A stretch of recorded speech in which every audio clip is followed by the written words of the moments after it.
zero rating to tax exempt, Honorable Speaker. A number of items have been pushed under that clause, Honorable Speaker, and that is clause 31. Honorable Speaker, clause 31 of this bill lists a number of items, and I want members to realize this. Anytime you move an item from zero rating to VAT exempt, when it is zero rating, it means you can claim VAT on the inputs to that item. When it is tax exempt, it means you can't claim VAT on inputs. So immediately you move it from zero rating to tax exempt, automatically then you make the item more expensive because the earlier VAT on inputs will be pushed to the consumer, Honorable Speaker. And that's why you see the issue of Mitumba becomes very controversial. I know my colleague has said Mitumba is not being taxed. But what has happened, Honorable Speaker, we have removed Mitumba from tax exempt, but if you look at the original bill, there is a proposal to tax the income from Mitumba by 5%. Now, once you tax by 5% automatically, then the price goes up again. And these are the issues we are saying. So who is targeted when it comes to Mitumba, Honorable Speaker? The person targeted is the Kenyan who is at the lowest in terms of income bracket, Honorable Speaker. And what that does is then you make Mitumba expensive. And that was the intention of the government. So we are saying it is good that our committee has pushed out that element of profit. But yet, we are not yet there, Honorable Speaker, because, Honorable Speaker, you know, we might make our amendments here, and when they go to the side of executive, then the executive says they don't agree with us, which means you have to raise 2/3. If we don't raise 2/3, Honorable Speaker, then the bill remains as it is. And that's why we are saying, members, it is important that we realize we have to be careful, Honorable Speaker, that we are likely to see the price of Mitumba going up, depending on what the executive will do with our recommendations to change the bill. The other item, Honorable Speaker, is the item of rent, Honorable Speaker. We do agree that we have been paying rent at a uniform rate of 7.5% tax. Now, what this bill proposes is, if you are a non-resident, you will be able to pay 30% of the income which comes from that rent. The question is, I'm non-resident, but my house is in Kenya, or my mall is in Kenya. So the people using this mall or my house are Kenyans. If I've been making $1 million shillings in a month, and the cost goes to by 30%, I have no choice as a business person, but I'll push some of that cost to the tenant. And that's what we are saying again, by pushing more cost to the tenant, you'll still be getting more money from the tenants. And that means you'll be making things worse instead of improving them. So, honorable members, this item, while it looks very beautiful, honorable members, it is an item which will become controversial. Dr. Makali, there is a point of order from Honorable Ruto. Thank you so much, Madam Speaker. With due respect to my senior and my good friend, Dr. Makali Mulu, who is a well-known economist, I think on this part of non-resident rental income, profit out of it, we have to agree that these two people cannot compete together, a resident and non-resident, in the sense that the profits that are generated by non-resident shall be repatriated. So the order is, he has to be... The point of order here, Madam Speaker, the point of order here, Madam Speaker, is that I want to invite my senior in that aspect, knowing that the profits that are generated here to be repatriated is going to discourage economy, and you cannot have the two together to compete together. Order. We must provide an avenue for the local, for the resident. Honorable Ruto. Thank you. Honorable members, we had done very well, and we had actually done very well. Honorable Makali Mulu, yes, treat that as a point of information which you had not agreed to. Honorable Speaker. Continue. Honorable Speaker. It is a point of debate. Continue with your submission. Honorable Speaker, what I wanted to say is this, irrespective of who owns the house or the mall, it is a Kenyan who lives there, and immediately the cost of that taxation goes up, that will be transferred to a Kenyan. That's what I was saying. The third point, Honorable Speaker, is the issue of VAT on digital services. That is, anytime you transact through your card or M-Pesa, this is supposed to be increasing, Honorable Speaker. Automatically, another good point of money being taken from people's pocket and not helping the economy in terms of growth, Honorable Speaker. Honorable Speaker, There's a very controversial matter here, Honorable Speaker, and I want members to listen to me. This matter of the Commissioner of KRA determining your tax assessment through third parties or through other information, Honorable Speaker, is a matter as a House we need to really take time and think about it. Because what it means is that they can use that data, give you a tax assessment, which might not be real, and by the time you start appealing, then a lot will have happened. And in a country where, Honorable Speaker, these things, we know what happens in this country, this is a matter we need to take that and think through. Honorable Speaker, as I conclude, the issue, because I can see my time I'm getting short of time, Honorable Speaker. There is an issue of, Honorable Speaker, the issue of tax brackets. When I look at the committee report, a number of our stakeholders recommended that we review the tax brackets, and the whole thinking was the 30% which was promised. Honorable members, if you want to put more money into the people's pocket, and if the committee is really helping us as members of Parliament, it is important we factor in new tax bracket bands so that 30,000 Kenyans who are earning less than 30,000 can pay lesser tax as it was promised by the executive. I submit, Honorable Speaker. Thank you so much.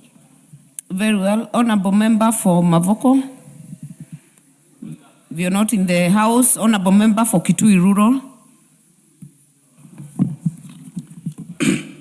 Thank you very much. Thank you very much, Madam Speaker. I've been seated here since yesterday. And each side is taking... Honorable members, order. You cannot purport to do the Speaker's job. Yes. At all. Honorable member for Kitui Rural, you're on the floor. Yes. Madam Speaker, I've been seated since yesterday. But I will request members to look at the clauses critically. Being a member of Finance Committee, I know what we have done to what members feel they are clauses which are offending.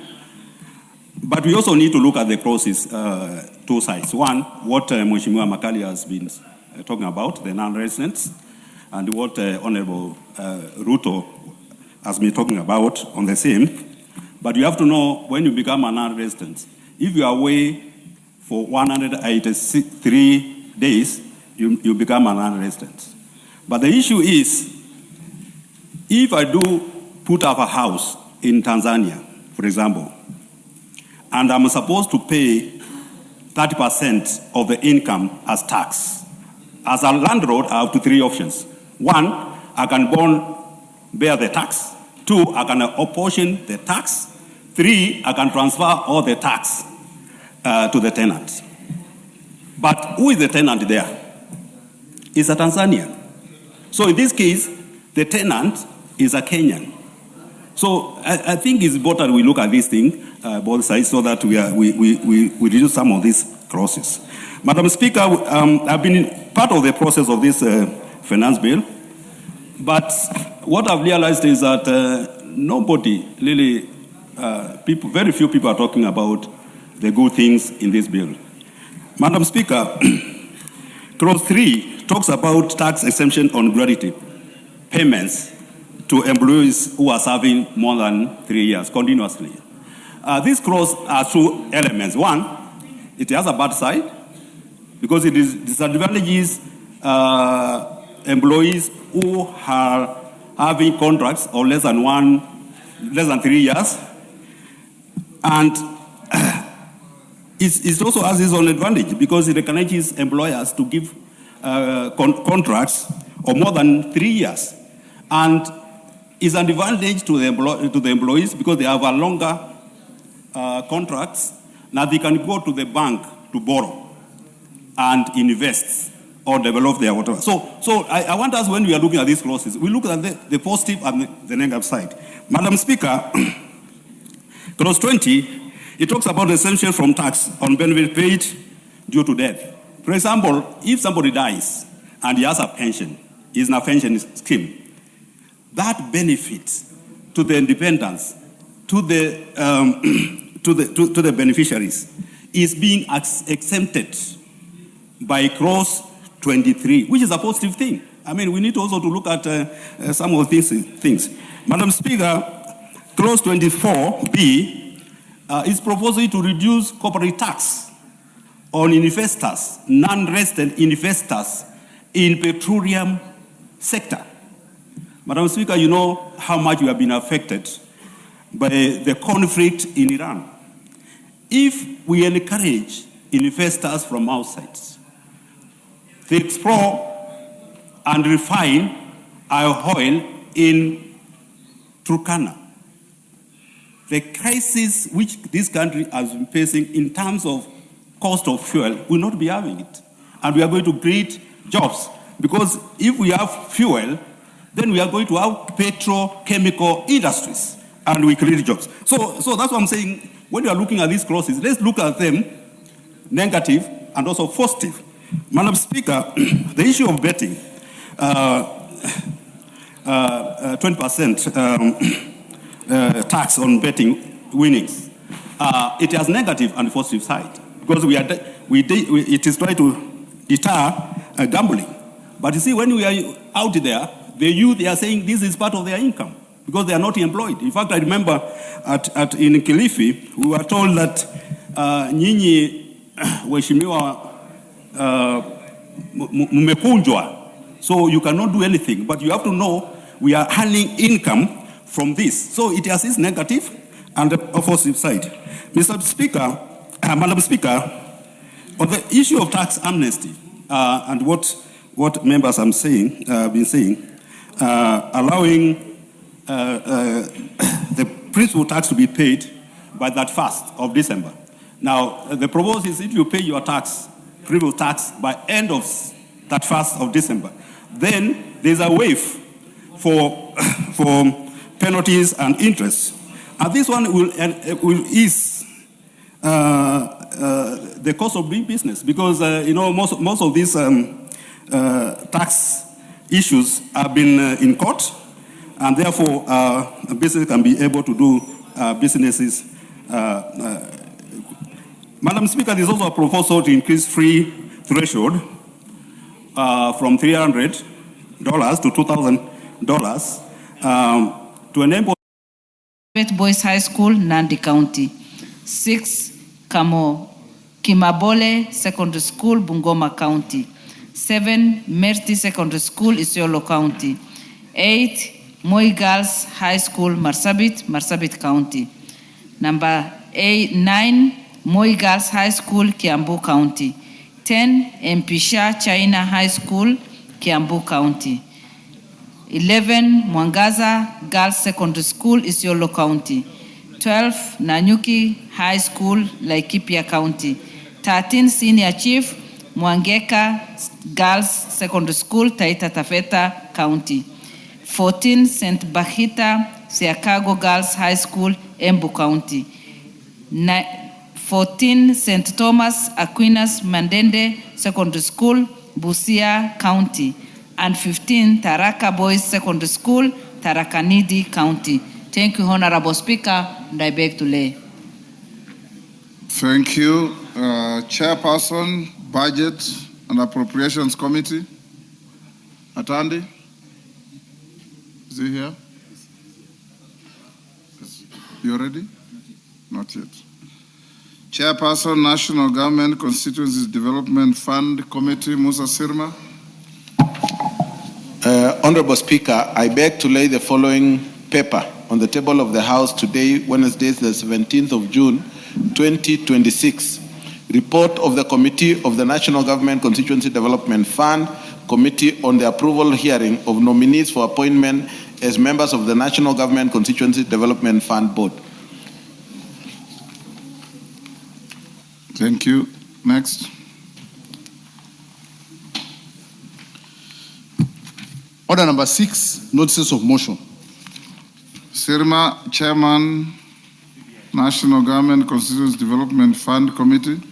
Atanda, I believe you are not ready on notices either.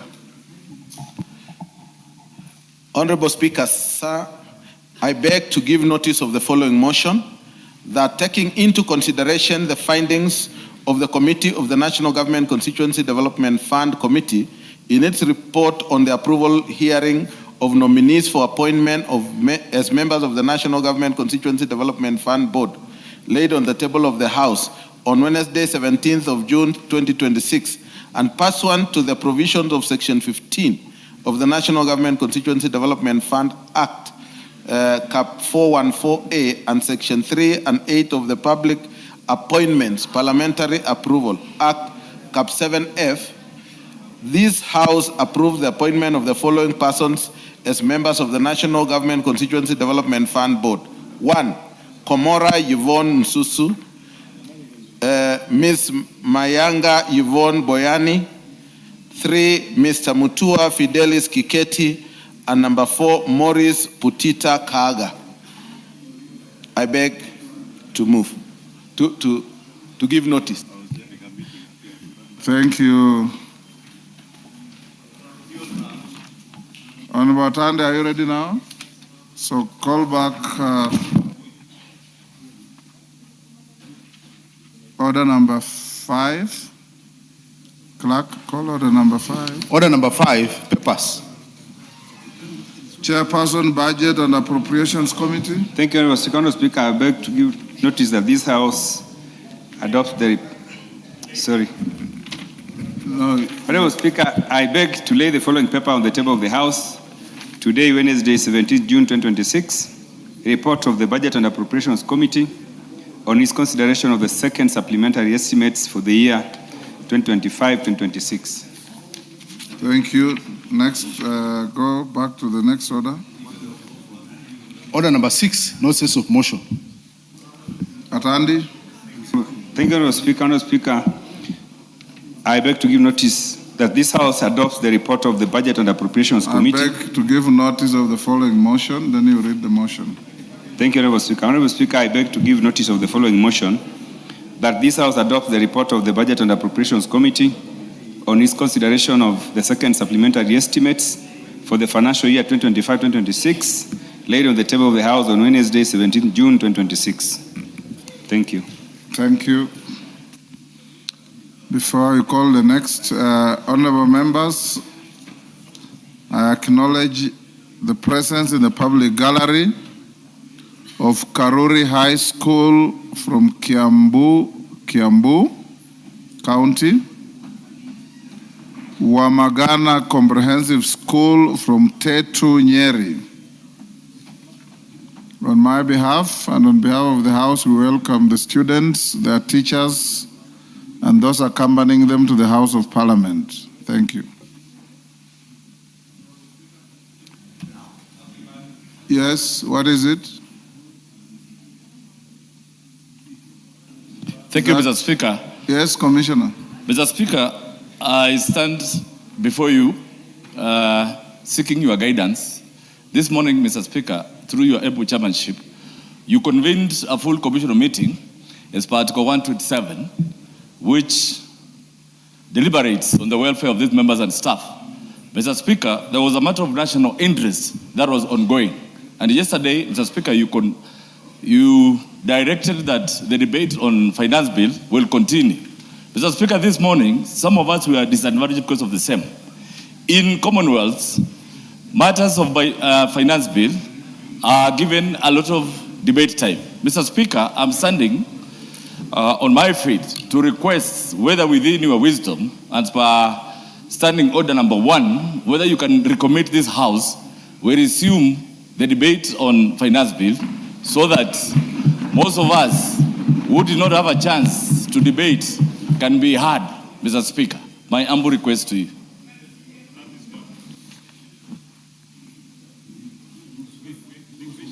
Under what standing order are you seeking that? Honorable Patrick Macau, Commissioner, I know you are in a meeting with me, and the House was going on because even when the substantive speaker is not here, the House was properly constituted, and they concluded the debate on the bill.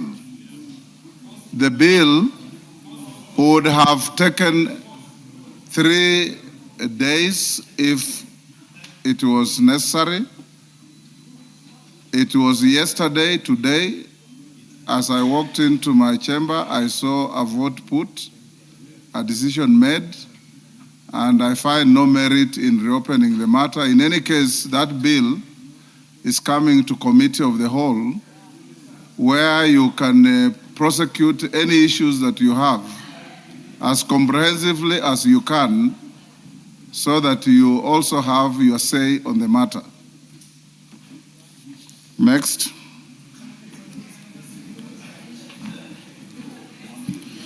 Order number 7, questions and statements.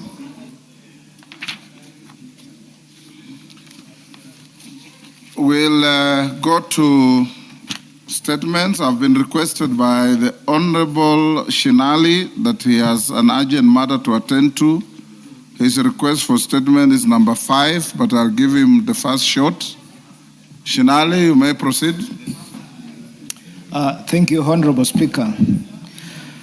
Honorable Speaker, pursuant to the provision of the Standing Order 44.2c, I rise to request for a statement from the chairperson of the Departmental Committee on Energy regarding the delayed electricity connection at the Constituency Industrial Development Center at Malinya in Ikolomani constituency. Honorable Speaker, the Constituency Industrial Development Center at Malinya was established to advance industrialization, support micro, small, and medium enterprises, create employment opportunities, and stimulate economic growth within Ikolomani constituency.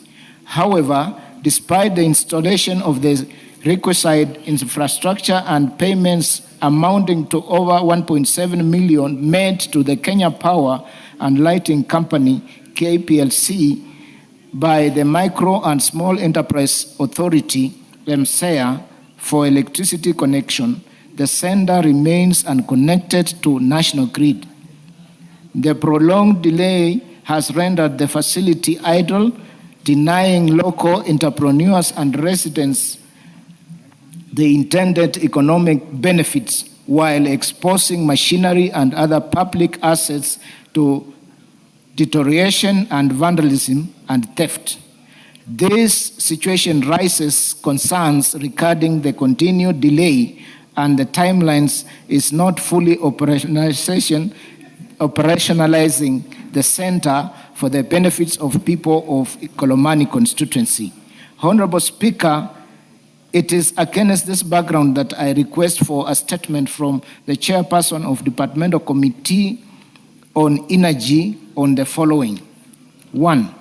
Reasons for the prolonged delay in connecting electricity to the Ikolomani Constituency Industrial Development Center at Malinya Market, despite completion of the required infrastructure and payment of the requisite connection charges.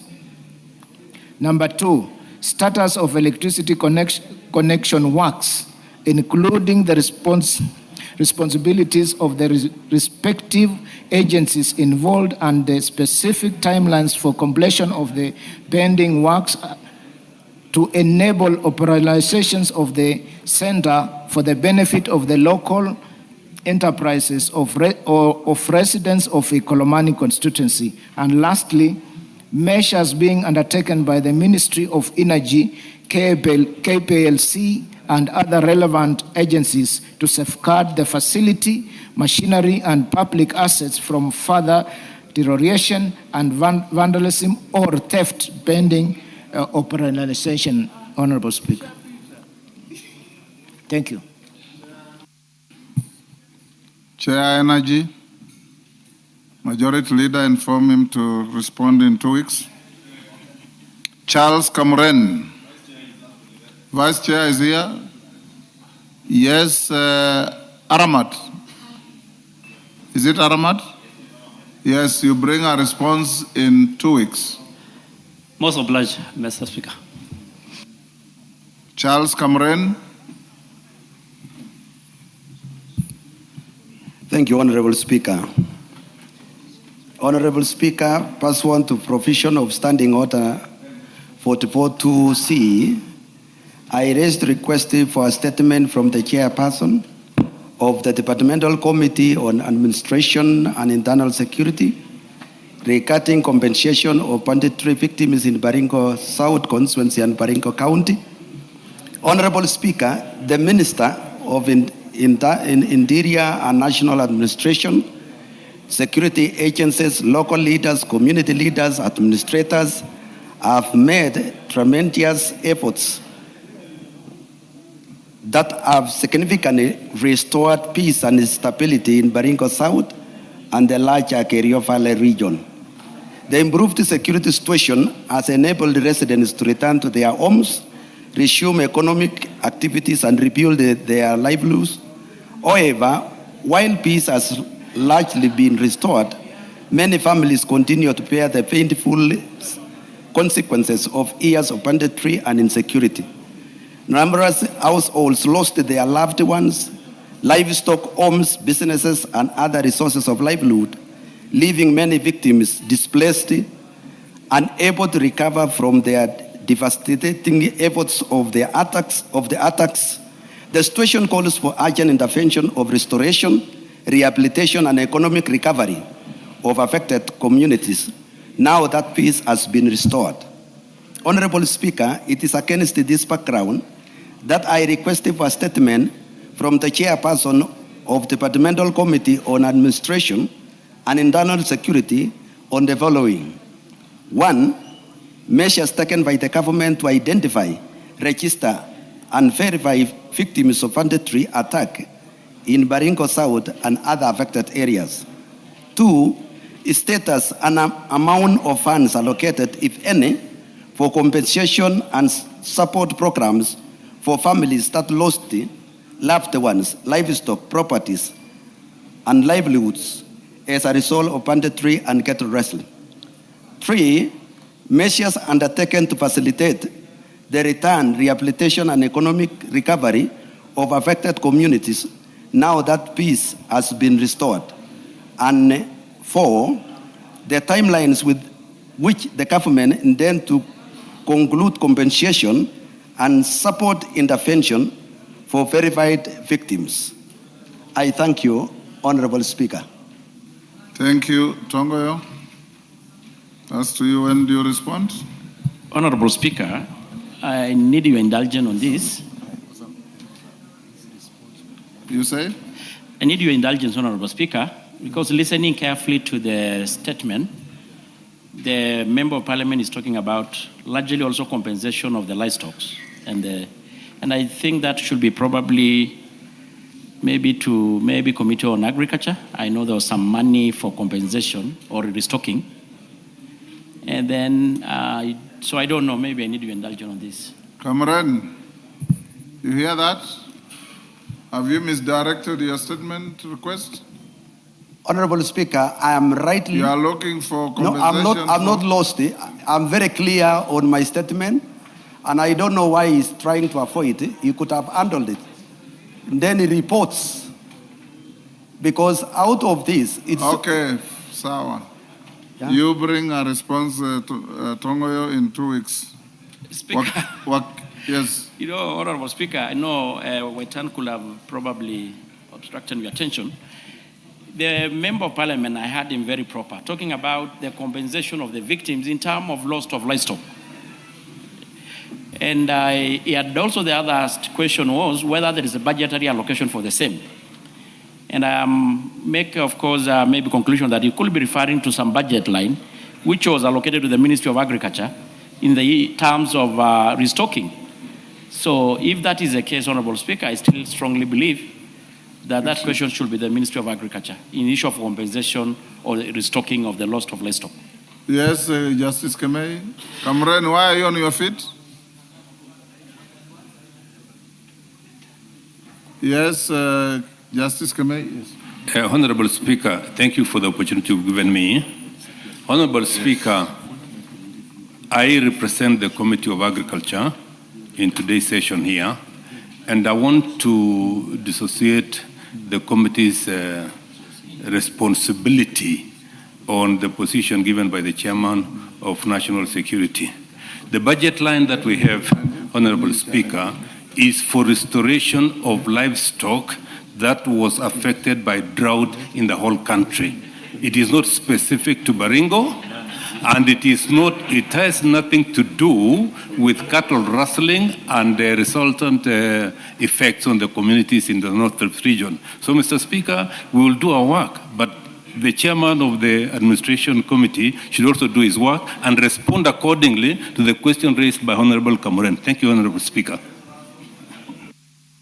Yes, Russell. Thank you very much, Honorable Speaker. Honorable Speaker, for those of us who come from banditry areas, this is a very important statement sought by There are no bandit areas. There are areas affected by bandits. Honorable Speaker, listening to him, I think this statement should either go to the leader of majority or JLAC, because it has far-reaching issues of compensation on those who have been killed, those who have been displaced, properties that have been destroyed, livestock stolen, and all that. I think as a committee, we'll try to put our heads... Majority Leader, everybody's running away from this statement.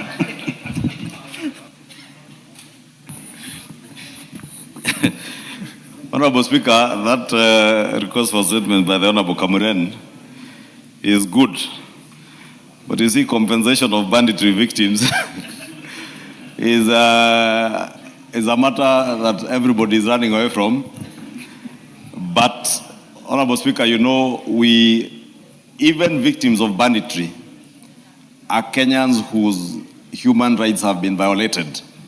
And the state has an obligation to protect the life and property of each and every one of us.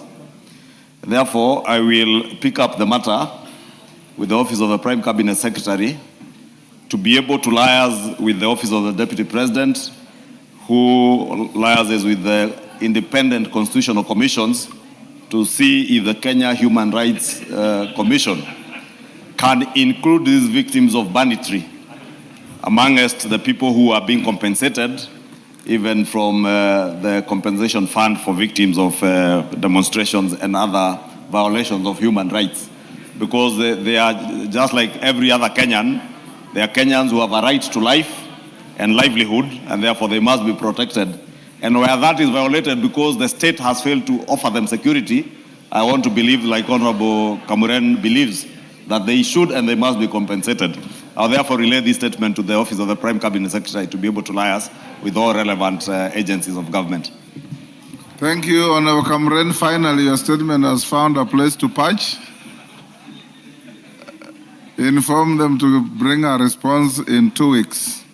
Wakili Mureu. Wakili Mureu. Thank you, Mr. Speaker. Pursuant to the provisions of the Standing Order 44.2c, I rise to request for a statement from the chairperson of the Departmental Committee on Administration and Internal Security regarding the status of the investigations into the death of Mr. Eugene Maliva Mutuko of Ithanga Kakuzi Sub-County, Muranga Agatanga constituency, arising from the conduct of operators of a public service vehicle belonging to DICO Mover Sacco. Honorable Speaker, on the 5th June 2026, Mr. Eugene Maliva Mutuko, a 19-year-old student at Kenya Medical Training College, KMTC, Thika campus, died at Kenyatta National Hospital owing to injuries sustained along Thika Road after being injected by a conductor of the bus, registration number KDV 713J, operated by Nico Mover Sacco. It is reported that while traveling from Rostas to Safari Park, a dispute arose over Kenya shillings 2020 fare balance, following which the bus conductor forcibly injected Mr. Mutuku as the bus accelerated. The post-mortem examination revealed that Mr. Mutuku died from severe multiple body injuries and internal bleeding consistent with fall from moving vehicle. However, no action has ever been taken against operators of the circle at present. This incident has sparked widespread public concern over the conduct of public service vehicles operators and continued occurrence of passenger mistreatment, often resulting to fatalities. It also raises serious questions regarding the accountability within the public transport sector and the adequacy of enforcement mechanism to safeguard the commuters. Honorable Speaker, it is against this background that I request for a statement from the chairperson, the Departmental Committee on Administration and Internal Security on the following. 1, the status of the investigations of the death of Mr. Mutuku, including the process made in identifying, apprehending, and prosecuting the conductor and driver of the bus. The number 2, immediate measure taken by the Ministry of Interior and National Administration in collaboration with the National Transport and Safety Authority against Nico Movers SACCO, including the suspension or revocation of the company's operating licenses. I thank you, Honorable Speaker. Thank you, Wakili. Tongoyo. Thank you, Honorable Speaker. We'll ask to request that I respond in 2 weeks' time or the first Thursday when we resume from recess. Okay. So which one? You know, looking at the calendar, if we are still like to go on recess on that, 2 weeks will elapse. So can you bring a response on the 2nd? Yes. Thank you. 2nd, Mureo. Umulher Harun.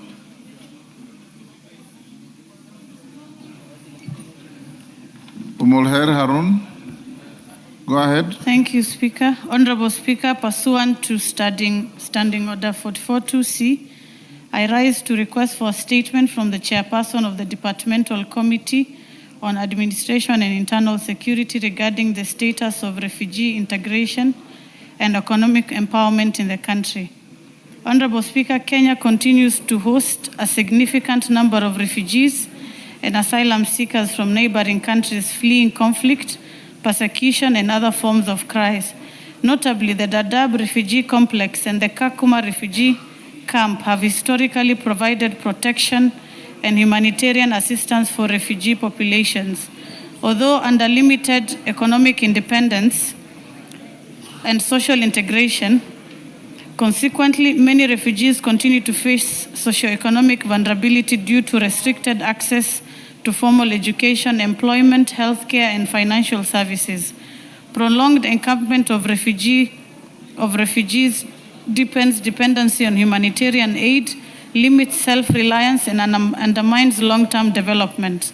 Honorable Speaker, the Refugee Act, Cap 173, provides a framework for transitioning refugee management from encampment model to integrated settlement approaches. While the government of Kenya, in collaboration with the United Nations High Commission for Refugees and other stakeholders, has made effort to promote refugee inclusion, full implementation of the aspirations of the Act is yet to be realized. Of great concern, infrastructure in host communities continues to lag behind. Resource sharing tensions between refugees and host communities still persist, and the social cohesion necessary for sustainable integration remains elusive. Honorable Speaker, it's against this background that I request for a statement from the chairperson of the Departmental Committee on Administration and Internal Security on the following. The status of implementation of the provisions of the Refugee Act, Cap 173, relating to refugee integration and the progress made in transitioning refugees from camps to integrated settlement. the measures being taken by the Commissioner for Refugees and other relevant government agencies, including the Ministry of Education, to expand inclusive education programs and guarantee equitable access to quality education by refugee children and youth, the steps being taken by the Ministry to strengthen infrastructure and service delivery within host communities, particularly Garissa and Turkana counties, to address resource-sharing tensions between refugees and host populations, and foster conditions conducive to sustainable integration of refugees, and the public awareness and sensitization initiatives being undertaken to foster social cohesion and reduce discrimination against refugees within host communities. Thank you, Mr. Speaker. Thank you, Mulher. Tongoyo, that's to you again. Honorable Speaker, I doubt that the question should be redirected to the ministry, to the Committee on Regional Development. As per our standing order, the matters for, refugee affairs had been taken by the Peter Locha Committee. Thank you. Is Locha Kapong here? The statement request will be routed to your committee. You respond by 2nd of next month. Yeah, thank you, Honorable Speaker. We will endeavor to respond by 2nd of July. Okay. Thank you. Just a minute. Doris Donya.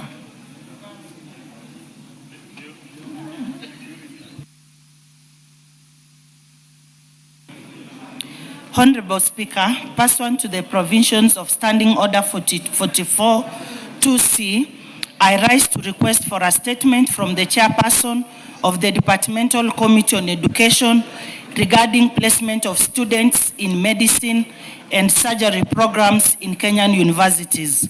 Honorable Speaker, reports on the outcome of the initial placement of students to degree programs in universities in May 2026 intake indicate that a significant number of qualified students missed out on their choices to study medicine and surgery. According to the Kenya Universities and Colleges Central Placement Service, that is KUSP, both public and private universities accredited to offer the two courses cumulatively have less than 1,000 slots against more than 5,000 applicants who qualified for medicine and surgery programs. The limited number of slots has caused anxiety and frustration among students who attained outstanding grades in the 2025 Kenya Certificate of Secondary School exams with the focus of pursuing medicine or surgery only to miss out on placement in their desired courses. Honorable Speaker, the significant number of qualified students who missed placement in medical-related degree programs indicates that the demand for training into the two fields has outpaced the capacity by accredited universities. While KUSP is mandated to place students in colleges and universities, it is limited to the number of slots declared by the relevant regulatory bodies. The situation raises concerns about the adequacy of training capacity for medicine and surgery programs, transparency or placement criteria, and the country's preparedness to meet future healthcare training demands and needs. Honorable Speaker, it is against this background that I request for a statement from the chairperson of the Departmental Committee on Education on the following: a report on the number of students who qualified for admission into medicine and surgery programs in 2025 placement cycle compared to the number who secured placement based on available slots in public and private universities. The criteria used in allocating students to medicine and surgery programs where the number of qualified applicants exceeds the available slots. Number 3, measures being undertaken by government to expand training capacity for medicine, surgery, and other highly competitive professional courses. And lastly, long-term plans by the government to increase investment in medical education and training institutions in order to address the shortage of healthcare professionals and ensure that qualified students are not locked out of pursuing their preferred careers. I thank you, Mr. Speaker. Thank you, Doris. Chair Education. Order members. Order members. The consultations are too loud. Those of you who want to talk loudly, you can recess out and do so, or use my office behind here. Chair Education. Who is a member of education here? Gisairo? The vice chair is who? Honorable? Christine, you are the vice chair. No, I'm not. She's away. Yes. But I can respond to that. Also, Gisairo here is a member. You bring a response in the next 2 weeks, maybe? Next 2 weeks. Yes. Thank you. Thank you. Robert Mbui. Thank you, Mr. Speaker. Honorable Speaker, pursuant to the provisions of Standing Order 44-2C, I rise to request for a statement from the chairperson of the Departmental Committee on Environment, Forestry and Mining regarding the issuance of permits and licenses for mineral reconnaissance, prospecting and exploitation rights within the coastal counties. Honorable Speaker, Section 32 of the Mining Act, Cap 306, categorizes mining rights into large-scale or small-scale operations. Large-scale operations include reconnaissance, prospecting, retention, and mining licenses, while small-scale operations include operations on prospecting and mining permits. Honorable Speaker, there have been reports of planned prospection and exploration of minerals in the coastal region. Notably, most of the land earmarked for mineral prospecting and exploration by both local and foreign-owned mining companies comprises privately owned land. This has led to concerns regarding instances where permits and licenses have been allegedly issued to applicants without adequate public participation, prior consultation, or agreements with the registered landowners on the modalities of the activities. Such actions have generated anxiety among affected landowners regarding likelihood of trespass to their land and alienation from the mineral deposits and benefits. Honorable Speaker, it is against this background that I request for a statement from the chairperson of the Departmental Committee on Environment, Forestry and Mining, the Honorable Vincent Musyoka, aka Kawaya, on the following. 1, a report of the details of mining licenses and permits issued in the coast region and their compliance to key requirements of environmental and social impact assessments. 2, a report on the criteria and procedures applied in the issuance of permits and licenses for mineral reconnaissance, prospecting, and exploration rights within the region. 3, details of the measures put in place to safeguard the land rights of private landowners in areas earmarked for mineral exploitation. And finally, a report on the corporate social responsibility programs undertaken by the respective companies in the affected areas. I thank you, Honorable Speaker. Thank you. Chair, Environment, Forestry and Mining. Cameron. Thank you, Speaker. Within 2 weeks. 2 weeks. Yes, Thank you. within 2 weeks we shall report. Thank you. Response to a statement. Tongoyo, are you ready for this? Honorable Tongoyo, are you ready to respond to the request by Honorable Waitan? Yes. Yeah, Honorable Speaker, I have it ready. Go ahead. Honorable Speaker, you're not the Speaker, Daktari. I want to respond as follows. On the 23rd April, at around 7:20, Mr. Harun Abdi, an employee of the victim, reported at Pangani Police Station that Mr. Muhammad Abdir Ismail had allegedly been abducted by an unidentified armed man. A team from DCI commenced investigation, that is from Pangani, immediately, and under inquiry file number 04 of 26. And they visited the scene where they interviewed witnesses and collected relevant evidence. And they also circulated the missing person report to all police stations in the country. During the visit to the scene at the old race course estate within Kariokor, investigators established that there was no CCTV coverage in the immediate vicinity or surrounding buildings that will have assisted in the investigation. The witnesses interviewed confirmed that the victim was accosted by the 6 unidentified armed men who forcibly bundled him into a white double cabin pickup, while the second double cabin vehicle provided support. The registration number plate of both vehicles were concealed. The further mobile number data analysis on the victim's number established that the last active signal was traced along Desai Road, approximately 1.2 kilometers from the scene, after which the handset was switched off and has remained inactive since then.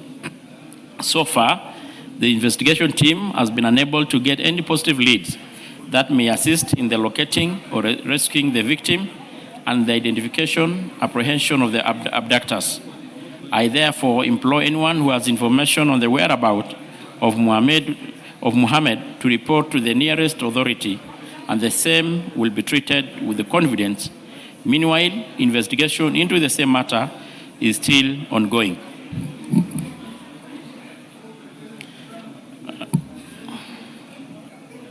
On the issue of the family, Honorable Speaker, update, the investigation is ongoing and the investigating officers handling the matter are actively engaging with and providing regular update to the family on the progress of the investigation. I think that is what is more relevant to the statement, Honorable Speaker. I submit.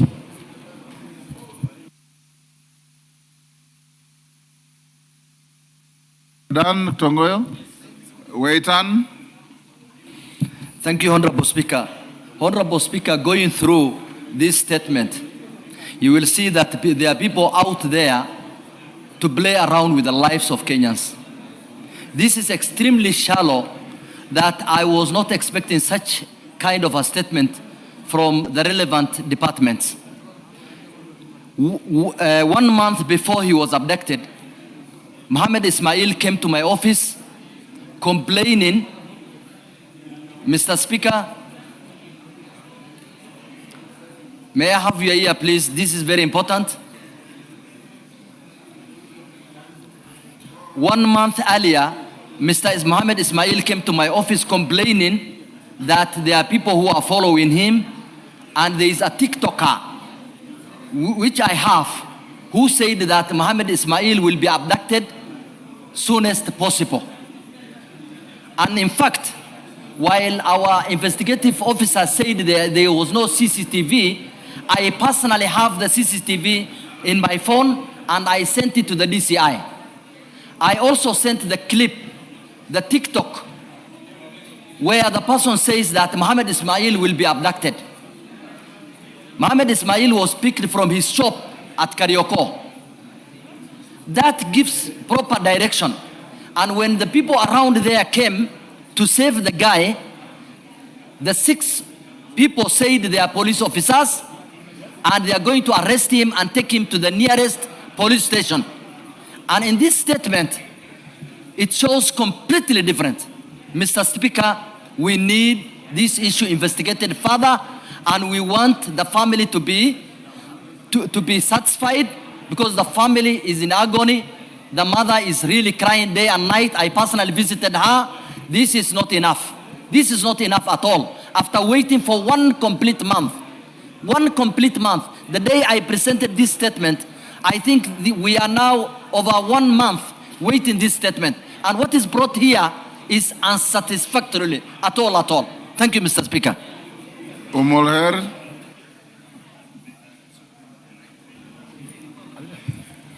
Thank you, Speaker. I would want to also comment on this. Tongoyo, are you listening on to this the matter. interventions? Mr. Speaker, several statements similar to what Mheshimiwa has brought were raised on this floor, myself included. As we speak in Garissa, we have 4 young men who are still missing from the Dabli-Boy area, who were arrested.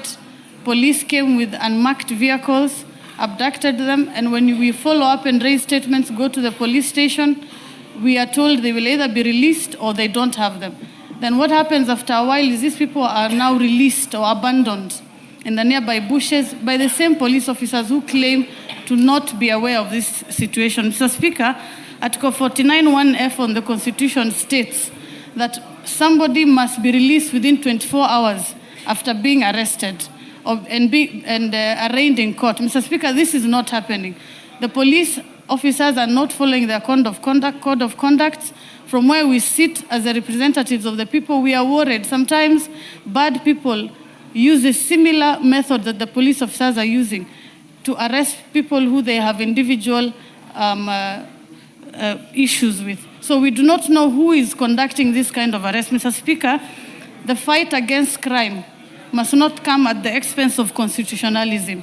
I demand from the committee to assist us to provide tangible answers so that we are able to protect these people, we are able to protect both criminals and the good among the community, so that we are able to know what's happening amongst us. Thank you, Mr. Thank you, Mr. Speaker. Mr. Speaker, abductions, disappearances, goonism have no place in the modern day Kenya. Mr. Speaker, the trend, the reason why we have a very good constitution, Mr. Speaker, is to make sure that those individuals who are alleged to have committed crime be subjected to the rule of law. Mr. Speaker, in this era, and I'm sure you must have heard recently, people just, so-and-so is missing, so-and-so has been abducted, the police are asked to carry investigations, then the investigation just ends there. Mr. Speaker, I have gone through the answer here. That answer, I don't know how to describe it. I'm sure that my friend Togoyo here, from his face, is not satisfied with the answer. Isn't it the high time that this is now subjected to further investigations through public hearing, so that we know, the family and Kenyans know the whereabouts of Mohammed? Because as it is, the MP his MP has just said that he has the CCTV. The police are saying they have not seen the CCTV. Isn't that time that even the MP is called so that he can avail the CCTVs and all the other messages to the committee, and the committee can come up with a report instead of now relying on a one-sided report from maybe the very individuals who are alleged to have abducted. But Mr. Speaker, this House, through this committee or the House itself, must make a deliberate pronouncement. Criminal responsibility is individual. Abductions must end. It's unconstitutional.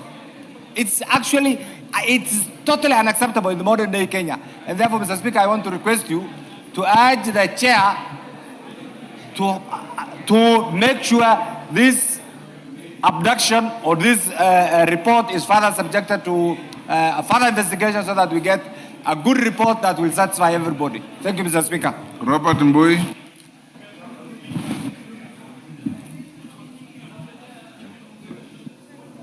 Robert Mbui. Give him the mic.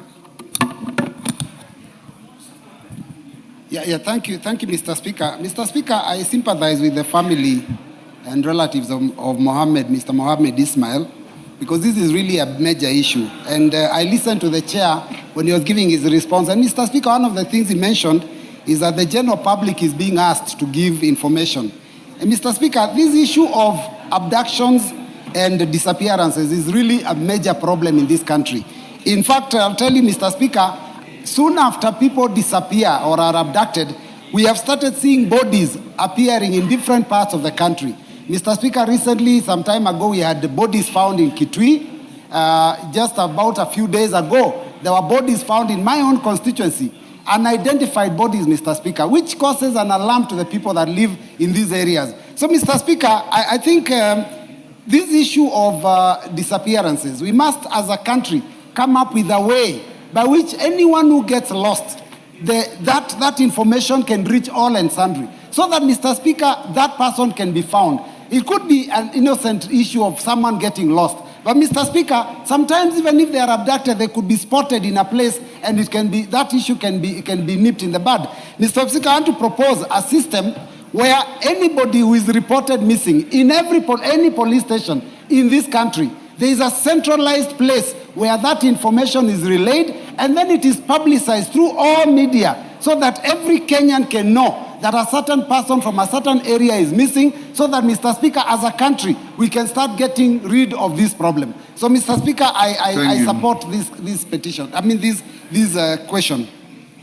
Yes, Hassan After Hassan Tongo, you then can respond to those myriad Thank you, Mr. issues. Speaker. I wanted to add my voice to the concerns about the statement that was presented by Mr. Waiten regarding Mohammed Ismail. Mohammed Ismail is my former constituency manager and is from my constituency of Kamkunji. I know him very well and I have visited the family. On the day that he was taken by people from the security services because he resisted arrest. The neighbors were witnesses, and only when they identified themselves as members of the police force did he accept to go with them without any resistance. But in any case, even if this argument holds any water, that in fact he is not in custody, is the fact it is the responsibility of the government to protect its citizens. And it is up to this particular government Ministry of Security to search if he is not in detention, who has detained him and where he is. That is a right Kenyans expect out of their government. So to say we do not know where he is and who is holding is first of all not rational, not acceptable, not true. But even if it was true, then the onus is on the government to get him, to get the criminals who have taken him and to bring them to book. But the second element is that we have so many of these abductions, Mr. Speaker, in our neighborhoods. People are taken every other day. There is something wrong. These old dark days of detaining people using forces that are not in uniform is widespread. And if it is not addressed, it's going to be a major concern, a major human rights concern. Thank you. We are calling for the release of Mohammed Ismail with immediate effect. Tongo, can you? Honorable Speaker, before I say something further, Honorable Speaker should help us in this House because, Honorable Speaker, members should be also careful on the picking and use of words because missing persons are not abductions. And it should go on record, Honorable Speaker. Our police officers are so professionals and they don't abduct, they just arrest. And they lay out procedures on what follows after that. So I call upon these members to be careful on choosing of our words. Abduction is no place in our constitution. Abduction does not have place in the present Kenya. Having said this, Honorable Speaker, even an allegation that the missing person or the whichever it is are done by the police is merely an allegation. Nevertheless, Honorable Speaker, as I really also feel sorry for the family, but looking into my statement, Honorable Speaker, the last paragraph, the investigation, the report reads, the investigation team has been unable to get any positive leads to this end. And they call upon any other person with information to report the same to the investigating officers so that they can help, the DCI to go into deep to the root of the matter. So, Honorable Speaker, I want to say that we give the authority, the officers, we trust them, we believe in their capacity. There's a point of order from Waitan. Yes, Waitan, what's out of order? Speaker, is the chair in order to say that we should not use abduction while it is really an abduction, because that is the only time when you know the person is arrested, then you know where that person is taken, whether it is Bangani, the nearest police station, or any other police station. But in this case, we don't know the whereabouts of Mohammed Ismail. That is the true fact. And in fact, as clearly put by my colleague Yusuf, that when it is only the time they identified themselves as police officers is when he accepted to go into the vehicle. Before that, he could have defended himself, the neighbors could have defended him, but when they introduced themselves, he accepted to go in. But up to now, we don't know the whereabouts of Mohammed Ismail. Thank you. That is not an arrest. Tongo. Speaker, let me suggest this way. The member who had raised the question is a member of my committee. We may be having the minister who actually will be in a proper position to respond to this in a week's time, be appearing before the committee on a different agenda. So I would suggest, I need your indulgence, if we can able to process during the committee session. That is better. And Waitan, you can then place those videos you claim you have before the committee for assistance. Honorable members, in the speaker's gallery, we have Cheborge Boys Secondary School from Bureti, Kericho.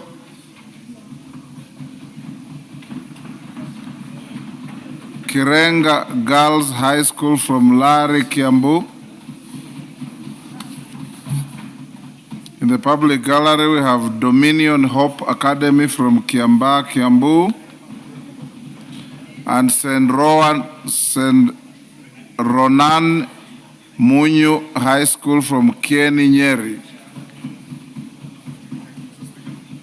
On my behalf and on behalf of the House, we welcome the students, their teachers, and those accompanying them to Parliament. Member for Lari, Kahangara. Yeah.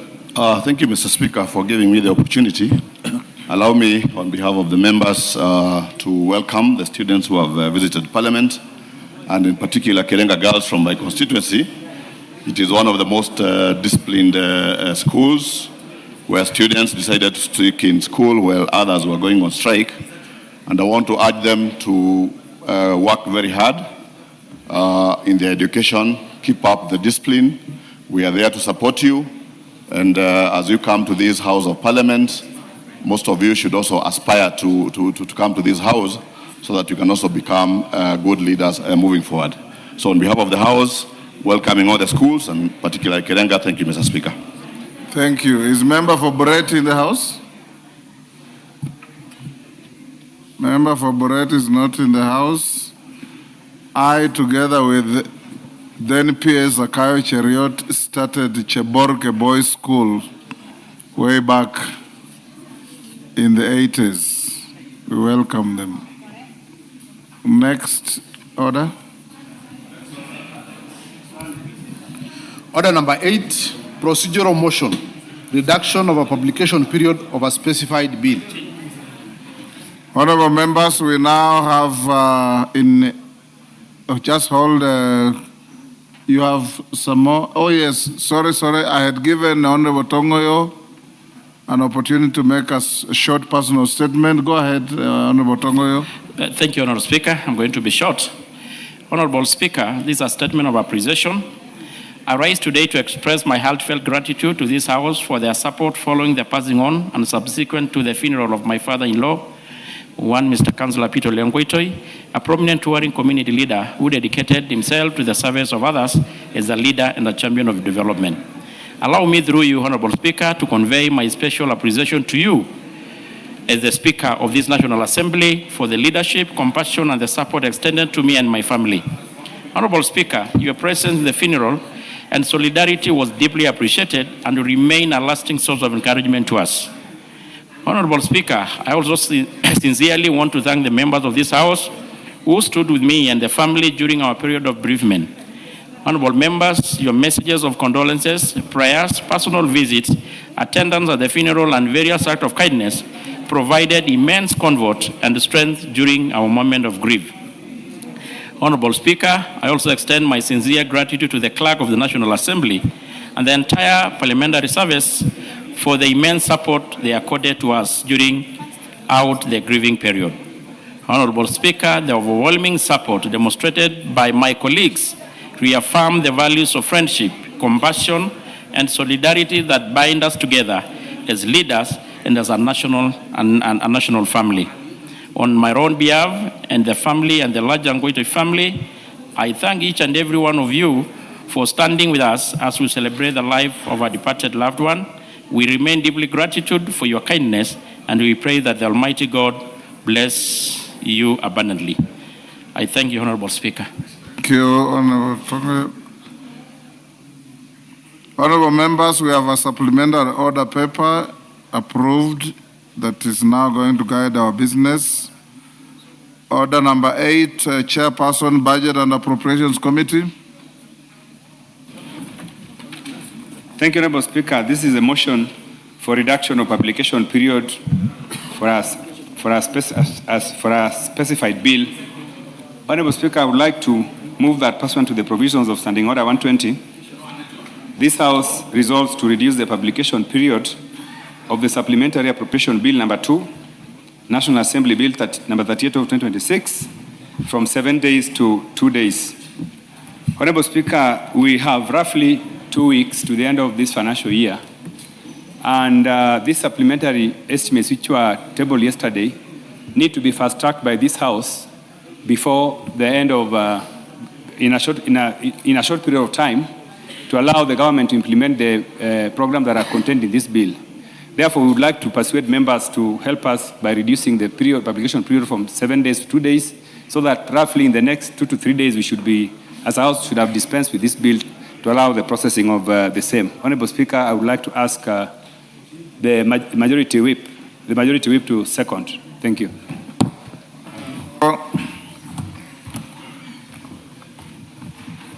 Thank you very much, Honorable Speaker. Honorable Speaker, this is a self-explanatory procedural motion. I beg to second.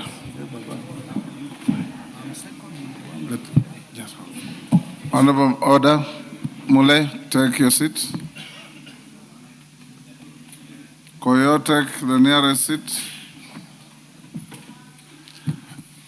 Honorable members, I now propose the question at order number 8, which is that pursuant to the provisions of Standing Order 120, this House resolves to reduce the publication period of the Supplementary Appropriation number 2 Bill, National Assembly Bill number 38 of 2026, from 7 days to 2 days. We put the question? Honorable members, we now put the question at order number 8, which is that pursuant to the provisions of Standing Order 120, this House resolves to reduce the publication period of the Supplementary Appropriation number 2 Bill, National Assembly Bill number 38 of 2026, from 7 days to 2 days. As members of that opinion say aye. Aye. Those of contrary opinion say nay. The ayes have it. Next.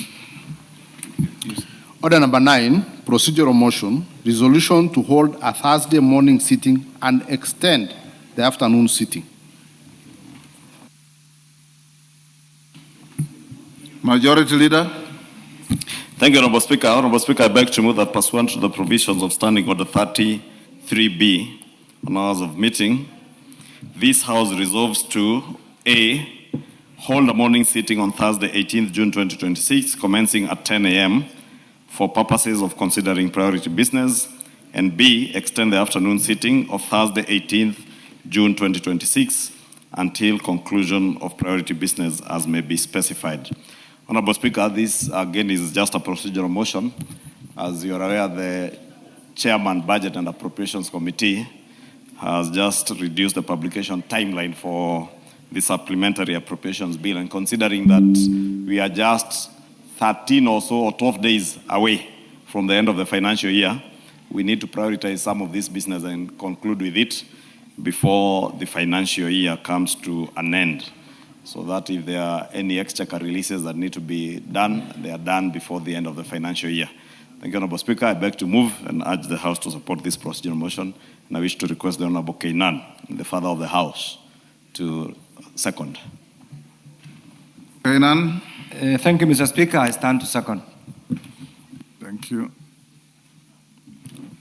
Honorable members, I'll now propose the question at order number 9, which is that pursuant to the provisions of Standing Order 33B, hours of meeting, this House resolves to A, hold a morning sitting on Thursday, 18th June 2026, commencing at 10 a.m. for purposes of considering priority business, and B, extend the afternoon sitting of Thursday, 18th June 2026 until conclusion of priority business as may be specified.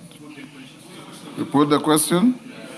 Honorable members, we now put the question at order number 9, which is that pursuant to the provisions of Standing Order 33B, hours of meeting, this House resolves to A, hold a morning sitting on Thursday, 18th June 2026, commencing at 10 a.m. for purposes of considering priority business, and B, extend the afternoon sitting of Thursday, 18th June 2026, until conclusion of priority business as may be specified. As members of that opinion say aye. Aye. Those of the contrary opinion say nay.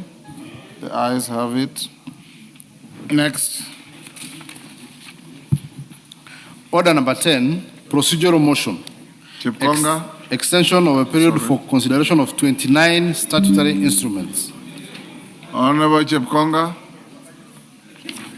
I thank you, Honorable Speaker. Honorable Speaker, I beg to move that pursuant to the provisions of Section 15, subsection 3 of the Statutory Instruments Act, Cap 2A, the House resolves to extend the period for consideration of the following 21 statutory instruments by a period of 21 days with effect from 25th June 2026.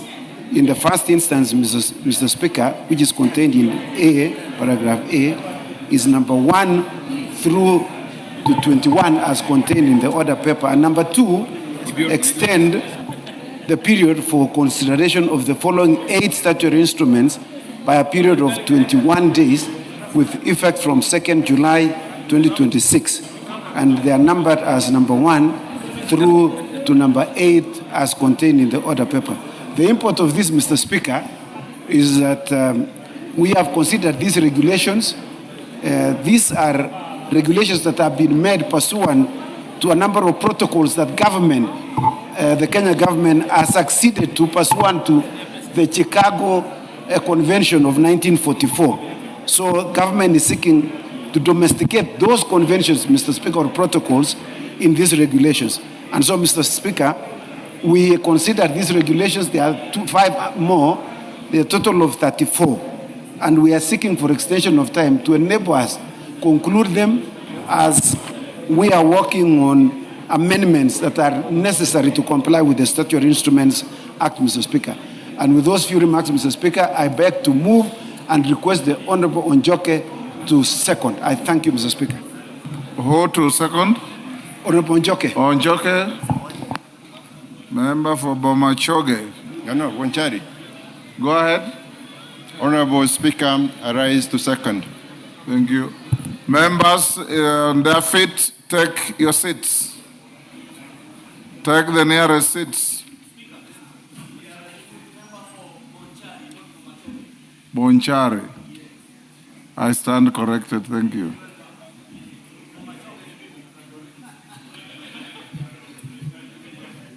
Mbunge wa Bomachoge ni wewe. Bomachoge si wewe.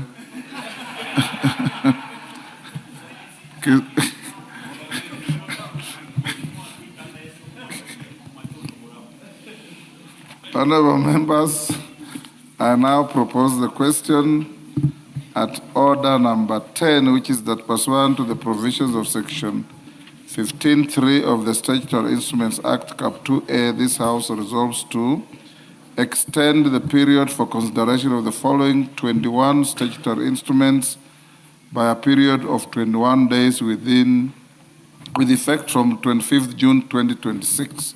All the 21 are listed on the order paper. And B, extend the period for the consideration of the following 8 statutory instruments by a period of 21 days with effect from 2nd July 2026. Again, all the 8 are listed on the order paper. Do we put the question? Yes. Ondo, what is it? You want to debate this? No, I don't want to debate.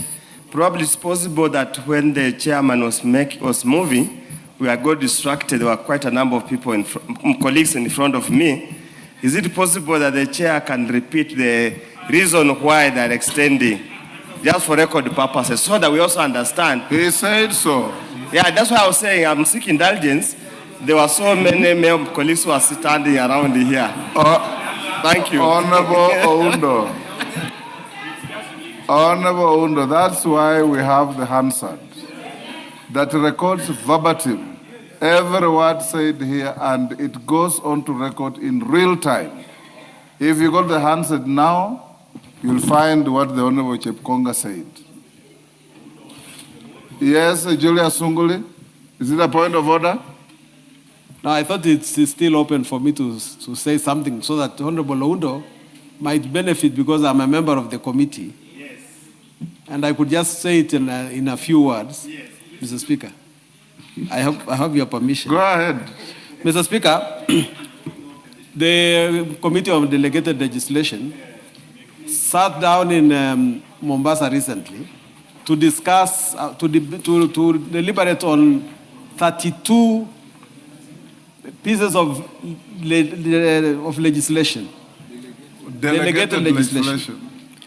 And Mr. Speaker, these are very important instruments that touch on civil aviation. Now, the drafting and everything else is still under consideration, including some of the substance. Unfortunately, we have not finished because of the amount of time, within the required time. If we do not extend the time, and Honorable Oundo is not even listening, if we do not extend the time... And you are not addressing Oundo, you are addressing the chair and the House. That's what I'm addressing the chair, that Honorable Oundo needs to pay attention so that he does not ask you again. If we do not extend the time, these regulations will come into force by effluxion of time without due consideration by the committee. So we do ask that this House gives the committee that mandated enough time to deliberate on this, and that these regulations do come into force only when the House says so. Thank you, Sunguli. Actually, the matter is not contested, and Oundo was just being mischievous, as usual. I'll now put the question. Members on their feet, take your seats. Members on their feet, take your seats. Honorable members, I now put the question at order number 10, which is that pursuant to the provisions of Section 15(3) of the Statutory Instruments Act, Cap 2A, this House resolves to A, extend the period for consideration of the following 21 statutory instruments by a period of 21 days with effect from 25th June 2026. All the 21 are listed in the order paper. And B, extend the period for consideration of the following 8 statutory instruments by a period of 21 days with effect from 2nd July 2026. All the 8 are listed on the order paper. As members of that opinion say aye. Aye. Will those of the contrary opinion say nay? The ayes have it. Next order. Order number 11, the Supplementary Appropriation number 2 Bill, National Assembly Bill number 38 of 2026, first reading. A bill for an act of parliament to authorize the issue of certain sums of money out of the consolidated fund and their application towards the service of the year ending 30th June 2026, and to appropriate those sums for certain public services and purposes. Order number 12, the Architects Bill, National Assembly Bill number 3 of 2026, first reading. A bill for an act of parliament to provide for the training, registration, and licensing of architects, to provide for the regulation and development of the architectural practice, and for connected purposes. Order number 13, the Kenya Revenue Authority Amendment Bill, National Assembly Bill number 28 of 2026, second reading, resumption of debate. Had Osoro finished moving? Who was seconding?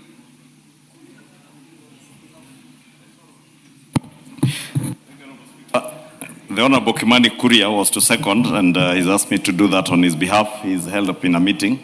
Proceed. Honorable Speaker, I rise to second this Kenya Revenue Authority Amendment Bill, which, Honorable Speaker, is a very small bill, only 4 clauses.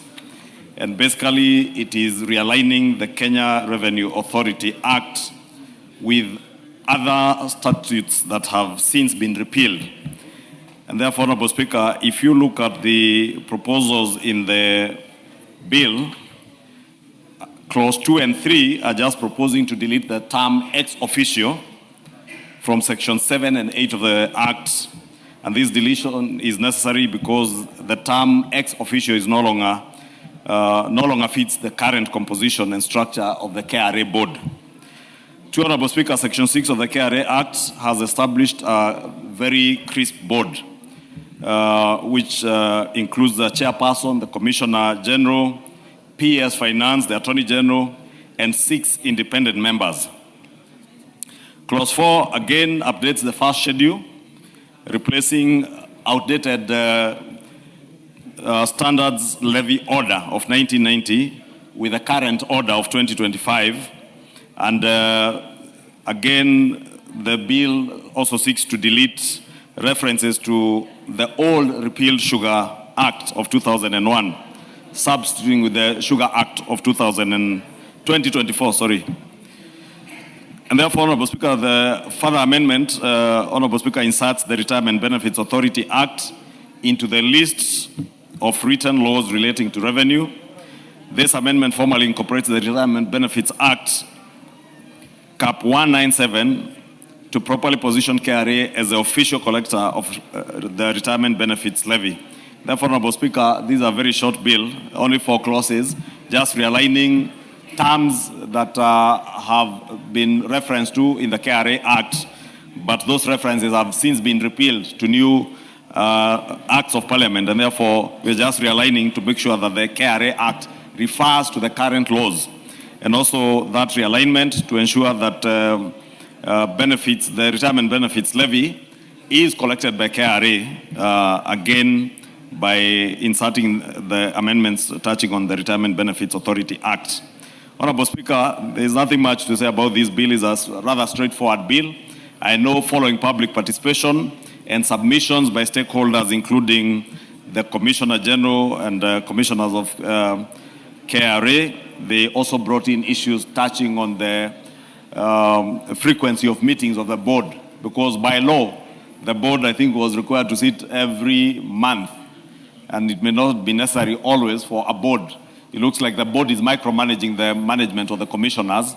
When they sit every other month, they sort of become part and parcel of the day-to-day running of the authority. And we want KRA to be run professionally by the professionals who are there, while as the board performs the function of oversight, overall oversight and policy direction of the organization, not day-to-day management, and even becomes cumbersome every now and then to convene board meetings, and costly also to the authority. Honorable Speaker, you remember we just appropriated an additional 1.8 billion shillings to KRA to ensure that all this money is going towards efforts that are geared towards revenue mobilization and not being spent in repetitive board meetings, Honorable Speaker. And again, the board also has subcommittees of the board that sit on a regular basis, and therefore it becomes too burdensome to ask board members to sit compulsory by law almost every month. With that, Honorable Speaker, I beg to second and urge members to support this bill. It's a very straightforward bill. Thank you, Honorable Speaker. Members on their feet, take your seats. Chepkonga, take your seat. Honorable members, I'll propose the question at order number 13, which is that the Kenya Revenue Authority Amendment Bill, National Assembly Bill number 28 of 2026, be now read a second time. I put the question. Honorable members, I now put the question at order number 13, as is the mood of the House, which is that the Kenya Revenue Authority Amendment Bill, National Assembly Bill number 28 of 2026, be now read a second time. As members of that opinion say aye. Aye. Will those of the contrary opinion say nay? The ayes have it. A bill for an act of parliament to amend the Kenya Revenue Authority Act and for connected purposes. Next. Order number 14, motion, consideration of the supplementary estimates 2 for financial year 2025-2026, general debate. Chairman, Budget and Appropriations Committee. Thank you, Honorable Speaker. Honorable Speaker, I would like to move that this House adopts the report of the Budget and Appropriations Committee on its consideration of the second supplementary estimates for the financial year 2025-2026, laid on the table of the House on Wednesday, 17th June 2026, and section 39 of the PFM Act, Cap 412A, and Standing Order 243, 1 approves an increase of the current expenditure for the financial year 2025-2026 by Kenya shillings 7,619 million in respect of the votes contained in first schedule. Number 2, approves an increase of the capital expenditure for the financial year 2025-2026 by Kenya shillings 10,618 million 23,911 in respect to the votes contained in first schedule.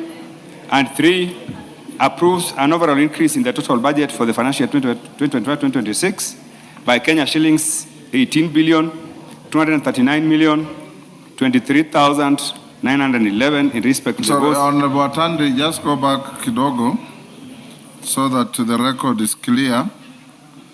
After 2026, can you amend and read and pursuant to section? The word pursuant to is missing.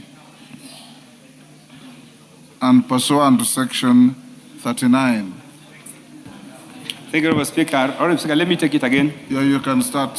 That the House, I would like to move that this House adopt the report of the Budget and Appropriations Committee on its consideration of the second supplementary estimates for the financial year 2025-2026, laid on the table of the House on Wednesday, 17th June 2026, and pursuant to Section 39 of the PFM Act, Cap 412A, and Standing Order 243-1, approves an increase of the current expenditure for the financial year 2025-2026 by Kenya shillings 7,619 million in respect of the votes contained in first schedule. 2, approves an increase of the capital expenditure for the financial year 2025-2026 by Kenya shillings 10,618 million 23,911 in respect of the votes concerned in the first schedule. And number 3, approves an overall increase in the total budget for the financial year 2025-2026 by Kenya shillings 18,237 million 23,911 in respect to the votes contained in the first schedule. And 4, makes the financial recommendations as contained in the first schedule. Honorable Speaker, I would like to say that that the supplementary estimates were submitted just 2 weeks before the close of this financial year, and the committee had very limited time to go through the estimates, and therefore we did not have an opportunity to invite committee chairmen to appear before us. Honorable Speaker, the estimate seeks funding shortfalls in operations and maintenance, and also to strengthen support for critical security interventions during the financial year, and also to provide for programs that should be financed through development partner support. Honorable Speaker, it's important for the House to note that these supplementary estimates, the National Treasury has not issued or disbursed any funding under Article 223. Honorable Speaker, this is a very good disciplinary measure that the National Treasury has adopted, given that over the years this House has complained that National Treasury has been spending money which has not been approved by this House. Honorable Speaker, I just want to give highlights of some of the key votes that have been affected by the supplementary estimates too. And the first one, Honorable Speaker, is that there's 3.85 billion which will be spent by the State Department for micro, small, and medium enterprises, and 1.9 billion which will go to the State Department for Youth Affairs, Creative Economy, and an additional support that will go to National Youth Opportunities Towards Advancement. That is called NYOTA program. Now, Honorable Speaker, this program seeks to expand the economic opportunities and improve livelihoods for our young people across the country. Honorable Speaker, the second allocation is 2.3 billion for the State Department of Water and Sanitation. This money is meant to support the implementation of Mwache Dam project. Honorable Speaker, this is a very big water project in the coastal region, specifically in the Kwale area. And this project is funded by development partners. So this allocation actually is from development partners. Honorable Speaker, the third allocation is 3.5 billion, which is going to support our security operations and other security-related operations. Honorable Speaker, there is another 1.5 billion shillings, which is going to the State Department of Education to cater for the arrears for the administration of national examinations and assessments. Honorable Speaker, when we passed the main estimates, there was uproar that we had not factored in the funds that were meant to pay for those who help us in the invigilation of the previous exams. Honorable Speaker, I want to report to the House that this money has now been factored in this supplementary budget which you are going to pass now. Honorable Speaker, we have another 150 million shillings, which is meant for the acquisition of broadcasting rights for the 2026 FIFA World Cup through the Kenya Broadcasting Corporation. Honorable Speaker, we have the other allocation, which is about 4.1 billion, Honorable Speaker. This money is going to Sports, Arts and Social Development Fund for the completion of AFCON training grounds. Honorable Speaker, we have many AFCON training grounds that are on construction, but we did not have sufficient budget to be able to complete them in readiness for the World Cup, in readiness for the African Cup of Nations. Honorable Speaker, we now have 4.1 billion which we are going to use to ensure that they are completed. Honorable Speaker, of course, the National Treasury has done some reallocations. There are some resources which they had budgeted for personnel emoluments, and they have since realized that those funds will not be spent.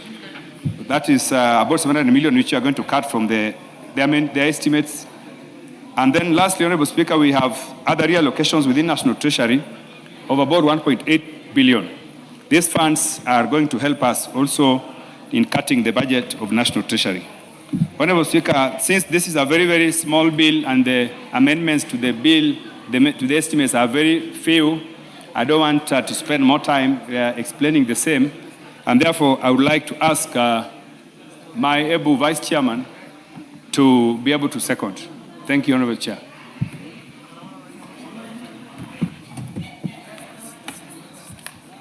Thank you, Honorable Speaker.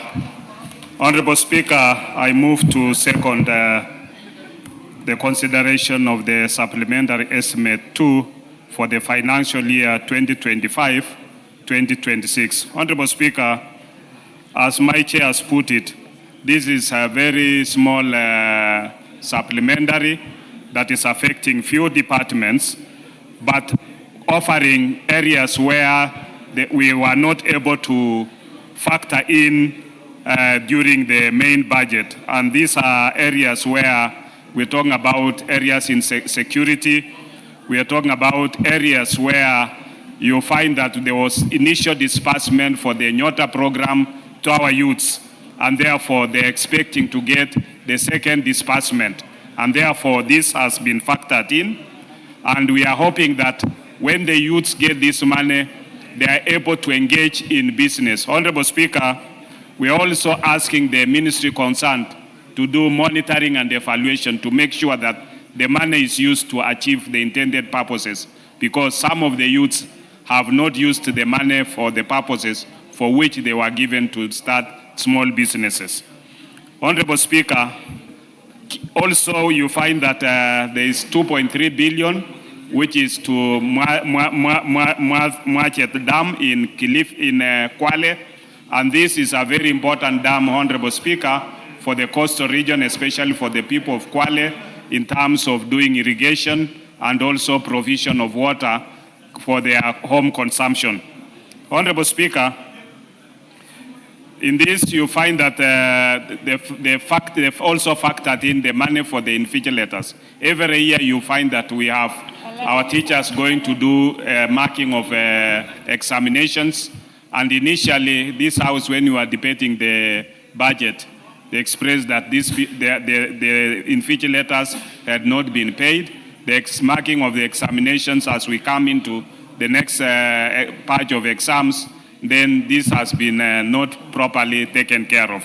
And therefore, in this budget, we want to assure our teachers that their money which they have for the marking of the exams, which they are already expecting, is going to be taken in. And we are hoping that before the close of the financial year, before the end of this month, they'll be able to receive that money.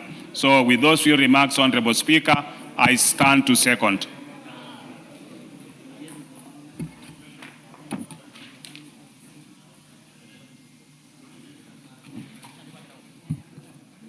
The Speaker did not fall.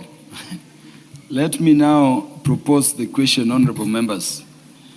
And I propose the question This House adopts the report of the Budget and Appropriations Committee on its consideration of the second supplementary estimates for the financial year 2025-2026, laid on the table of the House on Wednesday, 17th June 2026, and pursuant to Section 39 of the Public Finance Management Act, Cap 412A, and Standing Order 243, 1, approves an increase of the current expenditure for the financial year 2025-2026 by Kenya shillings 7,619 million in respect of votes contained in the first schedule.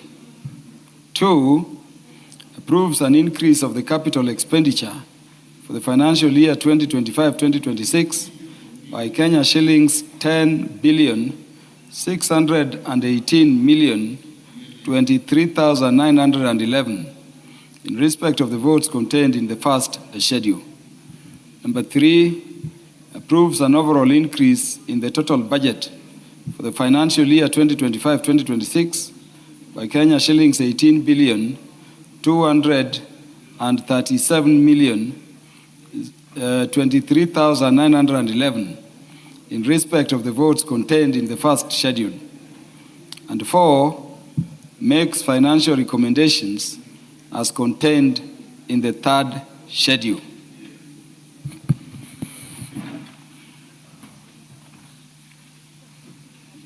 Yes, Majority Leader. Thank you, Honorable Speaker. Honorable Speaker, I rise to support this motion for adoption of the Budget and Appropriations Committee on the supplementary estimates 2 of the year, financial year 2025-2026. Honorable Speaker, as the Chair and the Vice Chair have articulated, this is a very last supplementary budget and is more or less a very short bill also, because the approvals being done, as I indicated, are not approvals that people are likely to get any additional exchequer. And therefore, it has actually no additional exchequer other than realigning, reallocations, because as we come close to the end of the financial year, there are realizations in certain departments that they may not be able, within the time left, be able to absorb some of the monies that they have been given, and therefore they seek to reallocate to other deserving areas where they will be able to absorb that money. Honorable Speaker, the only other reason why we usually do this very last supplementary is to include, or to rather to recognize, any additional A&As or appropriations in aid that may not have been factored in the supplementary one budget, and therefore where organizations that have capacity to generate A&A again have raised A&A beyond what they projected, and leveraging on technology, a number of our state agencies, and also following our enactment of the Government-Owned Enterprises Act. Many of the government-owned enterprises are now able to generate their own revenues, and the A&A that they projected at the beginning of the year surpassed some of their projections, and therefore we need to realign again our budgets to make sure that they're able to absorb any additional A&A within this financial year, so that we do not cross over into the year with misaligned budget lines where you have pending bills in some state departments within the same ministry, and surpluses within other state departments within the same ministry. Therefore, Honorable Speaker, this being a very short bill, there's nothing much to say, just to support and urge the House to support it, Honorable Speaker. And there's really nothing much to add. I support.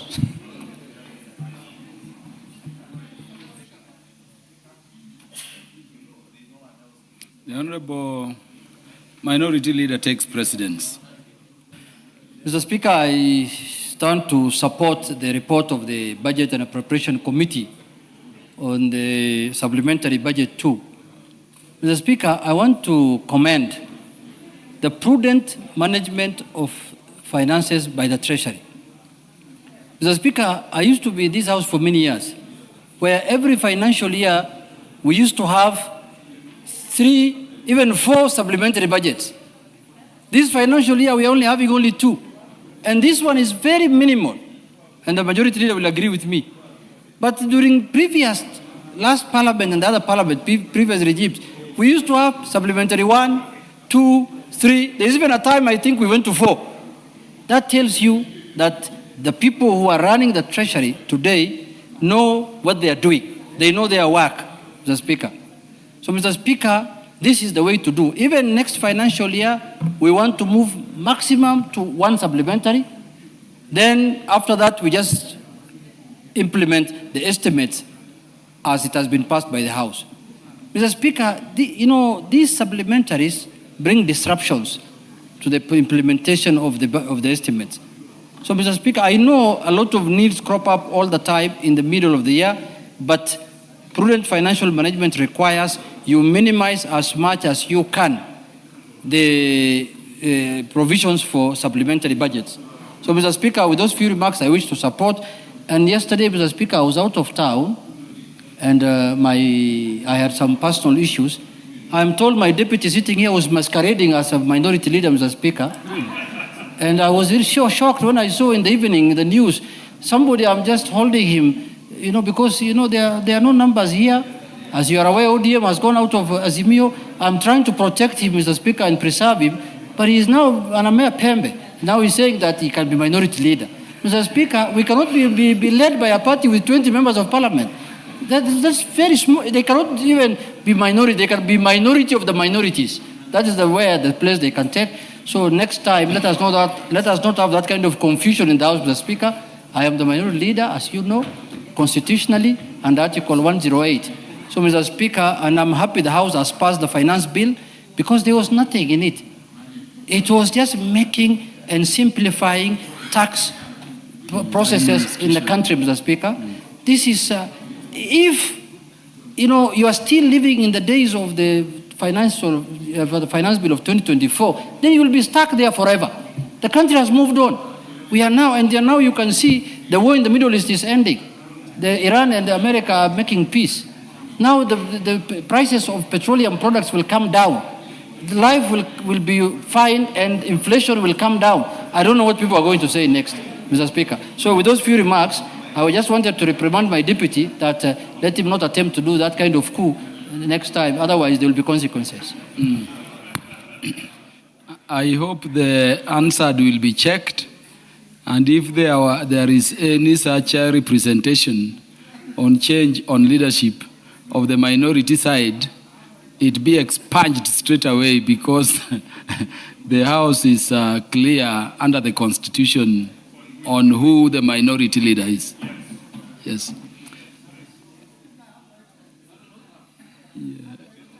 Honorable Irene Mayaka. Thank you, Honorable Speaker. Honorable Speaker, I just want to also contribute and support the supplementary budget because, Honorable Speaker, among the proposed reallocations and additional allocations of funds are three very important aspects that I want to highlight. One of them, very important, Honorable Speaker, there have been many cries from Kenyans that people in this country have not been able to watch the ongoing World Cup because our Kenya Broadcasting Corporation did not have the rights. So what Budget Committee and the State Department have done is very, very important because now Kenyans across the whole country will actually be able to watch and follow all the World Cup games because, Honorable Speaker, you know how important soccer is to us. Secondly, Honorable Speaker, is the additional expenditure towards preparations for our sports, especially for the upcoming AFCON, Honorable Speaker, because as we have seen the example of what has been done by the United States, Canada, and Mexico, as East Africa as well, we want to do a fantastic tournament when the AFCON comes. So allocation of this fund is very important for them to be able to prepare the stadiums and ensure that we are ready for the AFCON next year. And finally, Honorable Speaker, the other one that I really want to applaud is the additional allocation for the Nyota.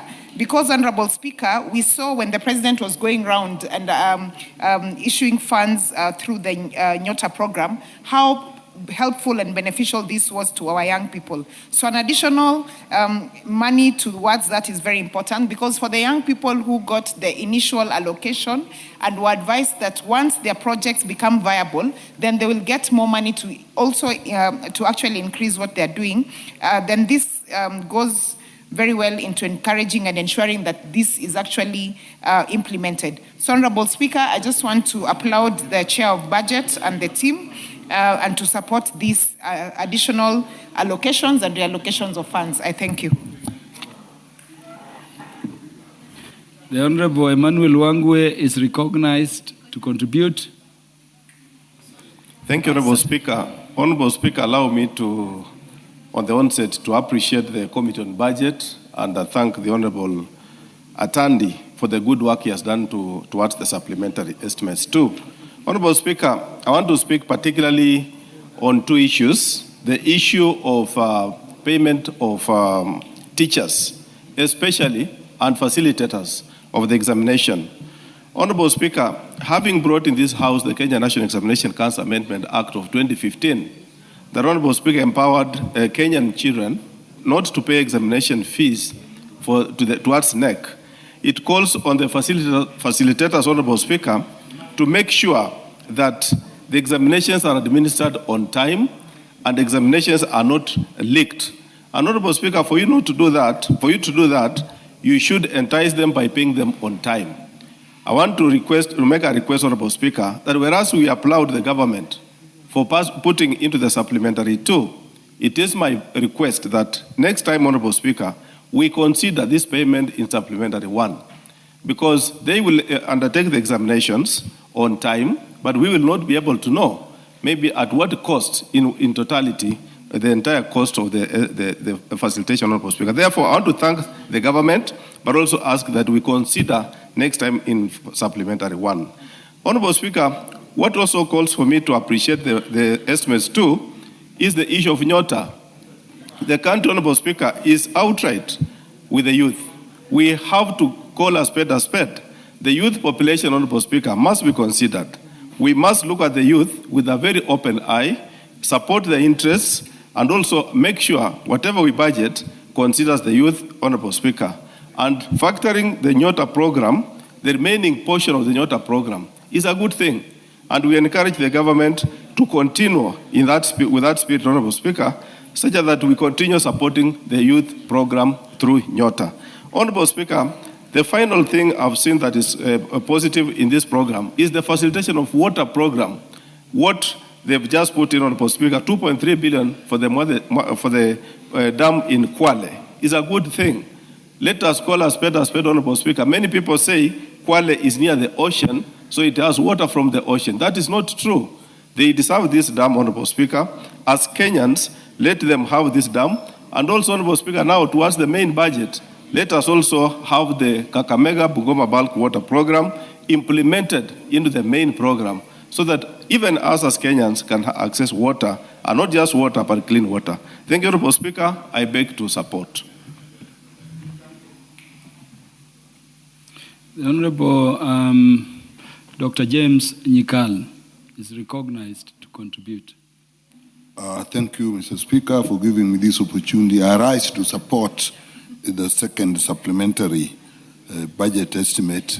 And Mr. Speaker, as was noted, the time was short. However, at our committee, we looked through and agree that the sector was not affected in any way.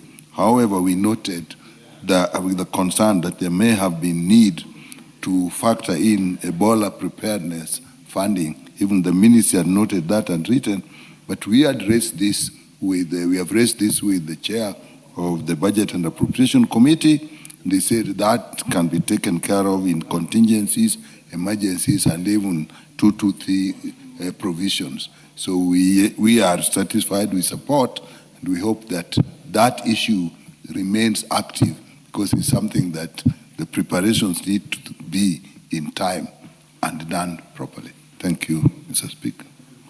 Honorable Dr. Wilberforce Oundo. Thank you, Honorable Speaker. Let me also stand here to give a word on this supplementary budget too. Ironically, Honorable Speaker, as much as we want to be very, polite, supplementary budgets basically indicates probably some kind of shortfall or failure to plan properly in terms of what's supposed to happen. But nevertheless, our standing order allows it, our laws allows it, and we let the executive probably abuse that privilege, and we continue. However, Honorable Speaker, let me also mention a few issues. The issue of Nyota, I sit in the Committee of Trade, Industry and Cooperative, where the State Department is domiciled for oversight, and indeed we raised with them that once after the first disbursement, the second disbursement was taking too long, and the youths being the kind they are, they were becoming receptive, and it was going to become a political hot nightmare for everybody. And that must be very clear. We appreciate that particular support. However, Honorable Speaker, there are two curious increases that probably the chair of the Budget Committee, Budget and Appropriation Committee, will be kind enough to probably explain to the members and to the country as a whole, because, Honorable Speaker, there is vote 1017. That's the State House. The figure has increased by 1 billion, so at the end of this financial year, State House alone would have gobbled 18 billion. Probably with the fullness of time when he's replying, you need to explain what has necessitated such a huge consumption by the State House to get to that particular level. It is unprecedented in the history of this country, and it will be in the best interest of the country for them to explain exactly why that kind of expenditure has become necessary, because we have not seen any serious development, and I'm sure the mabatis that have been changed in State House cannot surely take up a whole 18 billion unless those long and endless, Honorable Emmanuel Luangwe is on a point of order. Honorable Undo, you'll take your seat. Thank you, Honorable Speaker. With all due respect to our Professor of Economics, the great member of Bunge, it is not in order for him to say, is he not, Honorable Speaker, to say a parapet wall is equal to mabatis? Thank you, Honorable Speaker. Honorable Undo. I really don't know what's out of order, because it's my contribution, it's my debate, so I don't know really what's out of order. Honorable Speaker, secondly, yes, the country is going to host AFCON, and we must move in the speed to make sure everything is in order. But Honorable Speaker, the word outside there, and many of us are grappling to understand what is actually happening. Is the sports fund becoming another cash cow, so that at any given time, we're doing things that are not necessary? Honorable Speaker, look at the calculations. I think they're getting close to 4 billion additional funds. Of course, the question arises, between now and the end of this financial year, do we really have the capacity to absorb 4 billion? Between today and 30th June, do we really have the capacity to absorb 4 billion in various actual development activities? This is not recurrent. And probably also I would request the chair of Budget Appropriation Committee just inform the people. You see, now we are living in a transparent and accountable society. We need answers. We don't want to be seen that Parliament becomes a mere rubber stamp to release funds that cannot be absorbed and which cannot be accounted for properly.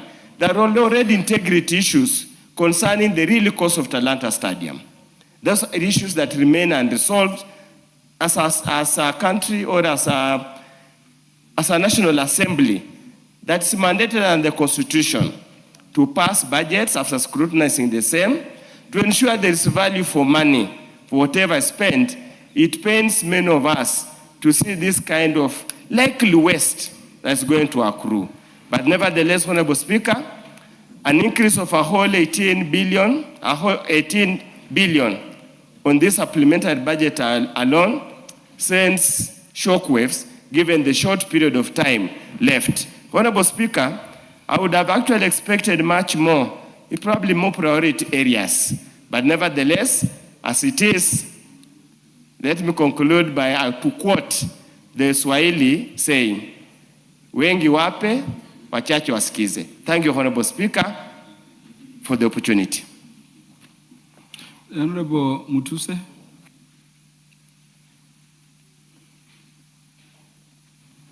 Thank you, Mr. Speaker. I rise to briefly support the report of the Budget and Appropriation Committee that I am a member of for the second supplementary. Mr. Speaker, as has been explained by the chair and the leader of the majority party, the main purpose of supplementary 2 is to align, number 1, the expenditures with actual revenue collections, so that as we cross the year, our books are balanced. Number 2, we are also providing funds, especially where we have development partner funded projects, and the government has its own matching fund obligation, so that the matching fund obligations are also provided for, and that we have ensured is done. In terms of the monies that are being appropriated to the Sports, Arts and Social Development Fund, and which the Honorable Dr. Aundo spoke about 4 billion shillings. I think Kenyans, because it is an era of transparency, like he has said, these are monies that have been raised from appropriations in aid in terms of the monies and fees charged through betting. And these monies are being appropriated under the Sports, Arts and Development Fund to pay already certificates that are due for some of our stadiums. The Honorable Aundo. You know, you raised some fundamental issues around sports which are being responded to. Mr. Speaker, if I may repeat, the 4 billion or so that has been appropriated under supplementary 2 to the Sports, Arts and Development Fund under the explanatory notes, and I know that Dr. Aundo is capable of reading and understanding, are monies that have been collected between the period of the passage of the first supplementary and now from betting, and therefore appropriations in aid. And the monies are appropriated for purposes of paying certificates that are already due for stadiums that are going to be used for AFCON, both for competitions and for training purposes. And the stadiums have been appended, they are part of the supplementary budget, and therefore it is wild to allege that the monies that the Sports, Arts and Development Fund is a cash cow. Mr. Speaker, I support and I urge the House, now that the mood of the House is that we are in support of the second supplementary, that, Mr. Speaker, you may find it necessary to call the mover to reply. The Honorable Jematia.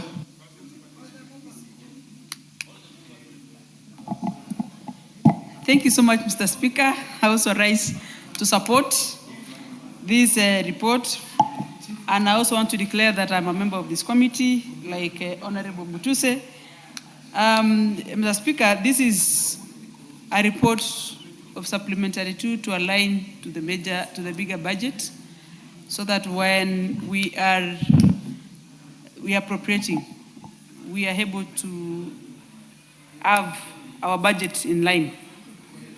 Mr. Speaker, considering the situation in Kenya today, I want to speak about the Nyota programs and what the government is trying its best to support through these programs for our young people. The beauty about Nyota is that it gives you the skill as it supports you financially. Whereas we understand not everyone is going to be actively and able to benefit so much, but majority of the success stories out there is with continuous support through government, Nyota is going to give our young people a better skills and survivals as they push and try as much as possible to make ends meet. And Mr. Speaker, this budget also gives a wide equity into the country. If you look at the placement of the budget and even considering this estimates supplementary 2, we are able to bridge gaps where we were not able to give enough funding. And considering also the world support, World Bank and other organizations that is injected in this budget, I want to support, and I say this is going to be one of the most effective way to build this country. Thank you, Mr. Speaker. Honorable John Gitonga.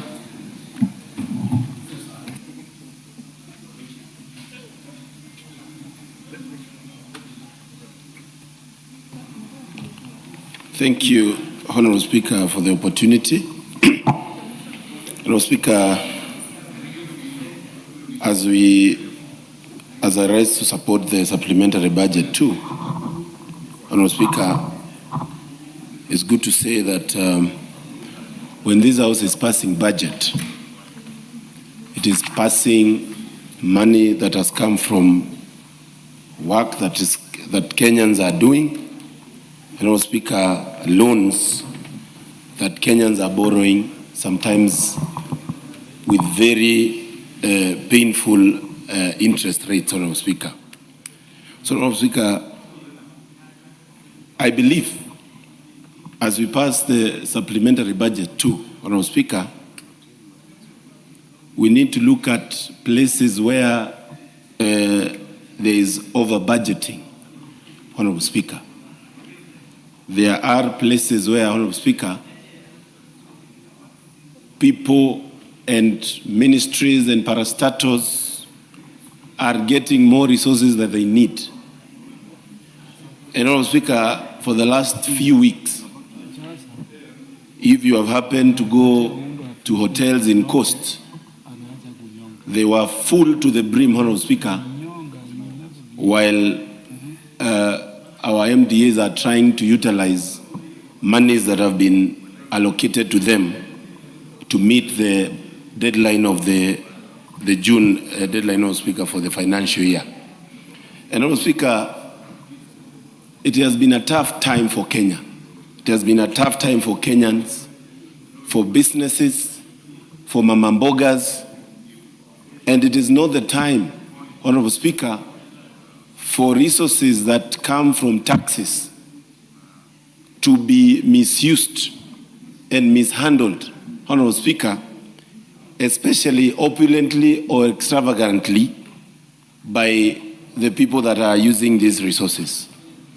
And it saddens me, Honorable Speaker, when we see places where Kenyans are getting low value for money, getting even additional resources, Honorable Speaker, in budget. And I know I am speaking on behalf of very many Kenyans. When we see increment in budgets for choppers, for State House, for office of the Deputy President, Honorable Speaker, when, Honorable Speaker, many Kenyans cannot even get good health care, and they don't have, Honorable Speaker, resources to have even food on their table. And today, Honorable Speaker, because we have passed the finance bill, I expected this House to take a reflection journey of the changes that we have made in the financial systems that have pressed Kenyans in a very tough way. Honorable Speaker, when we came in, when this House got into power in 2022, we first increased and put housing levy. Honorable Speaker, on top of that, we added and increased the banding for payee, whereby people were doing 30%. If you earn around 500,000, now it's 35%. Honorable Speaker, we have also increased the NHIF, Honorable Speaker. I mean, the NSSF. People used to do 1,000, now it's 6,000, Honorable Speaker, for somebody earning 100,000. This tells you, Honorable Speaker, that we cannot sit here as a House and not discuss how these resources that we are now passing through the supplementary budget too are being used, Honorable Speaker. And you have read and seen, Honorable Speaker, As early as yesterday, we got the news that World Bank has denied the emergency fund for our country to caution our economy. It tells you, Honourable Speaker, that at some point we have to live within our means. We have to use what we are collecting. And Honourable Speaker, I don't think, Honourable Speaker, that even when we are considering passing the status quo, we should have considered to have the finance bill of this year, making sure that Kenyans have some more monies in their pocket. Honourable Speaker, if you look at our collection in terms of revenue, you'll find that while the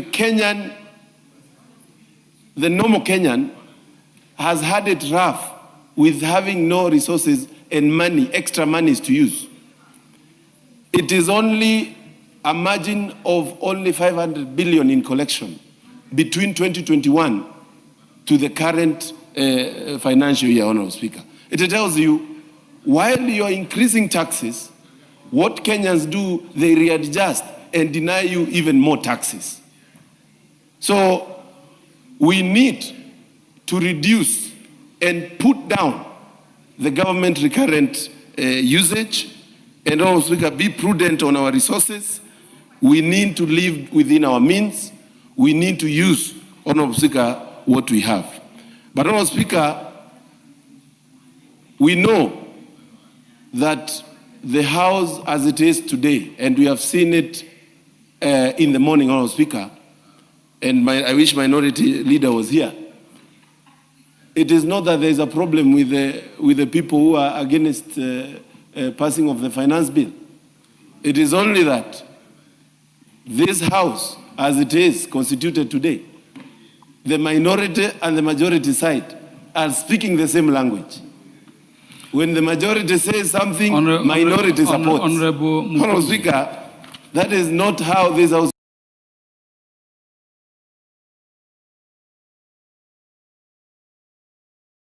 was constituted to work. It was Honorable Mukunji. Order, Honorable Mukunji. Honorable Mukunji, we are debating the matter under order number 14. It's a motion for consideration of the supplementary estimates 2 for the financial year 2025-2026. Could we just go back there? Honourable Speaker, I have not left my trail of contribution. Yeah, Honourable Speaker. Honourable Mukunji, the majority leader is on a point of order. Honourable Speaker. Just take your seat, Honourable Mukunji. Honourable Speaker, first let me thank you for guiding the member for Manyata, Honourable Mukunji. But now that he mentioned me and the minority leader, that if he says something, I must support, or if I say something, he must support. Just to inform the member that this is a house of debate. And you debate based on your understanding of issues. And therefore, if I understand there is something good in a bill to support, and my colleague, let me not even mention my colleague, the minority leader, Honorable Mukunji himself, sees there is something good to support, or he says something good that I feel is good to support, I will support. But you see, Honourable Speaker, the problem is that some of us have taken this chamber as an avenue for propagating rumors they collect out there. And I said here yesterday, Honourable Speaker, you had somebody say that the Finance Bill 2024 had provisions touching on land. Another one said they had provisions touching on Mitumba. And you could hear a select number of these members who congregated somewhere there raise the same issues, Honourable Speaker, to speak to the gallery, to speak to the people out there. This morning, Honourable Speaker, it took the person who was at the chair to correct the member for Chwele, he's called Honourable Kalasinga, who purported the finance bill had a clause 169. Shame. a bill that had only 56, 57 clauses. Honorable Speaker, I had another one here yesterday telling us, don't tell us to point to a clause. We know we are not fools. But I ask myself, if you are not a fool, then you should be able to read a bill and tell us this particular provision is contained in clause number 1, clause number 2, clause number 3. And therefore, thank you, Honorable Speaker, for guiding the member for Manyata to restrict himself to the supplementary estimates 2 of 2025-2026. Not to take us to that circus of just wanting to point fingers. I know some of you, like him and the member for Kajiado North, Honorable Bongokoyo, if they don't mention the leader of majority or leader of minority, their leaders out there will whip them. Thank you, Honorable Speaker. Honorable Mukuji, you can be sure you are protected from any whipping outside there. Honorable Speaker, I will just not respond to the majority leader, simply because there was no point of order, and he is just lucky that he got your eye and got a chance to contribute. But Honorable Speaker, my contribution was rightly put, that as we pass this supplementary budget, the finance bill is where these resources come from. And I was guiding this House simply and clearly that while we are passing these taxes, and while this House, the minority and the majority side, have combined efforts to ensure the executive have their way, they must not forget that they represent the people of Kenya. We are the only representative that have been given mandate to speak on the behalf of people of Kenya. So, Honorable Speaker, I was saying, and I will repeat, that this House has a responsibility, Honorable Speaker. The Honorable Jared Okello is on a point of order.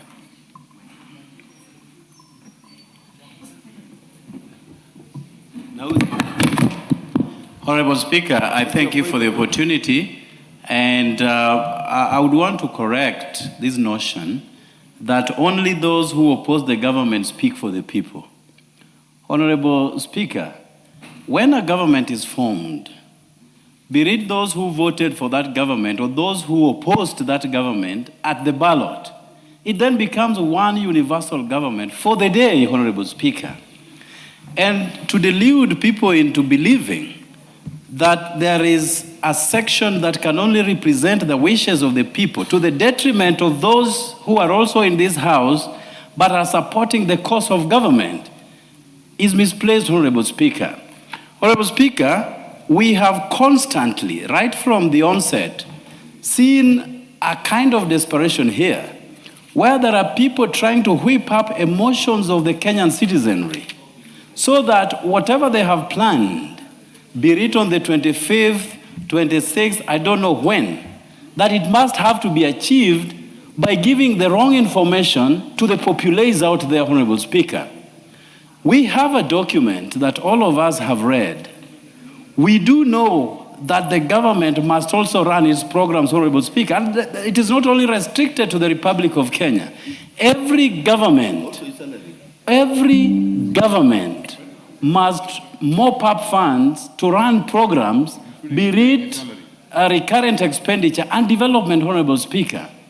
And when we have a document such as this that is before us, it has to be read with a tooth comb and critique where necessary, but only basing on facts and not conjecture, Honorable Speaker.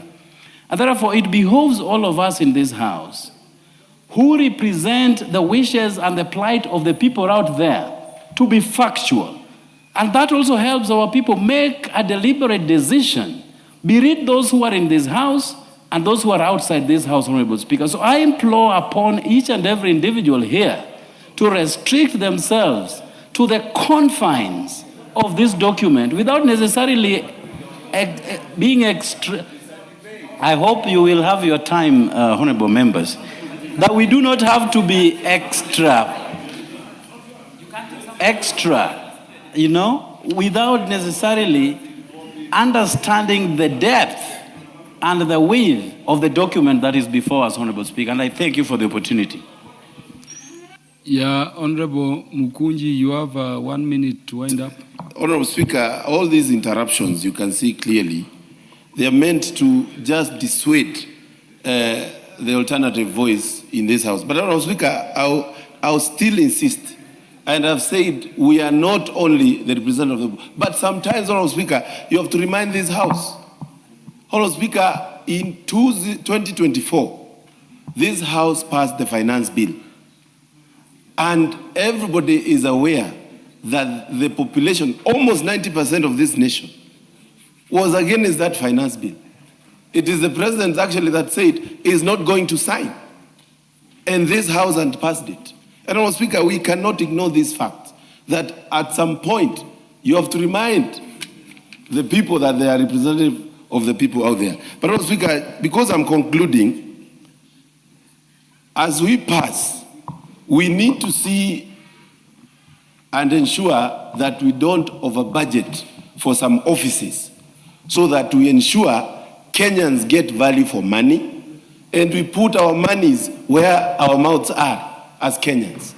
We don't need to have an increment in budget in places where actually almost sevenfold when you consider from 2021 to almost 2026.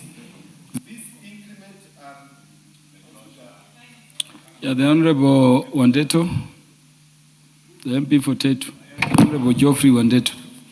Thank you, Mr. Speaker. I would also like to contribute to these supplementary estimates, which seeks to increase the overall budget from 2.913 trillion to about 2.931 trillion, an increase of 18 billion shillings. And Mr. Speaker, the concern of every Kenyan is that out there, people are struggling to put food at the table. People are struggling to fuel their vehicles with the current increases in fuel and in the attendant cost of living. And Kenyans have generally been crying that they wish to see a government that is more responsible when it comes to expenditure, a country that lives within its means. Mr. Speaker, we have continuously seen what I would call an expansionist budget over the last few years, moving, I think, from a low of 1.8 trillion, I think that's where Kibaki left us, now to 4.8 trillion. And Mr. Speaker, a lot of this is coming with two costs. One, the widening budget deficit, which this year, and I know we are not speaking about this year's budget, is estimated to move to about 1.2 trillion shillings. And also the increased debt burden to the country. And I feel, Mr. Speaker, we could be doing a lot of things at the expense of the future generations of this country. And so as responsible leaders, Mr. Speaker, it is important that even as we think through the budget estimates, even as we think through the expenditure for this country, that we spare a thought for the ordinary Kenyan, and that we also apply our money to the areas that directly benefit our people. Looking at where the 18 billion is going, it's difficult, Mr. Speaker, to really speak to some measurable, direct benefits to the common Mwananchi. We could make the president more comfortable at a better state house. We could build bigger stadiums, which are coming at a very huge cost to this country. But to what extent is that really benefiting Wanjiku, as we always talk about, the common Mwananchi? Mr. Speaker, the other issue is our absorption capacity. Again, you find at the end of every financial year, you have money that was appropriated, but that has not been spent. So we also long for the day the chairman of the budget committee will come with a supplementary budget that is reducing. Because every time we see is an increase from the last estimate. When will we come and tell Kenyans that now we are ready to cut our cloth, according to our size? we are ready to live within our means, and that we are ready to start making sacrifices on some of these non-essential items. I've seen the Office of the Deputy President has been added 100 million shillings. This is the same office that was that we were told, has overshot its transport budget because of the number of choppers that it has to hire or the frequency of those choppers. Mr. Speaker, we've also been told by the Anti-Corruption Commission that approximately 2 billion shillings, 2 to 3 billion shillings is stolen every day. So again, when I look at the 18 billion, is this theft for 1 week? Because if we are going to pass money, then it is stolen in a week's time. Because if 3 billion is stolen every day, the 21 billion will be stolen in exactly 1 week. So, Mr. Speaker, we need to think about some of these things. I brought to this House, Mr. Speaker, last week, and Mr. Speaker, I brought to this House. You can protect me from... Emmanuel Wangwe is on a point of order. Okay. Just take your seat briefly on the Wandeto. Thank you, Honorable Speaker. Honorable Speaker, will I be in order to ask my very good colleague, the CPA, Wandeto, to also mention that statistic is statistics as per the former president, Honorable Uhuru Kenyatta. Thank you, Honorable Speaker. Thank you. I can answer my chairman. The latest ESC statistics shows that the country is losing 783 billion to corruption. So you can divide that by 365, and my chairman, I know his phone has a calculator, it will come to roughly about 2 to 3 billion. Honorable John Wandeto, just take your seat. The chair of the Departmental Committee on Justice and Legal Affairs is on a point of order. Thank you very much, Honorable Speaker. Honorable Speaker, I was studying on 83. Honorable Wandeto is required to substantiate what he is stating as a matter of fact when he knows that he doesn't have the facts.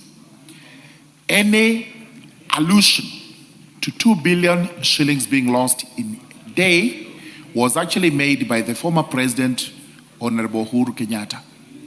We have not had any other report whatsoever from anywhere howsoever that we are losing money on a daily basis and at what rate. So if he's drawing an analogy with that statement, he has to say so. If he states it as a matter of fact, we require substantiation because we do not have any facts of any allegation that we are losing 2 billion shillings, less or more per day, as he alleges. Mr. Speaker, allow me to move on. And, Honorable Wandeto, let me read for you the provisions of Standing Order number 91. At Sub-Order 1, it says, a member shall be responsible for the accuracy of any facts which the member alleges to be true and may be required to substantiate any such facts instantly. You've just mentioned that the country is losing 2 to 3 billion. Would you substantiate so that we go over the matter? Yes, I would invite Honorable Murugara. After this, he can come and I can show him the latest ESCC report. The latest ESCC report is also online.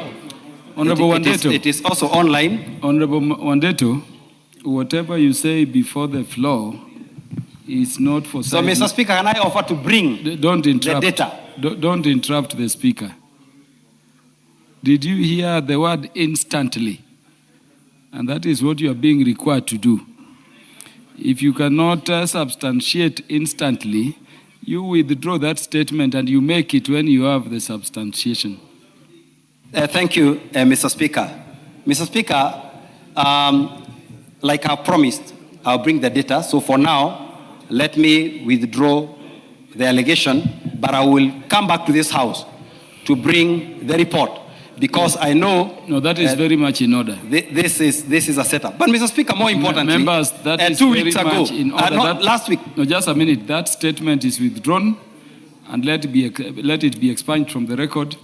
Honorable Wandeto retains his right as a member to make that claim as and when in the future he will be able to substantiate. We will be able to substantiate, Mr. Speaker. But it would also not be honest for this House to say there is no corruption, wastage of public resources in this country. But we will deal with that data. But, Mr. Speaker, more importantly, last week when we were debating the estimates for the 2026-2027 financial year, I brought to this House proposals, or I had proposed a reduction of the budget by 91 billion.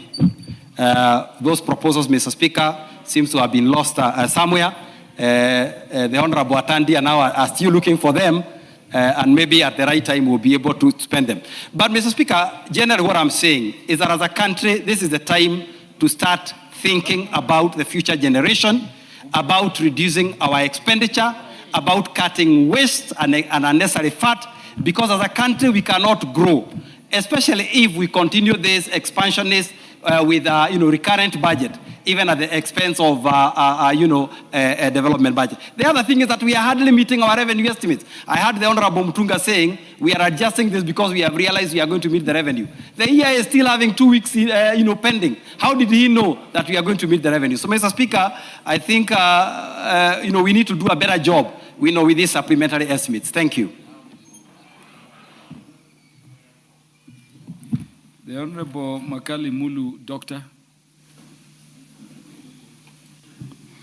Yeah, thank you, Honorable Speaker. Honorable Speaker, I will be very brief.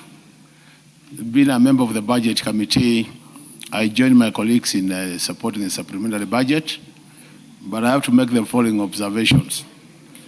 The originators of supplementary budget is Treasury, National Treasury. And with all due respect to this House, Honorable Speaker, 2 weeks to an end of our financial year sends the wrong signals in terms of planning and budgeting. I think into the future, Honorable Speaker, we should be firm as a House that the last supplementary budget to this House should be coming at least a month or two to the end of the financial year. We cannot stop it because it's a constitutional provision under 223, but I think 2 weeks to the end of our financial year, that is really not good for the House. The second item, Honorable Speaker, as I conclude, and I think is this important, Honorable Speaker, I think members seem to have forgotten that the budget we are discussing, which is this year's financial budget, Honorable Speaker, had a huge budget deficit. And what has happened even over time, Honorable Speaker, many times I've talked about a moving deficit target. How I wish that some of these savings we are talking about through A&A and other amounts not being utilized would have been pushed to reduce the budget deficit so that we reduce our public debt, Honorable Speaker. Public debt is a huge, huge problem in this country now where we are. We always keep on talking about it being sustainable, but I think we need to make a very deliberate move, Honorable Speaker, that we start reducing it. So with those remarks, Honorable Speaker, I want to support it. But Honorable Speaker, also another statement of fact, Honorable Speaker. I think members have said here that I think by design, the architecture of this House is that you have a majority side and you have a minority side, Honorable Speaker. The expectation is always that the majority side might be carrying the voice of the executive. The minority side is expected to provide alternative voice to that voice of the executive. And in a situation where you find that in many cases, and Honorable Speaker, I want to challenge anybody in this House to tell me when is the last time we had the minority leader of this House giving different opinion from the majority leader, so that he can come here and try to harass his deputy by saying that he is taking over his position. It is not taking over his position.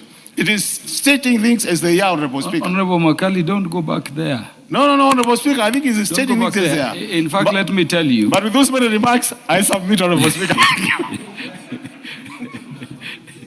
Lastly, Honorable John Kagusha.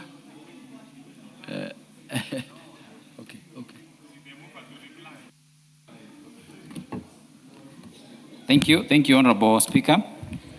I want to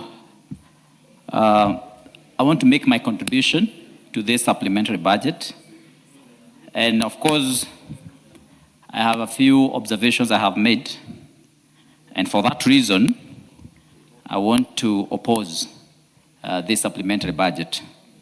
Honorable Speaker, if you look at the additional request for supplementary number 2, table number 1, vote number 1012, Office of the Deputy President, we are increasing his allocation at this late hour with 200 million Kenya shillings.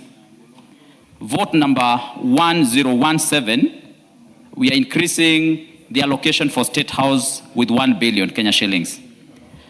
Vote number 1026, State Department for Internal Security and National Administration, again on recurrent, is being increased by 1.55 billion Kenya shillings. Vote number 1281 on National Intelligence Services is being increased by 3.55 billion Kenya shillings. Honorable Speaker, the total amount of money that is being increased 2 weeks before the end of the financial year is 6.3 billion Kenya shillings, and this is recurrent expenditure for the high and mighty of this republic. Honorable Speaker, considering that we have very many challenges in this country that we are facing as a people, it is unfair that this House should sit today to pass a supplementary budget that is increasing the comfort of the executive by a tune of 6.3 billion Kenya shillings. Honorable Speaker, this would be the most unfair thing that we can do in this country. Remember, we have very many people who are suffering and are not able to pay their hospital bills. We have very many people today and schools that cannot run because they have not received their capitation. Yet, we have a challenge whereby we want to pass this kind of budget that is going to be for the benefit of the executive and the president and his deputy and NIS. Honorable Speaker, I also want you to draw your attention also to the way we have revised the revenue downwards by 153 billion Kenya shillings. And as we are doing this, you are increasing the budget by a whopping 17 billion. And clearly you can see the budget that you're increasing is giving 6.3 billion Kenya shillings to the executive. Honorable Speaker, by doing this, yes, we are now expanding our deficit. Order, Honorable Gaguchia. Somebody is on a point of order. The Honorable Member for Migori. Thank you, Honorable Speaker. What's your point of order? Honorable Speaker, the member has just said that the increment is for the President and his deputy. I'd like to remind him that that office does not belong to His Excellency Ruto. That office belongs to Kenyans. So it's not a personal benefit to the President and his deputy. He needs to be very clear on that. And you know, just on a light note, Honorable Speaker, I have been in opposition. Let us oppose with sincerity, not just to make a name. You know, the way we are opposing things here, it's like we are doing a game. It's like for the television to capture you. I have been opposing in this House, but I oppose with matters that really concern one, and I say the truth. I don't just bring stories like this one of benefit to Honorable Ruto. How is he going to benefit? He has his salary. He's eating in his house with his wife, his salary. So there's no benefit directly to a person. It is to the office. So even your future president that you think might come will benefit on that note. Even the State House that has been renovated, it is not for his, it is not for His Excellency. I am still on His Excellency, Honorable Speaker, there's disrespect from the Honorable Member. I am on the floor, he's standing right behind me. Honorable Speaker. Order, Honorable Fatima, you made Honorable Speaker. I made my point, but also, Honorable Speaker. The member for Migori is not on any point of order. And she is... Order, Honorable Gaguchia, proceed. Give the mic to Honorable Gaguchia, please. Prosecute the matter that is before you. Honorable Speaker, there is no cure for ignorance. Honorable Member, when you see a member of the National Assembly starting to say that money that is appropriated for the State House is for the benefit of young kids and students who are in high school, who are waiting for the capitation that they have not received. Honorable Member, that's when you realize that member is extremely ignorant and does not understand how public finance plays out in this country. Honorable Member, Honorable Speaker, the deficit for the... Honorable Gaguchia, when the chair tells you order, you freeze. There is a member of parliament who is on a point of order. When you rise on a point of order, you surely would want to be given an opportunity to prosecute your point of order. Honorable KJ, what's your point of order? Mr. Speaker, I thank you. Yeah. And we must speak to members of parliament who are serving their first term to know that this House is guided by the standing orders. And the standing orders do talk about the manner of language that should be used, especially when addressing a fellow member.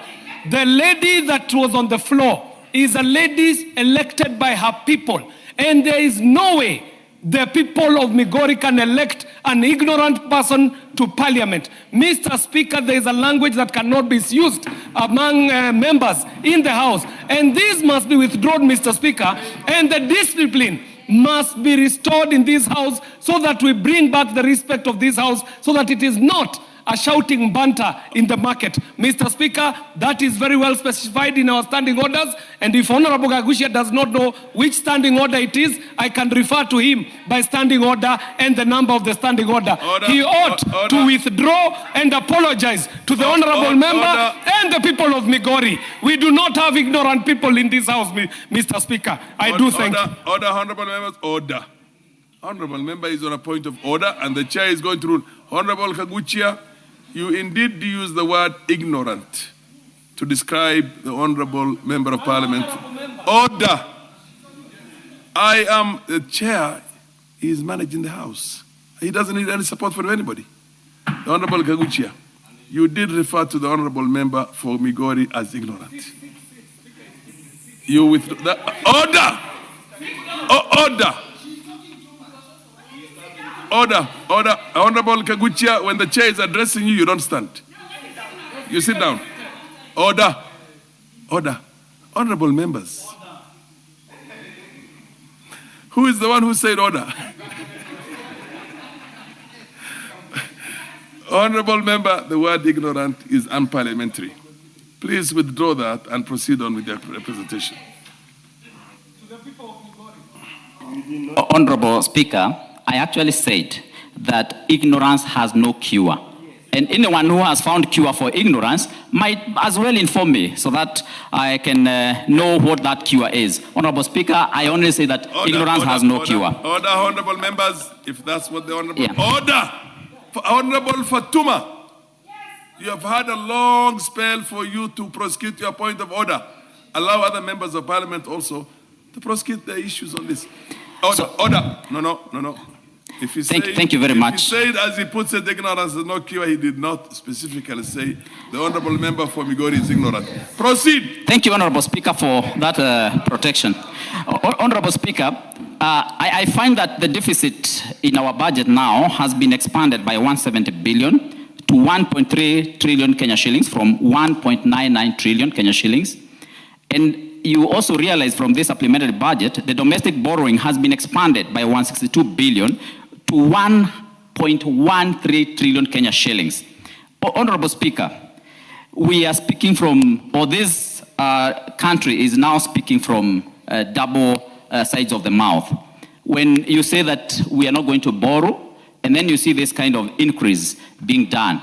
Honorable Speaker, I propose this money that has been allocated in this supplementary budget to State House, to Deputy President's office, to NIS, to Interior, to the tune of 6.3 billion Kenya shillings. That these four offices are meant to spend this money within the next 2 weeks. Honorable Speaker, I respectively propose that that money be put on road construction, be put on capitation for schools, be put on medication for our people in hospitals, and be put on agriculture to subsidize seeds, especially now when we are going to planting season very soon, so that our people can benefit from these maneuvers that we do in our supplementary budget, rather than benefit a few individuals who seem to be enriching themselves,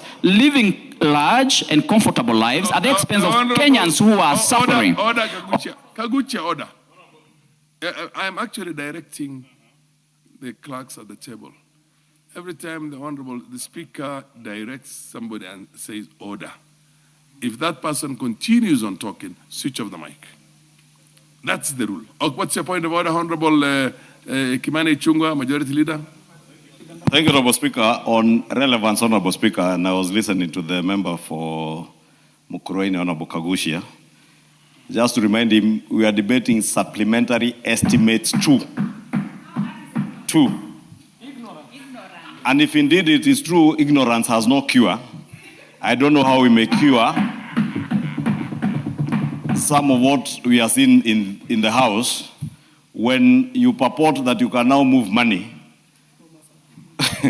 in a supplementary 2 budget, 12 days to the end of the financial year to benefit this and that group. Truly, Honorable Speaker, ignorance would have no cure in that case. And if ignorance has no cure... Ignorance has cure because if somebody is ignorant, he gets informed or educated. Honorable Speaker, you know, if ignorance has no cure, even the ignorant, you may not be able to educate them. That is why, Honorable Speaker, you have had some people say that this and that clause has this and that when it doesn't have, and when you challenge them, they tell us, don't refer us to the clauses in the bill. I just want the member for Mukurweini to remain relevant to the debate. Cognizant that this is supplementary estimates 2, not supplementary estimates 1. At the end of the financial year, 12 days to the end of the financial year. And if you bother to listen to the chair of the Budget and Appropriations Committee, most of these are realignments and reallocations towards the close of the year so that you do not leave gaps in one state department against the other. There is no additional expenditure.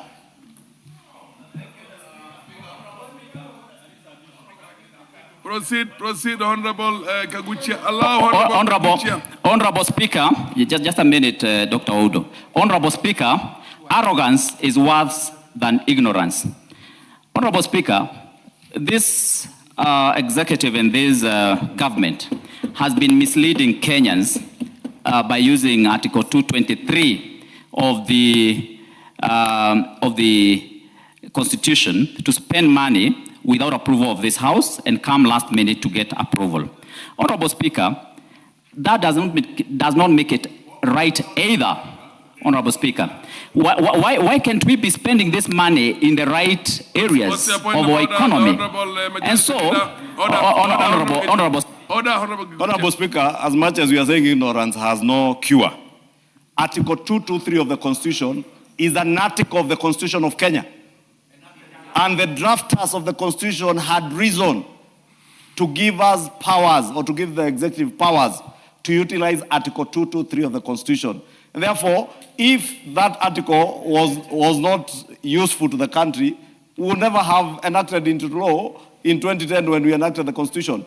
And any expenditure that comes under Article 223 is up to this House to oversight whether those funds are going to proper use. I wish the member was speaking to those issues, but not telling us that Article 223 you made your point, Honorable Majority Leader.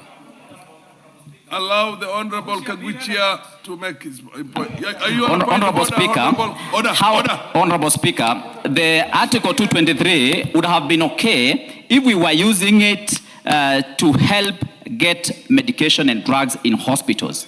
If we were using it to build and construct roads, but not for hiring choppers, not for hiring jets, which have massage seats, not for moving from... Honorable Atandi, is there a point of order? The chair of the Budget Committee. Honorable Speaker, I know I will have my chance to respond when I'll be replying. But I just wanted to inform the House that for this particular... you cannot inform the House. Do you wish to inform I wish to inform the Honorable Kaguchia. Honorable Kagucha, do you wish to be informed? That... Be informed by Dr. Oudo. Sorry, not by the... Yeah, Dr. Oudo, please. Honorable Speaker, let me reframe my concern. That if it's a point of order, yes, and you want to... Yeah, it's a point of order. You want to clarify... Yes, I would like to clarify. Yes. I would like to clarify that even though the majority leader has explained the purpose of Article 223, which is an act which is in the law, and we have used it before. But for the sake of this, for the sake of the matter before the House, yes, we are not regularizing any expenditure under Article 223. So therefore, the Honorable Kagucha is out of order to be continuously talking about Article 223 as if it is something that is before the House. The supplementary bill before us, supplementary estimates 2, has nothing on Article 223. So let him be informed. Thank you. Honorable members, for purposes... What's your point of order? On order to who? Who is out of order? No, you can't inform him because his time is up. But order. order. Honorable Kaguchia, I give you half a minute more. But please be relevant and use your time properly. Honorable Speaker, I want to clearly put it that the chair of budget has talked about Article 223. Order. Do you wish to be informed by Honorable Oudo? Yes, Honorable Speaker. Proceed. Honorable Speaker, when the Honorable Majority Speaker, Majority Leader was indicating, he misled the House. This particular supplementary budget has got an increase of 18 billion above what was approved in this House. Just wanted to go on record so that I inform him, because he was given the wrong information. This supplementary budget has an increase of 18 billion and is stated here in order number 14 of today's stand order paper. Thank you, Honorable Speaker. Thank you, Honorable Oudo, for the information. Honorable Speaker, you can see the hypocrisy and the... Order. Prosecute your... Honorable Speaker, the point is that the majority leader is the one who alluded to Article 223, what the budget chair is talking about. Honorable Speaker, the point is that we have 6.3 billion Kenya shillings that is being proposed in this supplementary budget for the 4 higher offices in this country. And that is what we are opposing, and that is what we are saying. We must remove this money and give it to the children of this country, use it to buy drugs, use it to construct roads, Honorable Speaker, because it is not right that we use a whopping 200 million Kenya shillings in the office of the Deputy President, a whopping 1 billion Kenya shillings in the State House, 1.55 billion Kenya shillings in the internal security, and in the National Intelligence Services, 3.55 billion Kenya shillings. Honorable Speaker, this is wrong, and Kenyans must know how their money... Time is up. Honorable Murugara. Yeah? Honorable Murugara. Honorable members. Thank you very much, Honorable Speaker. Honorable Speaker, we must always get those notions which are wrong out of the way. Number one, we are doing exactly what we are empowered to do, which is to approve a supplementary estimate brought to this House. The only requirement we need from the executive is exactly what is the purpose of that supplementary estimate. Where it turns on Article 223, this House would actually be informed accordingly and may ratify the expenditure or decline to ratify the expenditure. As far as this estimate is concerned, we've been informed that these are realignments. These are reallocations. Money that was budgeted for, but has to be moved so that it is in tandem with what the country needs. It is wrong for us, honorable members, to say one state department is not important, another state department is more important, while in actual fact, we do have budget allocations for each of these state departments. It cannot be said that the office of the president or state house is not important to this country. In fact, it is the seat, the unifying seat of the country is actually at the state house in the office of the president. You can imagine how it would be if we were to treat that office with the contempt, as some members are trying to do, purely because they feel it is not in line with their political inclination. You can imagine what would happen if there is any of the state departments that is underfunded and therefore has to be funded through an alignment. As far as this is concerned, we have pointed out that internal security is an important facet of the country. This is where we find our security agencies, internal, and this money is going towards our police force, our GSU, and all those ones who provide us with internal security. NIS, there's no way this country can survive without NIS. We would be foolish if we did that, because we would be caught here unawares, not knowing what is happening in our own country. We've talked about other very important factors which are not being mentioned, like the Nyota program. A turning point to our youths in Kenya. And nobody whatsoever, nobody in this house would dispute the fact that the Nyota program is one of the most important programs in our country. Ask any other youngster who has benefited from this. And as they continue to benefit, because money is coming up in tranches, we cannot vote because a supplementary has come in to say some money has to be allocated to these youths. Therefore, we are doing what we are mandated to do under our constitution today.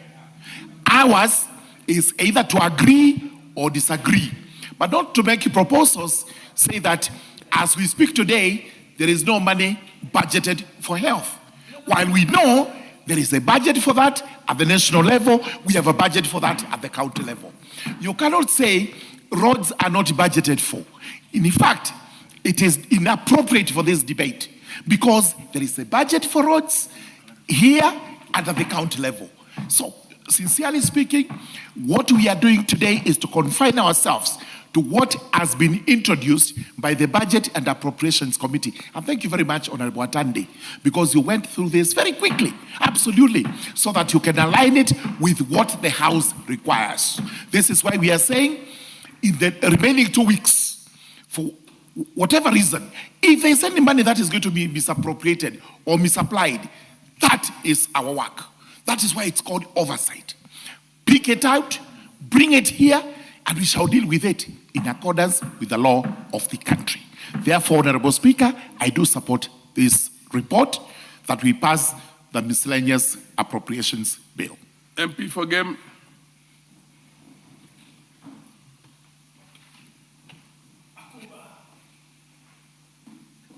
Thank you, Mr. Speaker. I rise in support of the motion.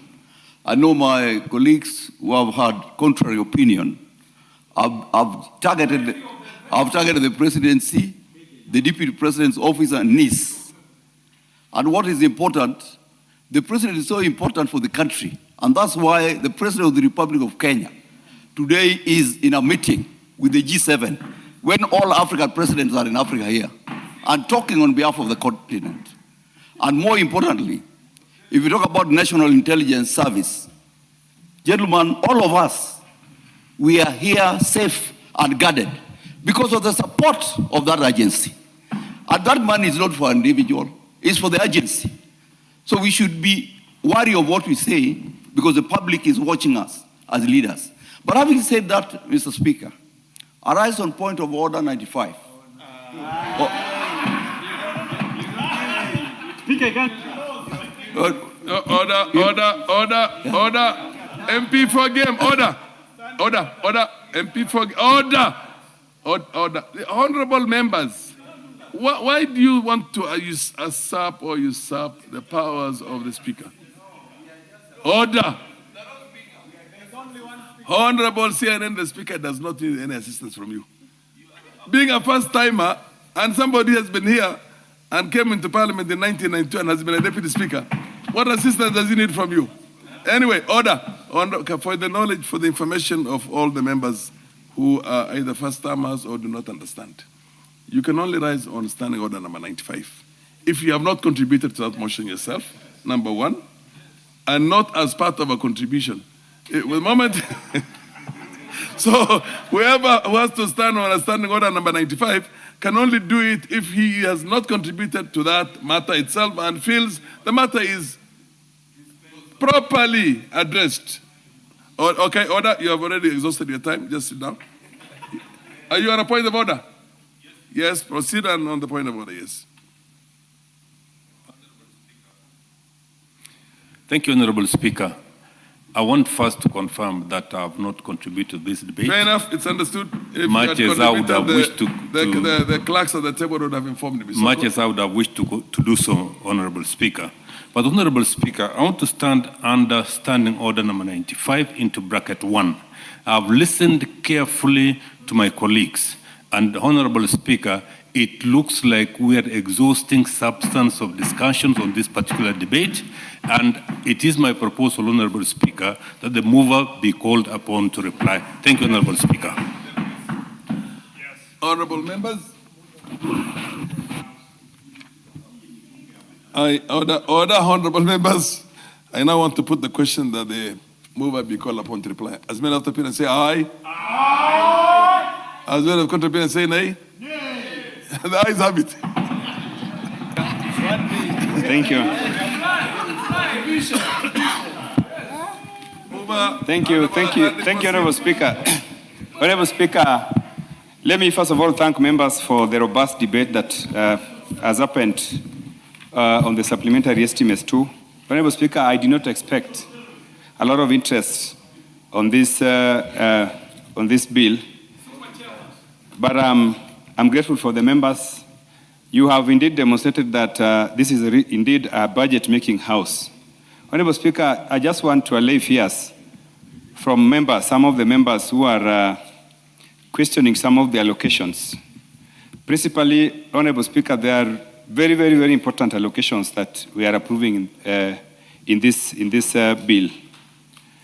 First of all, Honorable Speaker, if you look at the allocations under sports, all of us are aware that we are soon going to host the AFCON, the African Cup of Nations.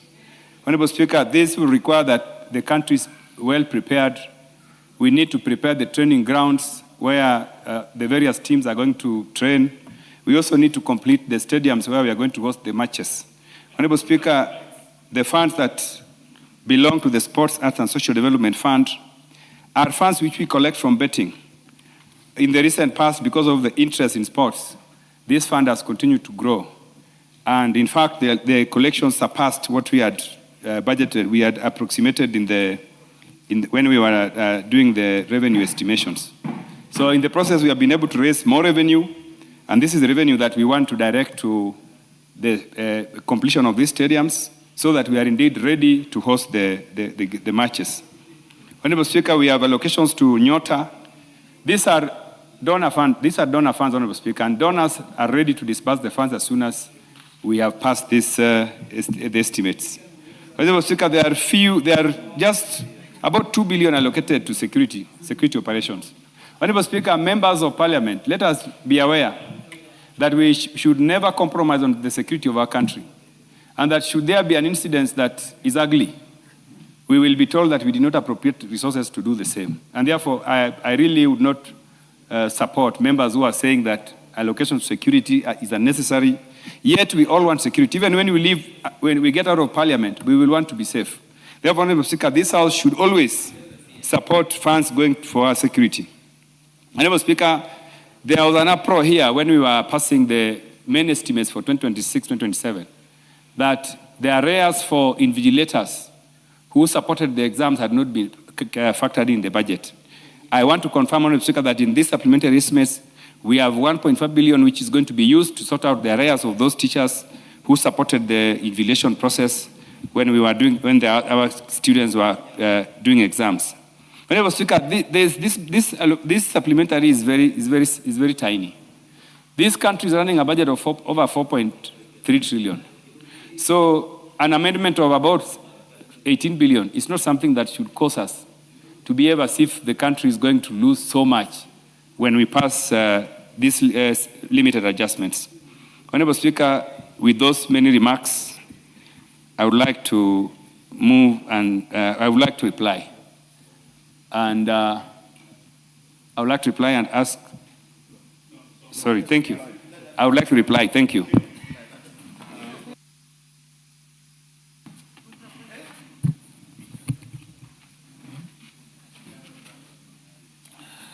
Honorable members, I now put the question that this House adopts the report of the Budget and Appropriations Committee on its consideration of the second supplementary estimates for the financial year 2025-2026, laid on the table of the House on Wednesday, the 17th June, the year 2026, and pursuant to Section 39 of the Public Finance Management Act, Cap 412A, and Standing Order number 243. 1, Roman 1, approves an increase of the current expenditure for the financial year 2025-2026 by Kenya shillings 7,619,000,000 in respect of the votes contained in the first schedule. Roman 2 approves an increase of the capital expenditure for the financial year 2025-2026 by Kenya shillings 10,618,023,911 in respect of the votes contained in the first schedule. Roman 3 approves an overall increase in the total budget for the financial year 2025-2026 by Kenya shillings 18,237,023,911 in respect of the votes contained in the first schedule. And Roman 5 makes financial recommendations as contained in the third schedule. Will as many of the opinion say aye? Aye. Will as many of the contrary opinion say nay? Yes. The ayes have it. Next order. Order number 15, the Plant Protection Bill, National Assembly Bill number 28 of 2025. Second reading. Majority Leader, would you want to move that or you want it? Thank you, Honorable Speaker. Honorable Speaker, I rise to move that the Plant Protection Bill, National Assembly Bill number 28 of 2025, be now read a second time. Honorable Speaker, allow me first to thank the Committee of Agriculture who considered this bill and took it through very extensive public participation, because this is a very critical bill in a country like ours, which we pride ourselves of being an agro-based economy. Honorable Speaker, you members are aware that in an agro-based economy like ours, productivity, especially of our food crops, is very critical, not just in the matter of sustaining our food security, but also in ensuring that we are stable as a nation, because without food security, instability as a nation comes into play. Honorable Speaker, the provisions of this bill is quite a lengthy bill, Honorable Speaker, with almost 60-something, 75 clauses. And it is important, Honorable Speaker, I continue to re-emphasize the number of clauses in the bill, so that those like the member for Kobchai, the Honorable Kalasinga, who are purporting a finance bill has 169 clauses, and referring to a bill saying that clause 169 in this bill, and the bill had only 57 clauses, so this bill has only 75 clauses. So for those who are not very keen in reading bills, it's important that you go through every clause of the bill, so that as you legislate, you are aware what are the provisions of each and every clause in a bill. That is what good legislators do. Good legislators don't listen to propaganda out there, watch the things that are being said on TikTok clips or what is being said on social media, then come to propagate that on the floor of the House. You make the House look unserious and actually expose your own sense of ignorance and lack of wisdom. I do not want to say foolishness, it is lack of wisdom. When you come to say things that do not exist, and you go out there and make the world believe that they exist. Therefore, this bill, Honorable Speaker, is repealing the Plant Protection Cap 324, which was enacted during the colonial government in the year 1937, principally to secure Kenya's agricultural value chain. And as I've said, we prided ourselves as being an agro-based economy. And indeed, being an agro-based economy, a lot of legislative interventions have happened over the years since 1937. But it's become important that we now relook at this Plant Protection Act that was enacted in 1937. And specifically, the bill seeks to modernize our structures to handle the rapid transformation that we are seeing in our agricultural sector and the global dynamics of agricultural trade. And I say the massive transformation in our agricultural sector because, Honorable Speaker, you remember 3 years ago, we were unable to feed ourselves. 3 years ago, we were importing sugar. If Kenyans have forgotten, sugar was trading at over 500 shillings a kg of sugar in our supermarkets. Our other food crops, like maize flour, was trading at 260 shillings in our supermarkets. Honorable Speaker, if you protect me from the member Joshua Kimilus, or someone who is shouting from his seat. Order, Honorable Joshua. I'm not going to mispronounce your name again. So, yes, what's your point of order? What's out of order? Mr. Speaker, I respect Majority Leader, but does he has powers to abuse me by calling me Kimilu? Kimilu, not Kimilu, is an abuse. And I want Majority Leader to withdraw and apologize to me, because that's an abuse. Mr. Speaker. Yes. Honorable Speaker, you know, even himself, he seems to be uncertain what his name is. Point of order for KJ. I do not seek to interrupt my majority speaker, but Mr. Speaker, in this house, we come from different parts of the country. Yes. And the speaker who is on the seat, himself is on record being unable to pronounce the name of the honorable member. Yes. So, Mr. Speaker, some of these are not things that we should waste our times about on the floor. I think, Mr. Speaker, the honorable leader of majority was on a great point about misinformation and heckling on the floor of the House. So, Mr. Speaker, I think what he was calling you to is to call him out on heckling while members are contributing in the House, Mr. Speaker. And Honorable Joshua Kimilu. I had said from the beginning, I will not make a mistake the way I made it last time. I know the honorable member is called Kimilu. Proceed. Thank you, Honorable Speaker. It may be difficult for some of us to pronounce names, but anyway, they are not important. Well, Honorable Majority Leader, order. You are the one who You are the one who corrected me last time. Honorable Speaker, last time when you mispronounced that name, yes. He shouted from his place and you aren't hearing what he was saying, so I heard what he was saying. But anyway, I was saying moving on because names are not important in this case, especially if there is no value addition to the debate that we are on. Because we are on the debate of the rapid transformation in our agricultural sector. That packet of flour, maize flour that was selling at 260 is now below that 260 and below 200 shillings, Honorable Speaker, in the region of some brands 110, 130, 140. And that transformation, Honorable Speaker, has not come by mistake or by accident.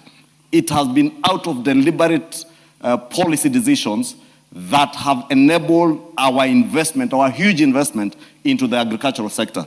Honorable Speaker, that investment, whether it is in the seed input or fertilizer subsidy program, which we just allocated another 19 billion shillings, Honorable Speaker, to ensure that this rapid transformation continues.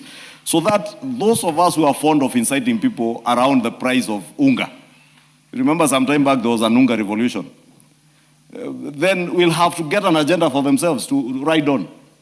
Just like you have seen, Honorable Speaker, today, unfortunately, there are a handful of members, about 14 members of parliament, who are trying to incite emotions in the country around the question of the finance bill, simply because they could not articulate clear issues that were of concern to the people in the finance bill, because some clearly had not read that finance bill.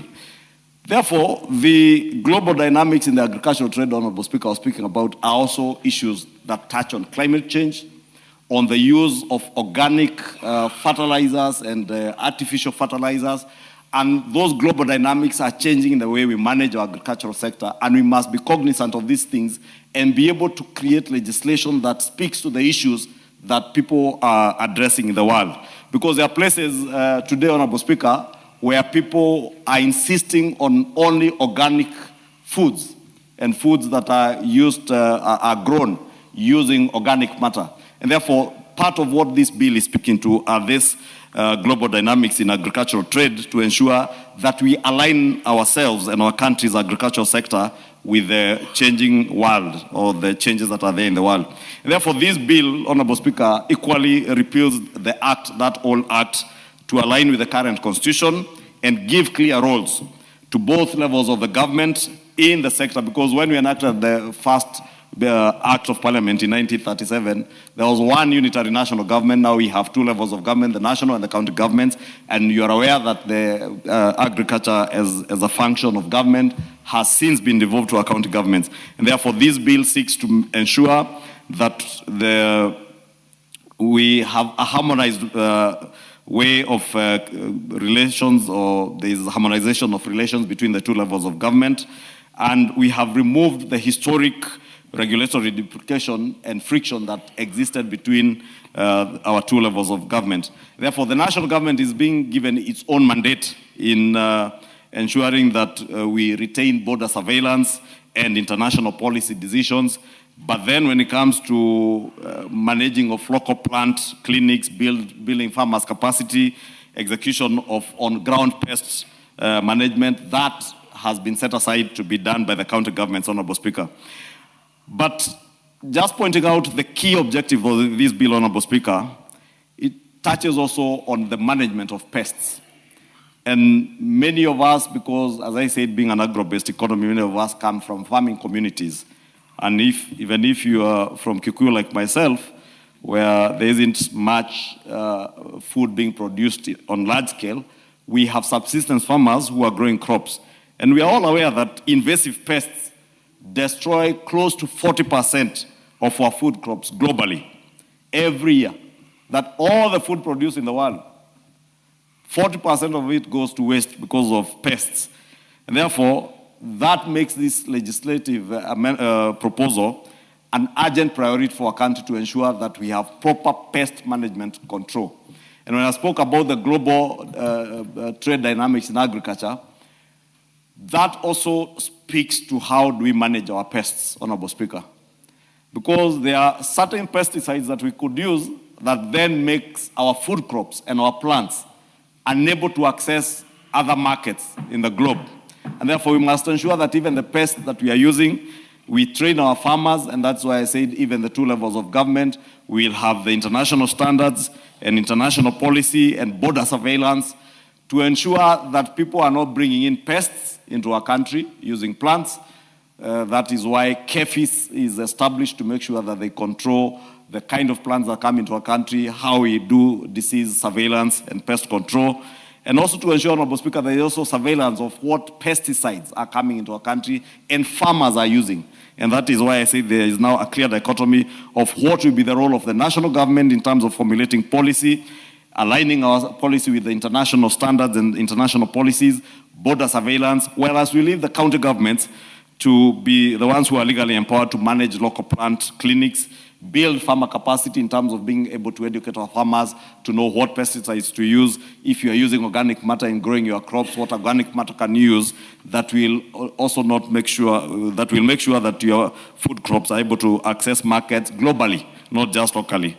And also, of course, they will be the ones in the county governments being able to execute the on-ground pest management, because they are the ones who have extension officers on the ground. Honorable Speaker, the key objective of this bill, therefore, is to establish a very clear and comprehensive legal and regulatory framework, or an institutional framework, that will handle modern agricultural challenges. And specifically, the bill targets to do a number of things. One is to prevent the introduction or the establishment and spread of destructive plant pests in Kenya. As I said, it is possible that if we do not manage this space, people can introduce very destructive pests. And Honorable Speaker, not just pests, but also plants.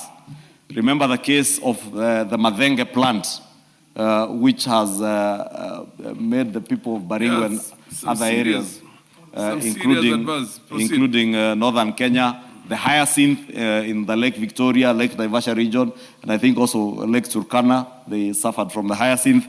These are things that can come into our country and become a disadvantage to our food production cycle. And therefore, part of the targets of this bill, or part of the key objective of this bill, is to ensure that we have proper mechanisms to on the introduction, management, and establishment of destructive plant pests in the country. 2, it also aims to fully institutionalize and facilitate safe international and local trade in plants and plant products. Honorable Speaker, you know, you've seen in many jurisdictions when you are walking out of your aircraft to the terminals, you are told to declare what you are carrying. And part of the things you asked to declare are whether you are carrying any plants or seeds. And we want to ensure that even in our own country, Honorable Speaker, because I have not seen that at JKIA, we will now have a legal framework that will ensure that people are able to declare, so that even if it's a flower you are coming with from outside, you go to Tokyo and you find a beautiful looking flower or another capital city, and you want to carry its seeds or that plant into the country, we must be sure that you have approval from KEFIS. Honorable Speaker, this bill also seeks to formally align Kenya with global standards, as I said, by giving full effect to the International Plant Protection Convention, which we are a signatory to, and therefore we will use this bill to give effect or formally align our country to the global standards that we are signatories to, like that International Plant Protection Convention. The bill further seeks to effectively manage transboundary and migratory pests that threaten national food security. You remember, Honorable Speaker, like 4 years ago or so, maybe 4 or 5 years ago, in 2020 or 2019, there was an invasion of locusts. And I remember the then Minister for Agriculture, I think it was Peter Munya, telling people to photograph pests, the locusts, and send the photos to the ministry. Because we lacked that effective transboundary and migratory pest management system. Therefore, we want to create that mechanism so that the current Minister for Agriculture, should there be an invasion from any of our neighboring countries or from one country to the other, will not stand up to tell us, you take photos of locusts and send to the ministry, then we'll be able to establish whether it is a harmful one or the unharmful one. We will have a system now where you are able to manage this transboundary migration of any harmful pests, so that you're able to track them and know if there is an invasion of a harmful pest that would diminish our food crops or our plants, you arrest it in time. The bill also establishes a very comprehensive institutional framework that coordinates plant protection across both levels of government. As I said, this is a bill that is dealing with a matter that touches on devolved levels of government, and therefore, even upon passage in this House, we expect that it will go to the other House.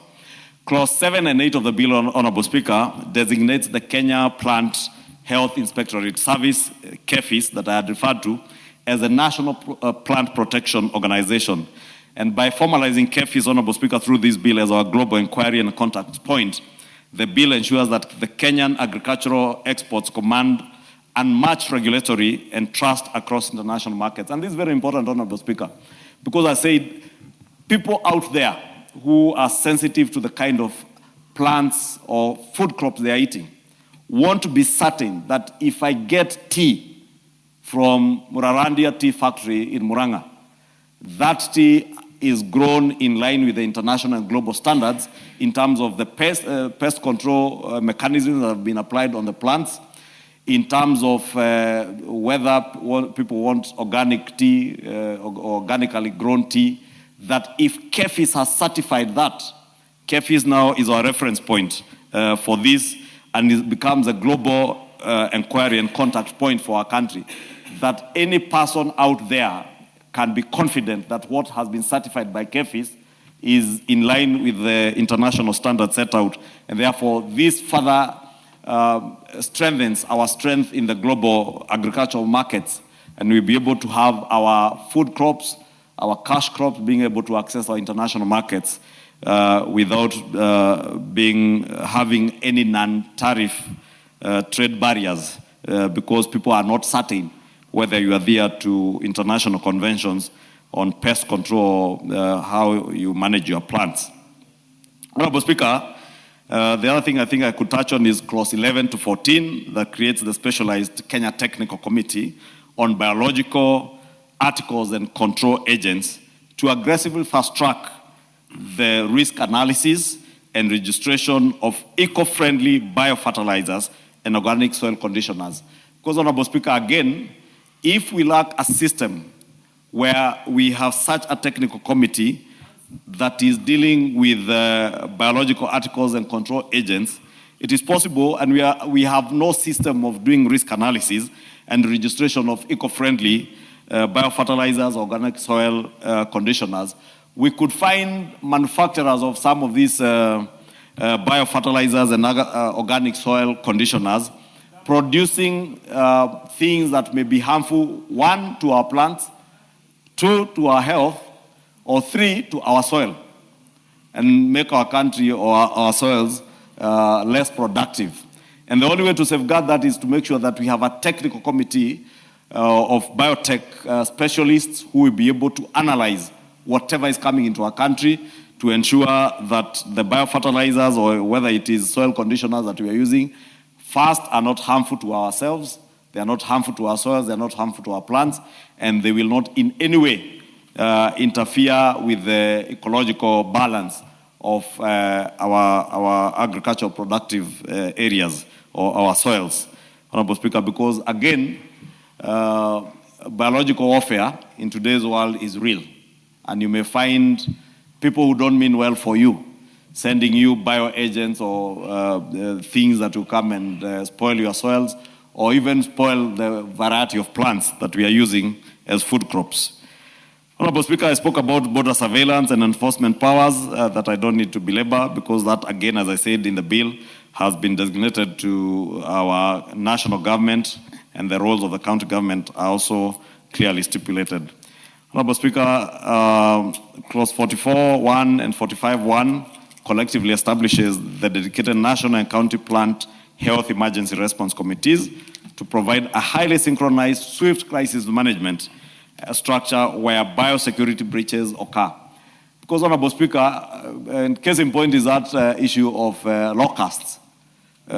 This had nothing to do with biosecurity. It was just an invasive pest. But you remember those 4 or 5 years ago, there was absolutely no coordination between the county governments in Isiolo, in Marsabit, I think also parts of Laikipia where this invasive pest came from, and the national government.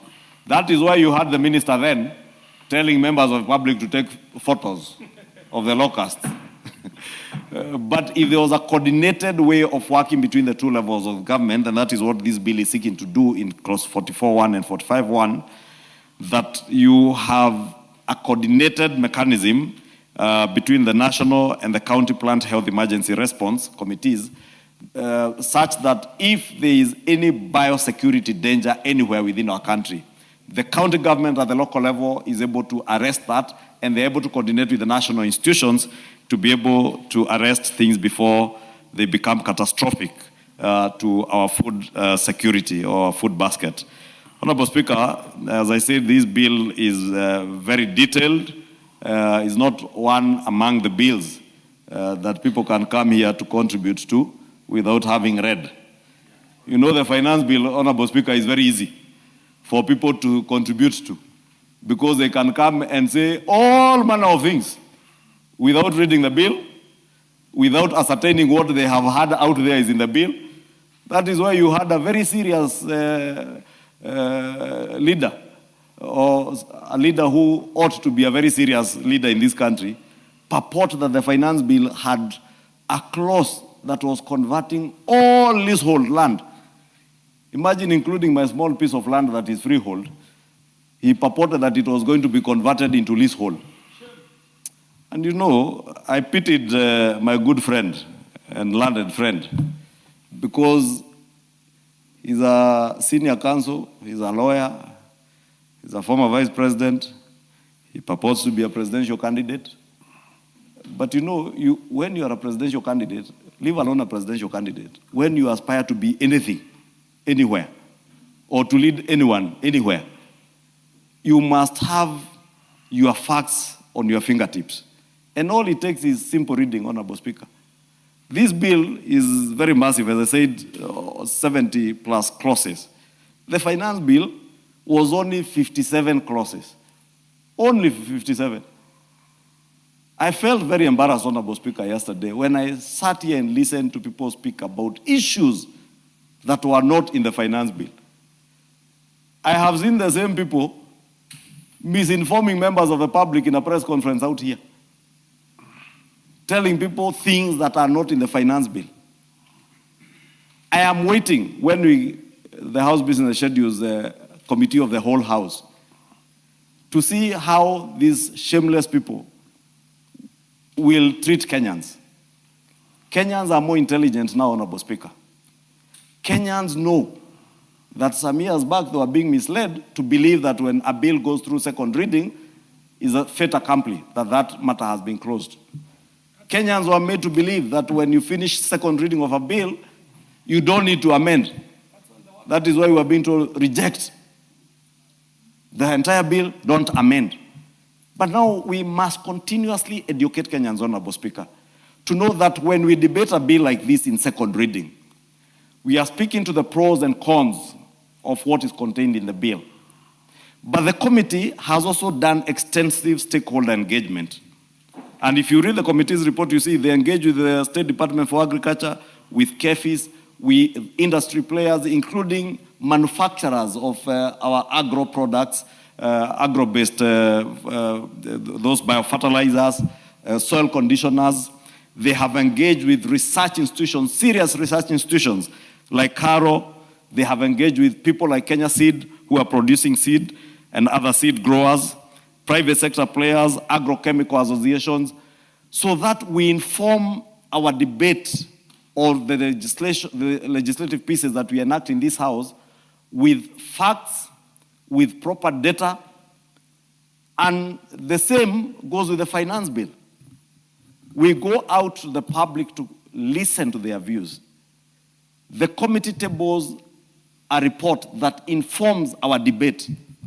And therefore, as serious legislators, as serious leaders, elected by the people to come and represent them, the best we can do is just to take 10, 20, 30 minutes of our time to go through the executive summary of the committee's report when it is tabled. To get a bill like this, Honorable Speaker, and if you turn to the back of the bill, it speaks to the memorandum of objects and reasons.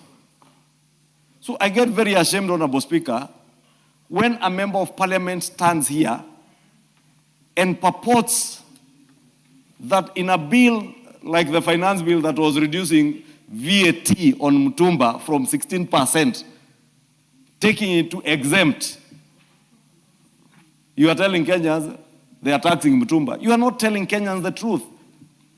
That Kenyans pay 16% on their Mtumba when they import it. But because it is easier and more convenient politically to speak to the gallery from the floor of parliament, you want to abuse that. You may look intelligent when you are abusing that here. But when people discover the truth, you look very foolish. And we must safeguard our integrity and the dignity of this House. Because I want to believe every member who is elected into this House is elected as among the best in the areas they come from. Therefore, you must exhibit that. When you come and tell us in the House, like the member for Kabuchai, that clause 169, what are you telling us about the people of Kabuchai? The people of Kabuchai have produced very serious scholars in this country. You can imagine a senior counsel like the Speaker of the National Assembly is from Kabuchai. Therefore, that cannot be a reflection of the people of Kabuchai. And I must apologize to the people of Kabuchai. I must apologize to the people of Kabuchai. Because they have serious leaders, serious people who can, serious scholars who can read a bill and say this bill has 57 clauses, there is no clause 169. You know, I had the member purport that we are moving rental income tax is being moved from 7.5 to 30% based on Schedule 3. What's the point of your point of order? Mr. Speaker, is a majority leader in order to use the platform to start campaigning for colleagues, hereby saying he's apologizing for the people of Kamjoi, which is not important, Mr. Speaker. Can he concentrate on the bill, Mr. Speaker, because we also want to contribute, but to stop trying to decampaign colleagues here in this parliament, Mr. Speaker. Thank you. Honorable Speaker, you know that is not a point of order. If I wanted to decampaign Joshua Kimilu, he knows I can, and he knows what I can say about him. And if he wants me to say it, I can say it, Honorable Speaker. Because for sure, I am sure he does not know what is contained in this bill even now. That is why he's not even paying attention to what is being said. You know, Honorable Speaker, I had people being told, be in the House and call division on each and every clause. And you know, unfortunately, Honorable Speaker, when they attempted to call for division this morning, they could not even reach the numbers. These are people who are being led by more people out there than the members of parliament they are leading in here. But when you want to call for division on any of these 75 clauses of this bill, Honorable Speaker, at least do some basic research, some easy reading. Read the report.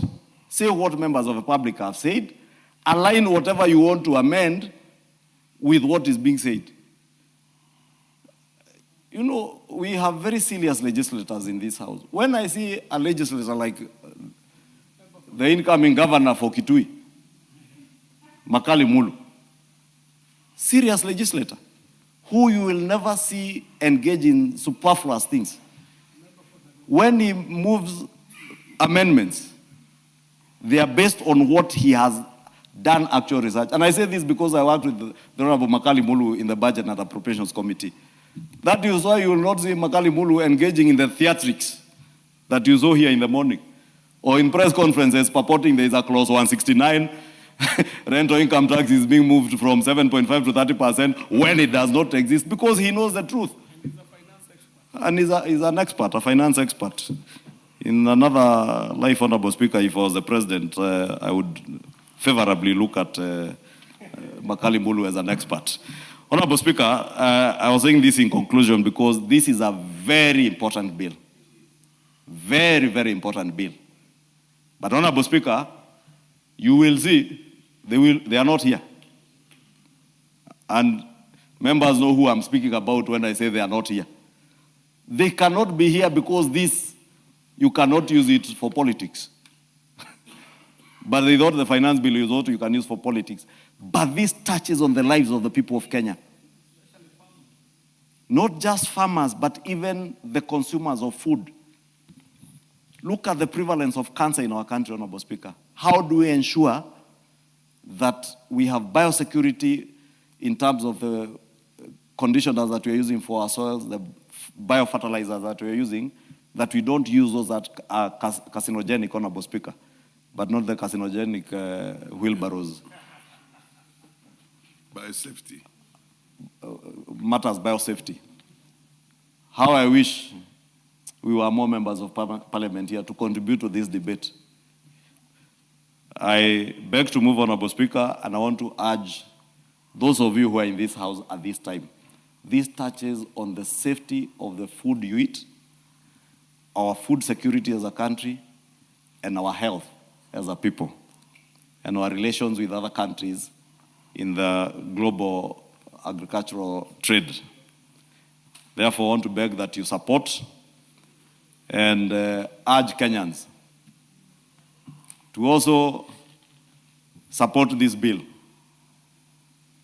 as I thank Kenyans in a very special manner. And allow me to do this, Speaker, because it is out of this debate. Allow me to use this opportunity to thank Kenyans in a very, very special manner. Because when those in the opposition attempted to incite Kenyans against the 2026 finance bill, Kenyans have taken their time, they have cross-checked facts, against what is in the bill. And even when their leaders were misleading them, I thank them because they have been able to call them out. I thank Kenyans who have called out those who came to incite them on the floor of Parliament without even knowing the color of the bill, or knowing how many clauses were there, or knowing what was contained in the 57 clauses, or knowing the import of what was in the schedules. Because as I said, when Joshua Kimilu interrupted me on a point of order, the member for Kabuchai was alleging this morning that if you go to the third schedule, the only thing I see there is 30%. And he shouts, 30%, 30%, can you imagine? Honorable Speaker, you know, I was watching that, Honorable Speaker, from my office, and I said a quiet prayer for the people of Kabuchai, that God may favor them.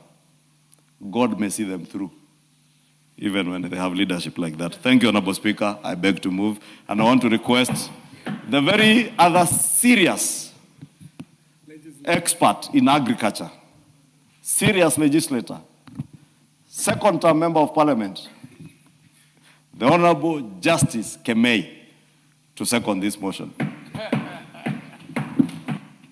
Proceed, Honorable Kemei.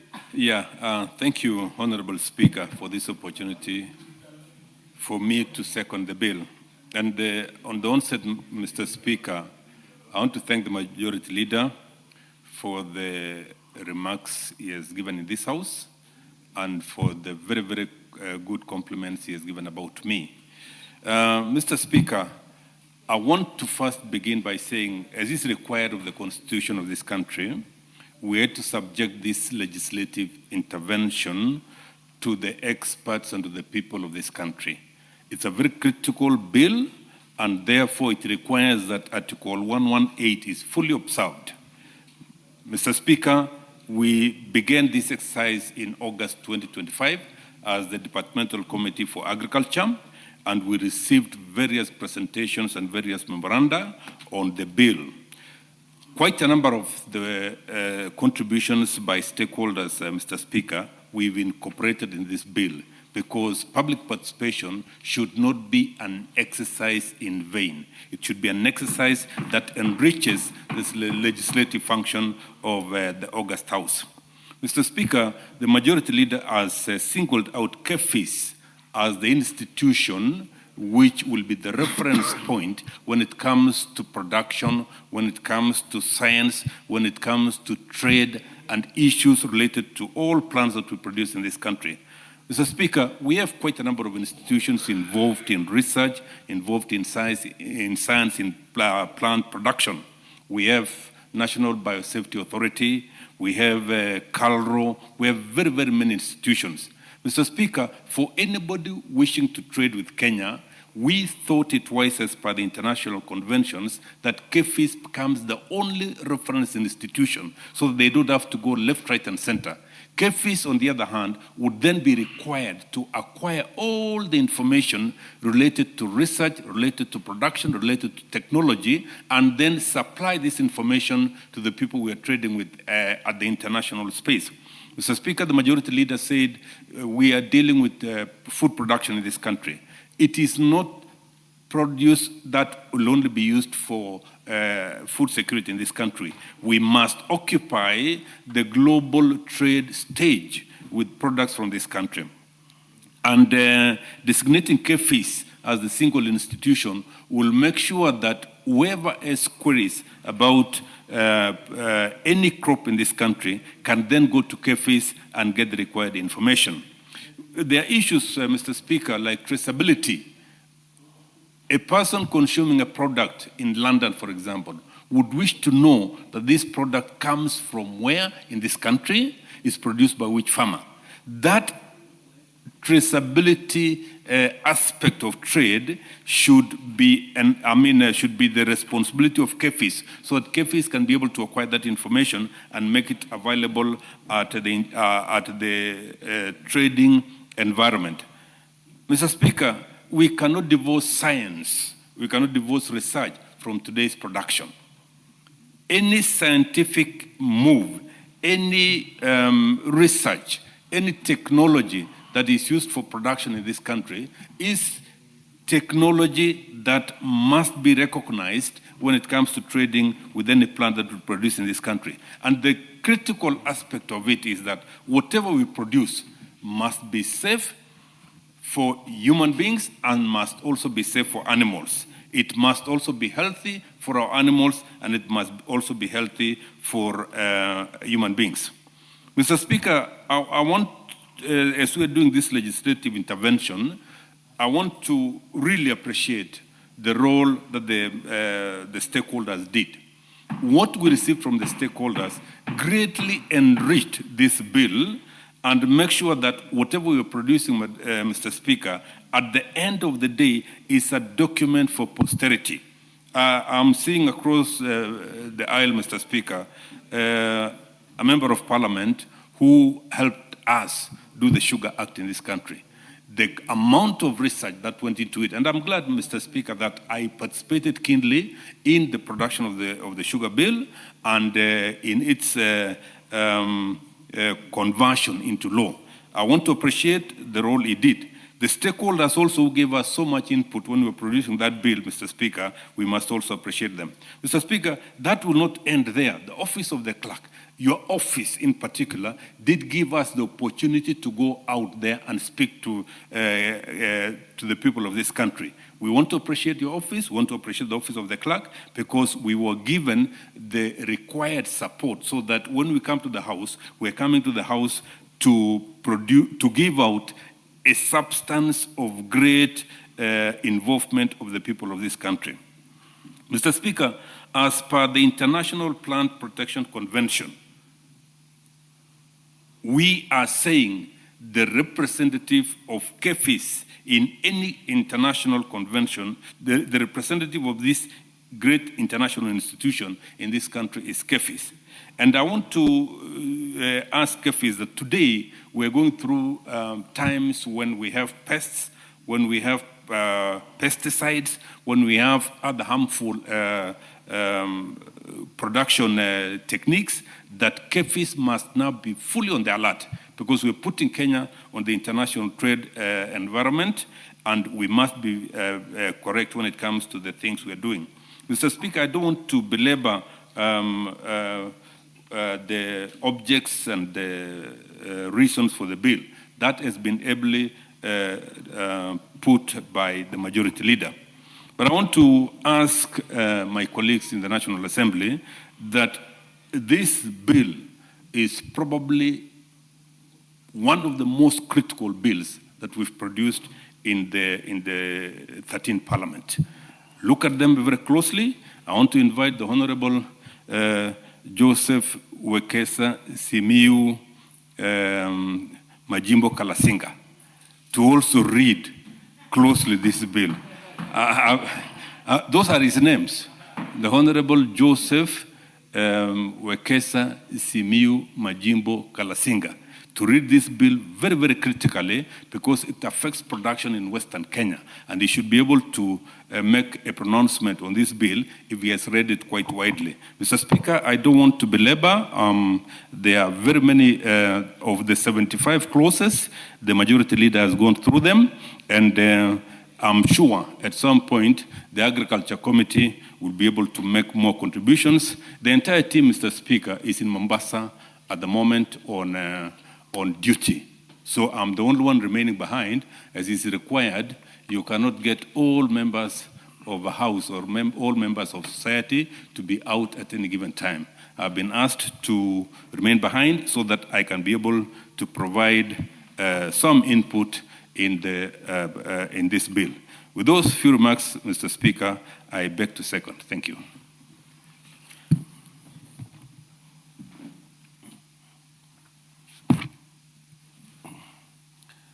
Honorable members, I now propose the question that the Plant Protection Bill, National Assembly Bill number 28 of the year 2025, be now read a second time. The Honorable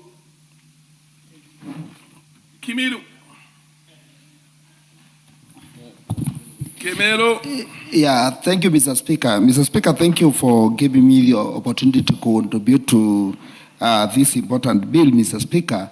And Mr. Speaker, before I make a few contributions, I want to say that these bills are very important to our country because these are house of laws. And Mr. Speaker, when we come with a bill here, Mr. Speaker, it's very important for us as members to read it critically and know as we contribute what, Mr. Speaker, we meant to our country, Mr. Speaker.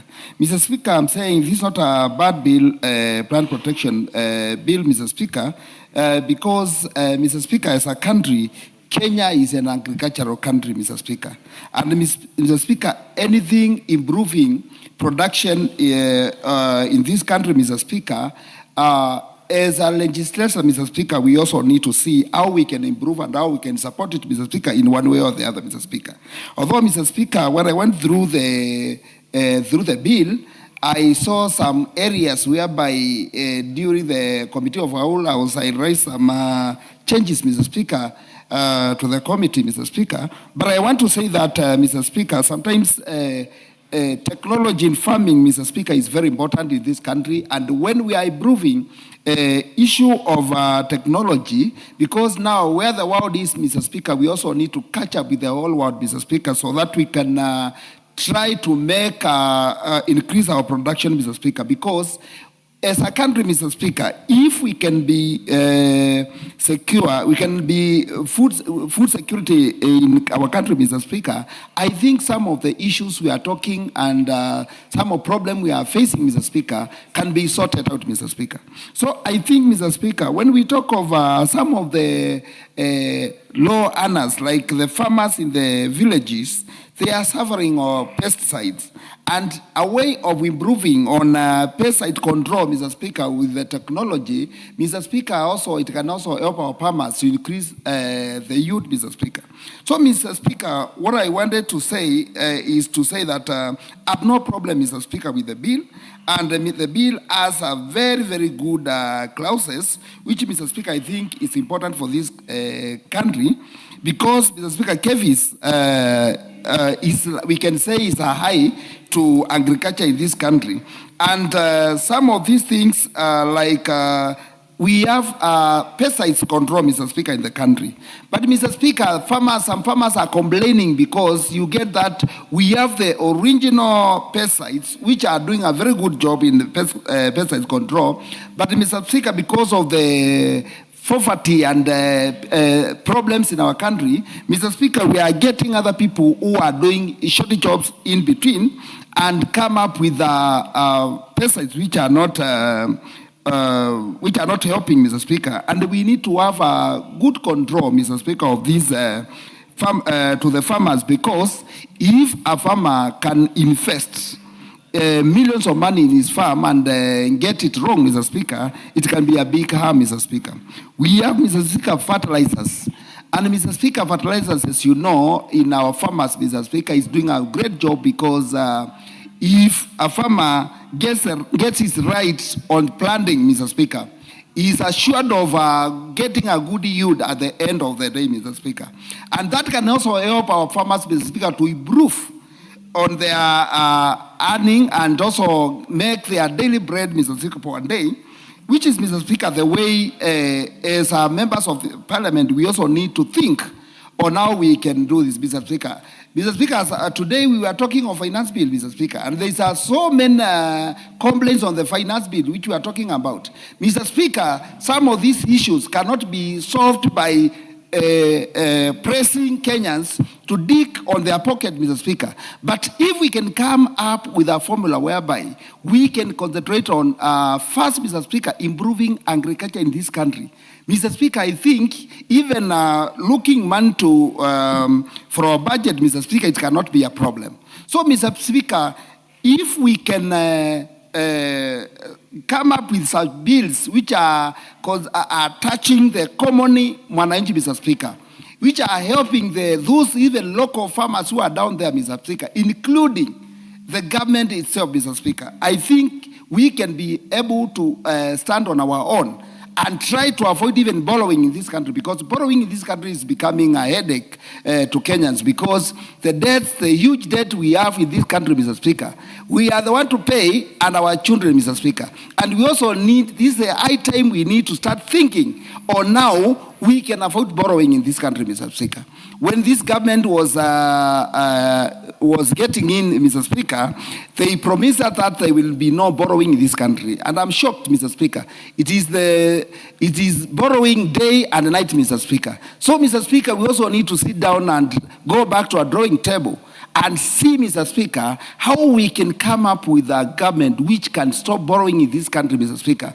And one way of doing it, Mr. Speaker, is trying to do things which can improve agriculture, Mr. Speaker. Because, Mr. Speaker, when I go back to Kambani, I see there is a Voke Dam. Voke Dam can feed this country, Mr. Speaker.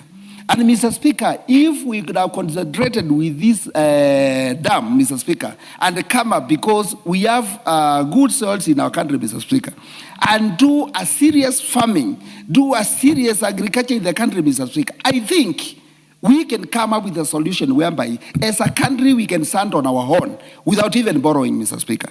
So, Mr. Speaker, I'm not problem with the bill, Mr. Speaker.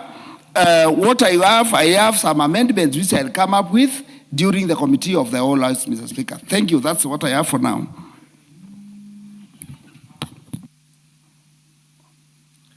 Honorable Murugara, followed by Honorable Wangwe. Thank you very much, Honorable Speaker. Honorable Speaker, this is very useful today for this House to be debating such a very important bill touching on the safety of Kenyans in relation to the flora of this country. As constantly we defend animals, the fauna, we must also know about our flora, which is a source of food, a source of life, because of the air we breathe, and also the greatest saving environment, which is very important for this country. Just before I begin, it's good to give the examples given by the leader of majority, when he has ably moved this bill, and I'm grateful to my neighbor here, Honorable Justice, who has seconded so well. We have a plant in northern Kenya and northeastern Kenya known as Mafenge. Mafenge is said to be named after Isaiah Mafenge, a former administrator for this country. I cannot remember whether he served in the northern side of Kenya and northeastern, but he said that he actually went to Israel. He found this plant sprouting in that country. It's a very nice canopy, evergreen, and he thought this was the solution to our problems in the arid northern Kenya. So he brought the plant here without any studies, without any form of authorization. He just brought the plant, planted it, and it started doing very well. Little did we know that this plant, once it starts generating, it doesn't stop. It actually colonizes. Number two, it has no shade because it has very sharp thorns. If it pricks you, you instantly develop gangrene, and you're likely to find yourself to the grave unless you have an amputation. And when the animals consume it, especially the seeds, they lose their teeth. So it's such a dangerous plant that is now spread across our northern region of the country, and we possibly do not know what to do with it. I'm not so sure whether it is useful in firewood, it has any other use, apart from what Isaiah Mafenge imagined that time. If it were today, and we had such an act of parliament, he would not have done what he did. Hasif is another one. Nobody knows how it found its way to Lake Victoria.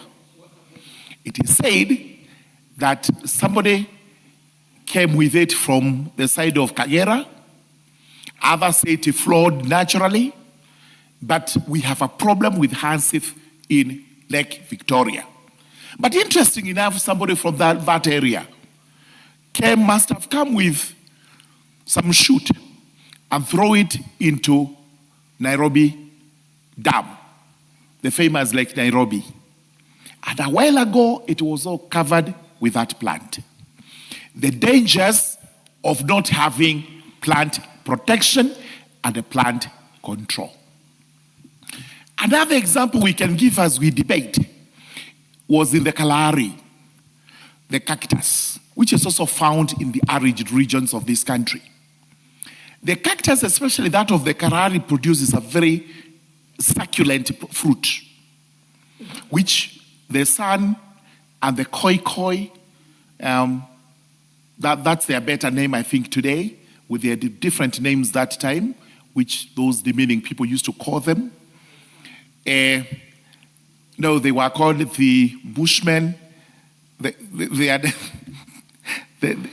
they are called the sun and the koi, the Khoisan. Now, they discovered the use of the cactus fruit. It cures hunger pangs. And therefore, they have been eating it ever since for their subsistence, without any form of plant control and protection. The whites from America studied this plant, discovered that in fact, what cures the hunger pangs is extremely rich concentrated starch. And therefore, they took the plant to their country, pretending that they were going to study, but it's now confirmed that they have it over there for starch manufacturing. So, to avoid such piracy, and to ensure that our country is not invaded with plants that are undesirable, it is vitally important that this House passes this bill. This bill has biosafety as its aim and objective. It has also biosecurity, which is extremely important. But also, most important, towards the end of the bill, you find that it deals with pesticides and possibly insecticides. As we continue to grow various crops in this country, properly indicated by the leader majority, we lose up to almost 50% to pesticides, purely because we do not have a proper way of controlling those pests. This act, with the provisions it has, will now ensure that the government puts into place mechanisms to ensure that pests are dealt with and that we actually have gains from our agricultural production. Most importantly, let's look at what we are importing. Leave alone suppression of noxious and invasive weeds or plants. We also have management on toxics, which are actually brought to this country in the form of insecticides or pesticides. We know very well that it is said that we continue to use some of the pesticides that were banned in the European countries and in the Americas long time ago, purely because they were discovered to be dangerous to human health. It is also said that even some of the drugs we use on our livestock and possibly what we use to spray our crops are banned in those countries. As a result of which, we rear our animals, we cannot export their products because we have used those drugs. We grow our very good crops, we cannot export those crops because we are told they do not meet the standards because we have used pesticides that are banned in those countries and therefore they do not qualify. Time has come for us to wake up as a country to put in place mechanisms to ensure that all our plants are protected. That's number one. Number two, that all our products are also protected and are fit for market and human consumption. Because when these countries tell us we cannot export our crops and our animal products, when they say that is not fit for human consumption, what happens in the country where, without much care, without much ado, we consume those products without questioning? This is the reason we have prevalence of diseases, including the killer cancer, worse than any other disease known to mankind.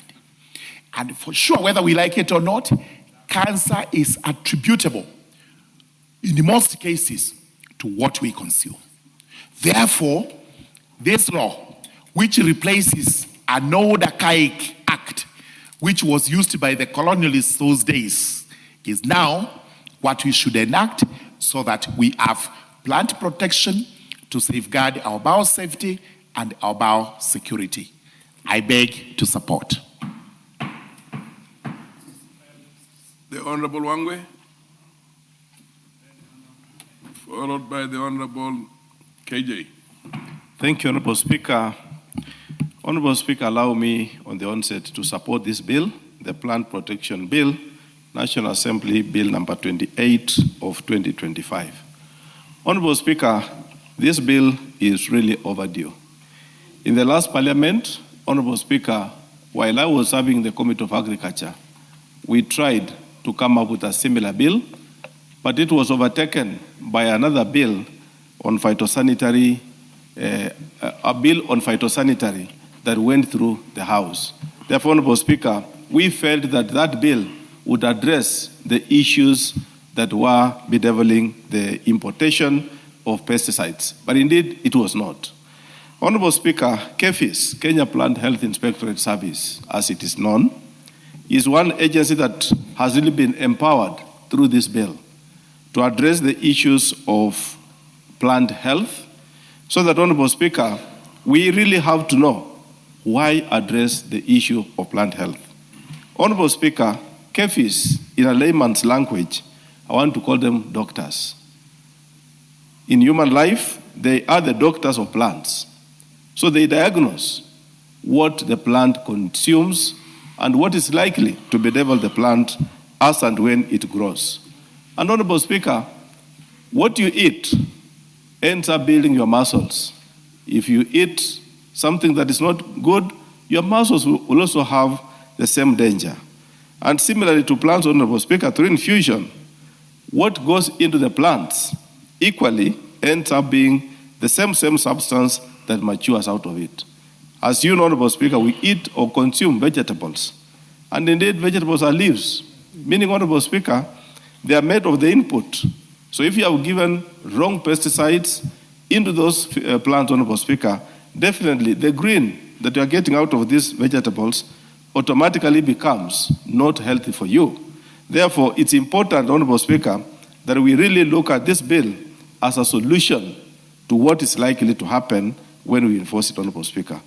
Why do I really support this bill in that direction, Honorable Speaker?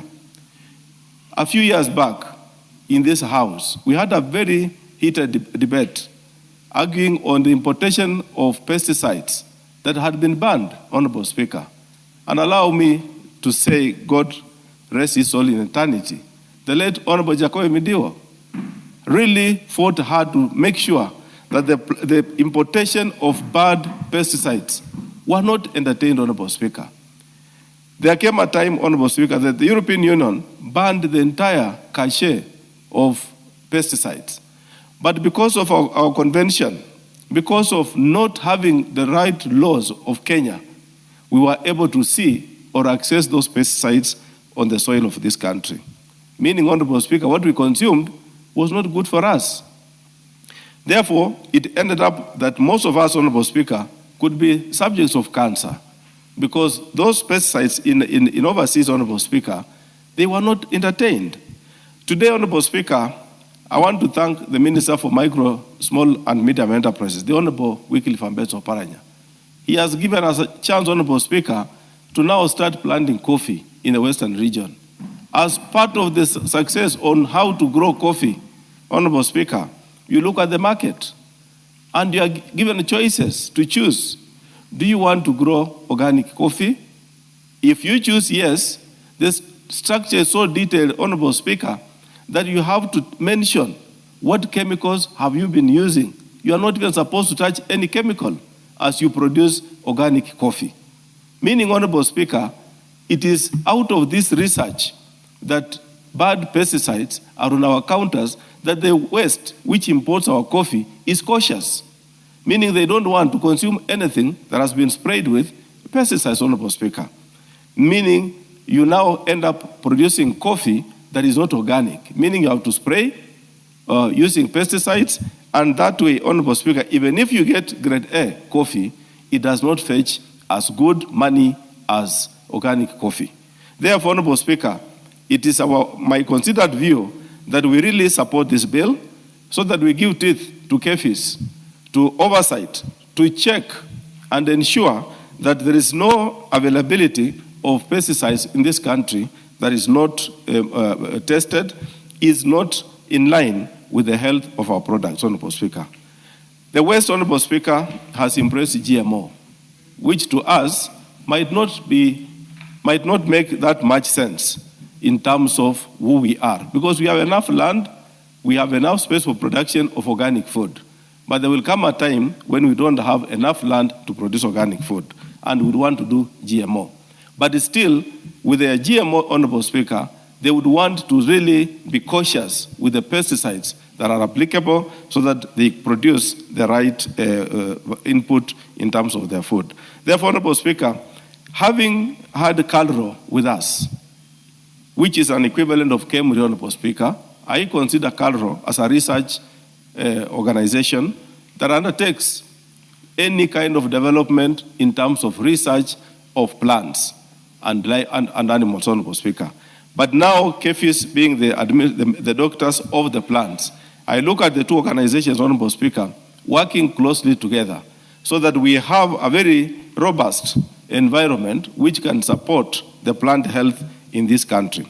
Honorable Speaker, looking at the structure of the bill as it has been made, Honorable Speaker, I want to impress and suggest that all this will be achieved, Honorable Speaker, if we support the Committee on Agriculture to fund KEFIS properly, so that, Honorable Speaker, we do not have an institution which only can be able to be good on paper, but not good at implementation.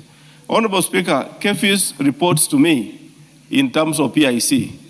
And one of the issues that have come up, Honorable Speaker, in one of our deliberations is that at the port of entry in Mombasa, they have been put on the sidelines. They have not been allowed to access the main control room to make sure that they check all the entry of pesticides or any entry of substance that could be of importance to them to check. Similarly, Honorable Speaker, they have no personnel or they have weaker personnel at the border points.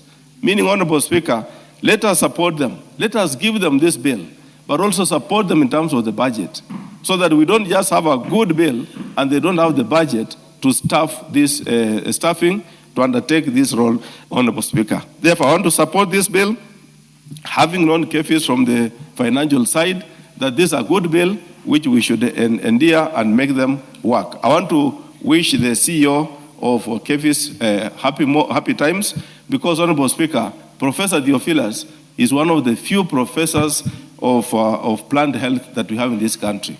And if we give him this bill at this hour, I'm pretty sure that he's going to implement it and support this country so that we protect fully whatever comes into this country should not really interfere with our health in future. Thank you so much, Honorable Speaker, and I support this bill. The Honorable KJ, MP for the Greater South. Mr. Speaker, I must thank you. There are very amazing afternoons when you're on the seat because you being a ranking member of this house, and a man who has served this house for a good duration, we do really enjoy the sessions as you are chairing, as you are doing this afternoon. And I do notice that we are in transition, Mr. Speaker. Yes. An equally able member of this house is taking up to the seat. And I do want to also say that he himself, being an accomplished lawyer, is in fact a good leader of the House and does perform the roles of Speaker very well. Mr. Speaker, even in transition, I must start by saying that I stand to support the Plant Protection Bill that has been brought to us, Mr. Speaker. And Mr. Speaker, as a House, we do note that we are passing this new bill so that it replaces a 1937 bill, which was then the Plant Protection Act of 1937. And we must remember, Mr. Speaker, that 1937 was in colonial Kenya. And a lot must have happened in this country in the sphere of agriculture in the time that has passed since this bill was passed. And I think the House is right to be attending to this matter at this very opportune moment when a lot is happening globally, especially with the scientific advancements and the progress that has been made in agriculture up to date, Mr. Speaker. And so in a sense, one of the things that we're doing is bringing our agriculture and agricultural practice, agricultural trade to the times that we are in and into the future. Mr. Speaker, this bill is clear that it seeks to establish a comprehensive legal and regulatory and institutional framework to handle modern agricultural challenges. And this is the work of this House, Mr. Speaker. Mr. Speaker, we have found ourselves in a regime as a country where we have suffered the misfortune of dumping, Mr. Speaker, where crops, seeds, plants have been introduced to this country in a manner that would not be defined in a better way than dumping. Some of the crops that have been dumped here, Mr. Speaker, have been deteriorating the environment. We are talking about the Madenge plant. Mr. Speaker, you do come from the lakeside, and you know the damage that the hyacinth has occasioned on the lake, on the neighborhood on the lake, and the life that is the aqua life that is in the lake, Mr. Speaker. And so this bill could not have been more timely, Mr. Speaker. Mr. Speaker, from the presentation in this bill, I support because we are seeking to prevent the importation of dangerous plants and pests by virtue of passing this bill. And more importantly, Mr. Speaker, as I said, we are trying to align Kenya to the international standards and conventions, some of which we have even passed in this parliament, Mr. Speaker. And so when we say that we are modernizing agriculture, then we must also be aligned to some of the international commitments that we have made as our House. And this bill does in part speak to some of these international conventions that we have okayed in this House and giving them effect through this bill. Mr. Speaker, 1937 is a long time back. We brought up the new constitution in 2010. And until 2010, the functions of agriculture were the functions of the national government. Today, we do know that these roles are divided between the national government and the county government. And so, Mr. Speaker, we are able to establish a legal regime that presides over agriculture in the new times that the new constitution allows us to be able to share the functions that shall remain in national government and those that shall go to the county government, Mr. Speaker. And in every sense of the word, we are speaking to the constitution of this country. When we were passing the constitution, Mr. Speaker, you remember, you were a great agitator for this new constitution. And when we were on the road shows, when we were in the rallies, when we were out there campaigning for this constitution, we would say to people that there shall be places where Parliament shall. And we would repeat that Parliament shall. And Honorable Speaker, you remember a great person in this House in the name of Honorable Kalembe Ndile would even question, what is that shall? And he would say, "Munasema shall, mundasema shall, mundasema shall." This is the shall, Mr. Speaker, that we are shalling now by making sure that that which we have put in our constitution is supported by legislative framework. And Mr. Speaker, we are able then to align the functions of county government and make sure that we also leave the place for the functions of the national government, Mr. Speaker. Mr. Speaker, agriculture is not just a trade. We must remind ourselves that we find ourselves in a situation where there is an outbreak of cancer in this country and many other ills. And these ills, some of them must be emanating from the food that we eat, Mr. Speaker. There are some substances, including pesticides, that are used on our crops that are contributing to cancer, Mr. Speaker. And so, Mr. Speaker, when we put up a legal regime that is going to superintend over the chemicals, over the pesticides, over the farm inputs that shall be put on our crops, Mr. Speaker, we're in a very big way working towards reversing the trend of increased cancer and cancer patients in our country, Mr. Speaker. And in that sense, Mr. Speaker, this is a bill that comes to save lives, Mr. Speaker. Not only does it save lives, we know the cost of treating cancer in this country, Mr. Speaker. Resources that would have gone to otherwise more progressive developmental goals, Mr. Speaker. And so when we are able to man the gates, make sure that that which comes into our country is safe for our people, then, Mr. Speaker, we are doing that which our people send us to do in this house, Mr. Speaker. Mr. Speaker, we are following the global trends in agriculture. We are seeing how modern agriculture is done. Modern agriculture cannot be presided by laws that were instituted in 1937, Mr. Speaker. And so I'm supporting this bill because in modernizing the regime of laws that are presiding over our agriculture, then, Mr. Speaker, we are keeping up with the global trends and we are winnowing to be able to see that which works for Kenya, that which works for our people, and we are able to lock out that which is not beneficial to our people. Mr. Speaker, I am hoping that the institutions that are mandated with the job of presiding over the matters of agricultural input shall take it on from here. And I do pray that we shall see subsidiary laws up to and including regulations that shall speak to this bill when we pass it, Mr. Speaker, so that the detail of how we intend to make sure that we rein in on the ills that I have mentioned can be attended to through the subsidiary regulation, just as this House has taken up the Constitution as the mother law and being able to extract bills and acts out of it. We pray that the legislation that follows to this is true to the spirit of what has been put up here, Mr. Speaker. And Mr. Speaker, it is important to also note that where we are heading, this bill does not just speak to agriculture.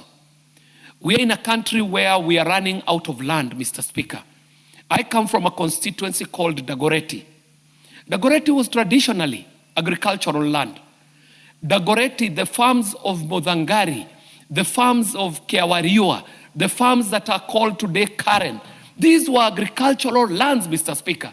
But today as we speak, we have built in all of Nairobi, we have gone into Machakos, we have gone into Kiambu, and so, Mr. Speaker, we must, as a House, lead this drive on how agricultural practices in the future are going to be economical in how we use our land to ensure that even when we see programs like affordable housing, they do speak to our agriculture, Mr. Speaker, that all rich, fertile land cannot be relegated to housing. In fact, it should be left for agriculture. And for these many reasons, Mr. Speaker, I do stand to support and I do pray that we shall pass this bill, and I hope members will be here when we are prosecuting in the committee stage so that these inputs can be an additional build to this bill as it exists. Mr. Speaker, I do support.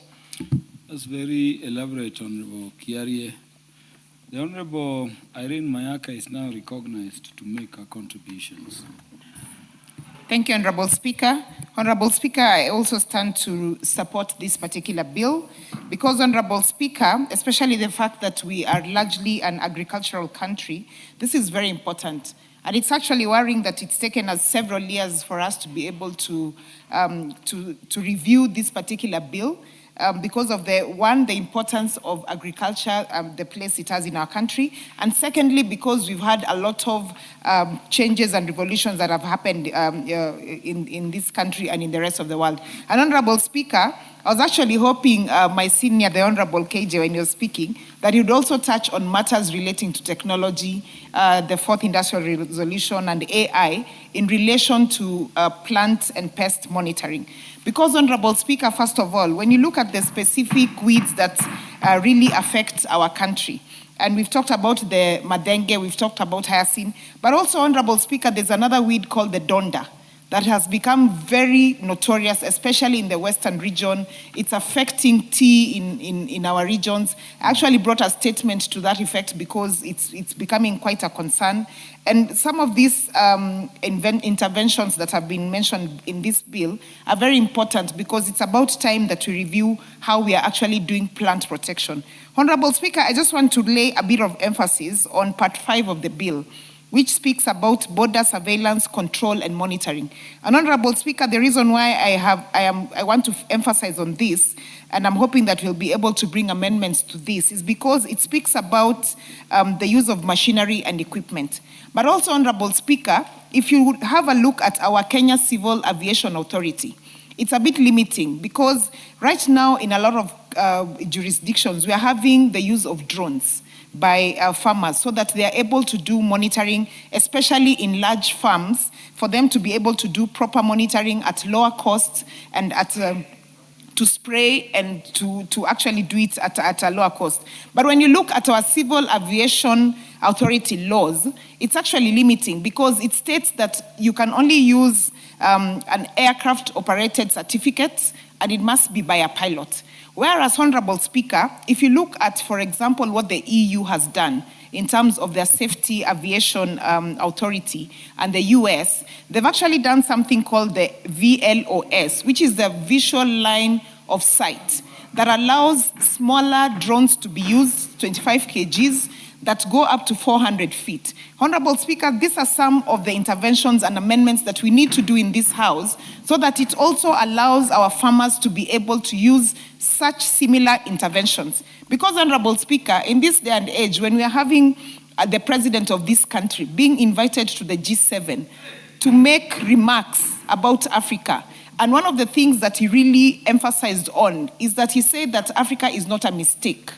Africa can also be a continent that offers solutions. So we need to lead from the front as the legislation of this country by supporting his prayers and interventions of saying that we as Africans can also have solutions that also make interventions and ensure that we are supporting our local people, we are supporting the farmers, and ensuring that even as we say that legislation has to work, legislation also has to be encompassed with interventions that are innovative, interventions that allow us to even have more production, interventions that make the cost of production become lower, and interventions that seek to ensure that our production is actually increasing and growing so that eventually, Honorable Speaker, we are able to reduce in terms of crop production and making us have availability of more food so that we can use in country and also export to other countries, Honorable Speaker. So, Honorable Speaker, with those few remarks,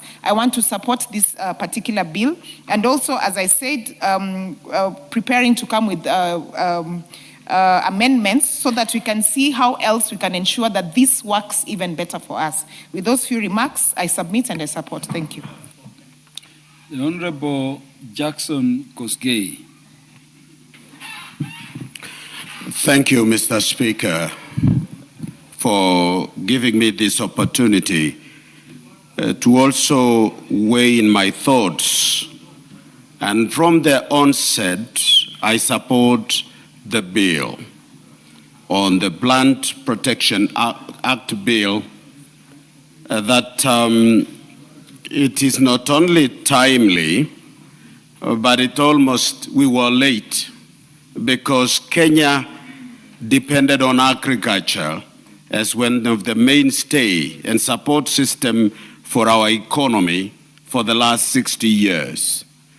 1930s, the movement of human beings was limited. It is not like it is today. It is faster. We have more entries into the country, and the possibility of polluting our plants in agricultural sector is very high. So, Mr. Speaker, the management and prevention of plant pests and diseases is a timely and it is a very important undertaking by this country as we debate in this August House. We know it, if we do so, we will safeguard the agricultural production, that we are producing the right plants and the right agricultural products that is good for human consumption, and also the protection of our natural ecosystem.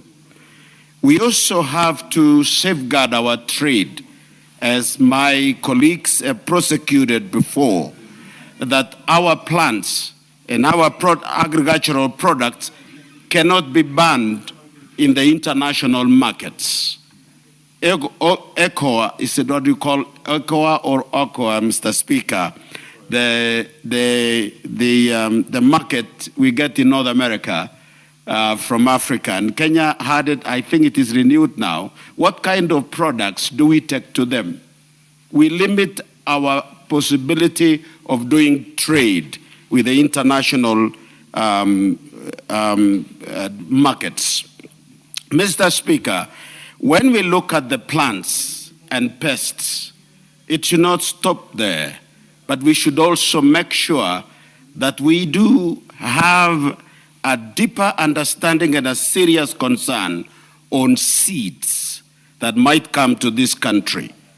And in also, I think later on when we will be interacting with this bill from article to another and recommending amendments, we must make sure that our seeds in Kenya, which is more native seeds that were there, that helped us be what we are, and as opposed to exotic seeds, must also be protected and it should not be diluted.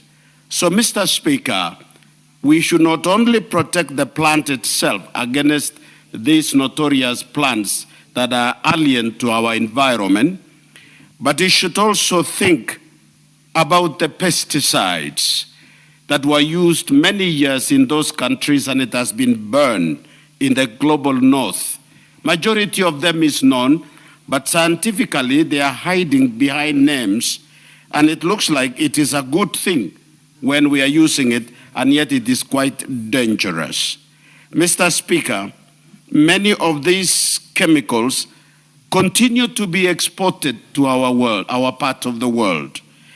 And therefore, it is very important that we have an agency, as we are having it to be created by this act, in order to provide a scientific protection of our people through research and ban any product that has been banned elsewhere, then Africa and Kenya in particular should not become a dumping site.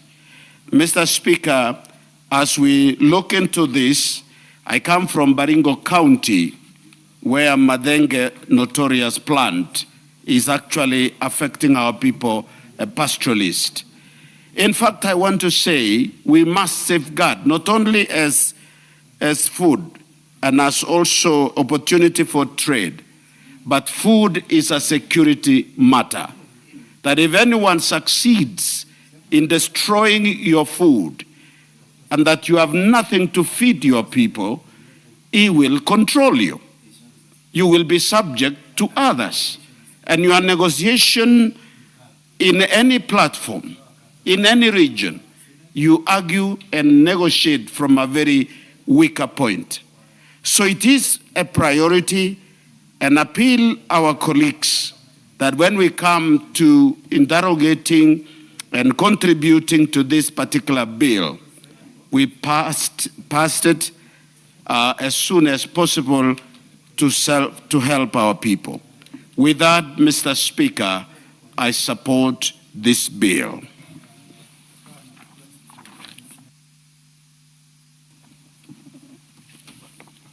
The Honorable Jematia.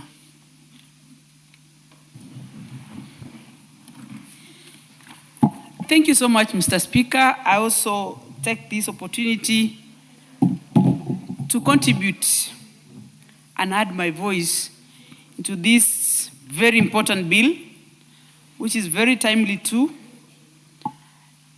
that it has taken quite some time, as Honorable Bishop has alluded, that it should have been one of the important bills that should have transcended into law when we were promulgating our Constitution 2010.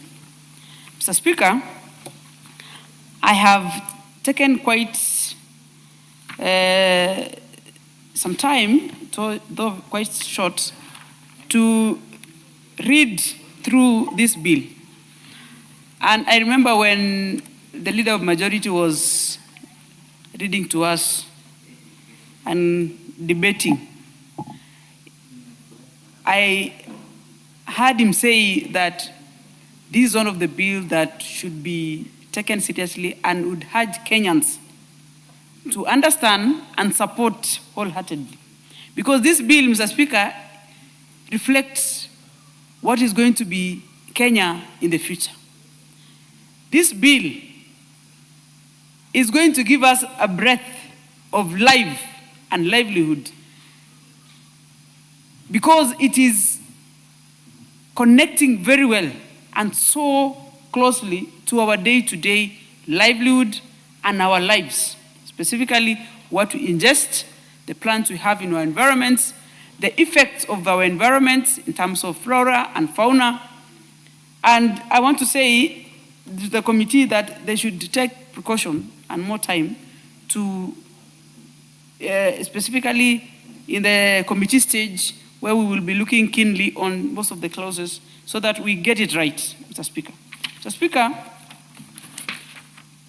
KEFIS, as much as is not loudly considered as one of the progressive departments or of government, of agriculture, it plays a very important and crucial roles in every life in this country. Plants, Mr. Speaker, are like human beings, or is like human beings, because it breathes life. Without plants in our environment, we will not get one of the ingredients of our lives, that is oxygen. And when we have poor or bad plants, obnoxious plants, for instance, poisonous plants around us, it is going to give us the worst livelihood and the bad, and it's going to contribute to many things, specifically diseases. And I want to speak highly on the matter concerning pesticides. We used to have Kenya Pyrethrum Board, which was converted into a company today that is producing most of those insecticides that we use in our homes to kill cockroaches and mosquitoes. I don't know what is the brand that we have today. We used to, it's largely Doom. But it was very good for us because we were producing it, and we used to have the control measures in this country, Mr. Speaker.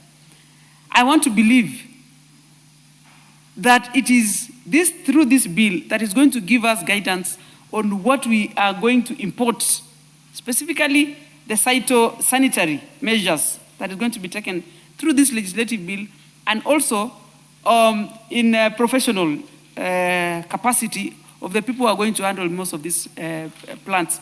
Mr. Speaker, in Baringo today, someone in 1984 decided that he was going to cure desertification. And they brought this weed that is called matenge. Matenge is Philosophes juliflora, which actually helped to combat and curb the desertification in that area, specifically the lowland parts of Baringo, that is Marigat, which was highly desert. That, Mr. Speaker, you would be advised by your mother that we need to have dinner very early because there would be the tornado wind anytime. And sometimes they could, rip off your roofs, like the grass and the, iron sheets in schools and, houses. But when we introduce madenge, as much as it minimizes these tornadoes we used to see when we used to be small girls and boys, we would go run into it and, we were whirling into it and we were thinking that there was some animal, or many times we used to think there were snakes into it. But because of the madenge weed cured to some extent. But again, it has ended up being a problematic. Madenge, Mr. Speaker, grows mostly when it is dry, dry seasons. That is when it germinates better and grows better because of the seeds. The seeds are highly resistant to the weather. And looking back today, we are not able to even farm because of madenge. Madenge has taken most of the land. It has covered everywhere, even to your houses. And it has these very unfortunate thorns that when it pricks you, it is more poisonous than when you swallow or you eat or ingest some bad fruit. We also have problems, also, Mr. Speaker, because of the fertilizer that we use. Marigat or Perigera irrigation, which is located in Baringo also, has been experiencing a lot of problems of late. That we have suddenly the farmers there or people interacting in the farms are becoming sick and contracting cancerous diseases, mostly the one on the throats, esophagus, and gut, or the stomach.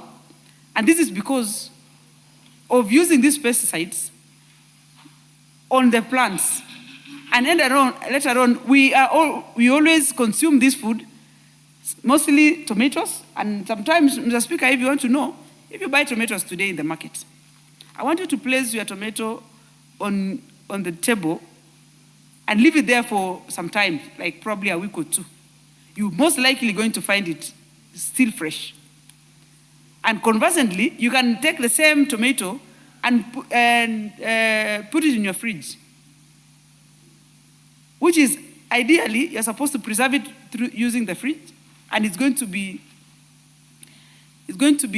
go bad very fast. But if you put it on the service or on the table, you're going to probably use it for the next 2 weeks. So that means the pesticides that we use can also affect most of this. Also, Mr. Speaker, the bread we have today, someone said you can, because of the yeast, and I think those are things that also, I don't know whether it is part of this, that because yeast used to be grown through millet and barleys and all those, but today we are having a lot of problems because we are ingesting food that we don't know what it is being preserved with. Mr. Speaker, I don't want to belabor so much, but I am looking forward to the stage of committee stage where we are able to discuss this matter and have proper amendments. Most of the side effects that we have today, or most of these plants that encroaches our environment, is that it can even kill it has affected the population of bees and butterflies because most of them are obnoxious and quite poisonous. And therefore, as I support this bill, I want to say it is going to be one of the best way to progress and help this country going forward in terms of agriculture. Thank you, Mr. Speaker. There being no more interest, the mover will now be called upon to reply. Thank you, Honorable Speaker. Honorable Speaker, let me first thank all the members who have contributed to this bill, which, as I said, is a very important bill in the growth of our country, having an agro-based economy. And I have listened to all the contributions, and I want to assure them, together with what came from stakeholders during public participation, we will factor that when we go to committee of the whole House. And with that, Honorable Speaker, I beg to reply. Honorable members, I now put the question the Plant Protection Bill, National Assembly Bill number 28 of 2025, be now read a second time. Will as many as are of that opinion say aye? Aye. Will as many as are of the contrary opinion say nay? The ayes have it.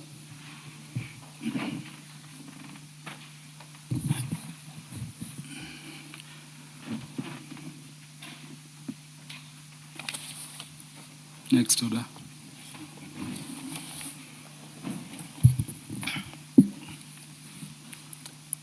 A bill for an act of Parliament to provide a regulatory and institutional framework for the prevention of introduction, establishment, and spread of plant pests, management of plant pests, facilitate safe trade in plants, plant products, and other regulated articles, and for connected purposes. Order number 16, the Central Bank of Kenya Amendment Bill, National Assembly Bill number 27 of 2026, second reading. Majority Leader to move.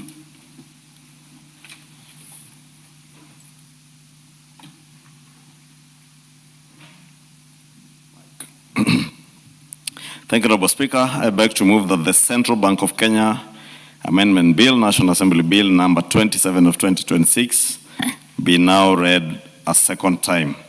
Honorable Speaker, this also is a very short bill, and allow me to begin by thanking members of the Finance and National Planning Committee who considered this bill and also took it through public participation. As you are aware, this committee, when the rest of us went for the short recess, they were very busy over the last 3 or 4 weeks, going through public participation on the Finance Bill, the Central Bank Amendment Bill, the KRA Bill, and the Sovereign Wealth Fund Bill. And they took this bill through public participation and engaged with a number of stakeholders, including the Central Bank, the Kenya Bankers Association, the commercial banks in our country, and many other stakeholders who made submissions before the committee. It's a short bill, just about 8 clauses.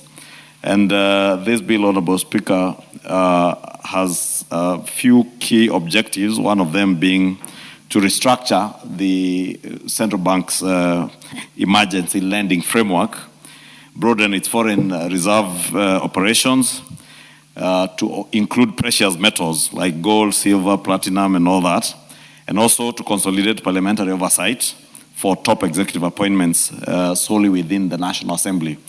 As you are aware, under the Central Bank Act, the CBK Deputy Governor is usually vetted by this House and the Senate. And just to align that with what happens with the Governor of the Central Bank, we want to now restrict that. The bill in Section 13B requires the nominees for the position of the CBK Deputy Governor be approved strictly by the National Assembly.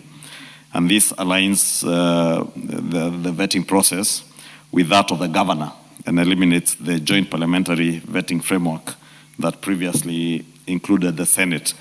Therefore, upon passage of this bill, the Deputy Governor of the Central Bank will be vetted solely by the National Assembly, not the joint committee as happened with the Deputy Governor. And that's just to align with what happens with the position of Governor. Honorable Speaker, the bill establishes a very clear distinction between the routine monetary operations of the central bank and emergency financial distress support to limit the moral hazards that have been there, so that the bank now is able to lend on emergency basis to commercial banks and extending that period to a period of up to 12 months. So we are allowing the central bank to issue loans and advances to commercial banks and microfinance institutions for a period that goes up to 12 months. Of course, bearing in mind the risks that could be associated with that, and having evaluated who they are lending to in line with the Banking Act. There's also the discretionary emergency liquidity assistance, or what is popularly referred to as ELA, and the central bank, is empowered to provide such temporary emergency liquidity assistance to institutions that are solvent and viable. They are not allowed to lend to banks or financial institutions that are insolvent, or those that don't look commercially viable because the money they are lending is public money, or even an institution that is undergoing liquidation. And therefore, once they establish that the overall financial stability of an institution is okay, and they need emergency liquidity assistance, the central bank then can offer that emergency support. But of course, as I said, having analyzed the risks and ensuring that there is strict collateral safeguards, that all emergency credit must be fully backed by acceptable collateral and undergo very strict risk management evaluation. The CBK will also be permitted to extend credit lines to the Kenya Deposit Insurance Corporation, KDIC, what was in the past referred to as the Deposit Protection Fund, now called the Kenya Deposit Insurance Corporation, for fixed terms of up to 3 years, again collateralized by government securities, just in case KDIC needs this money to be able to rescue some of the institutions that are under KDIC. Honorable Speaker. Honorable Speaker, as I said, the other objective of this bill is to expand the reserve operations of the central bank to include precious metals trading and amendments, and the amendment significantly widens the scope of the central bank reserve management, so that beyond the standard foreign exchange and gold, the bank will now be authorized to buy, sell, import, export, or transfer, or even to hold and to refine gold coins, bullion, silver, platinum, and other precious metals under its own determined terms.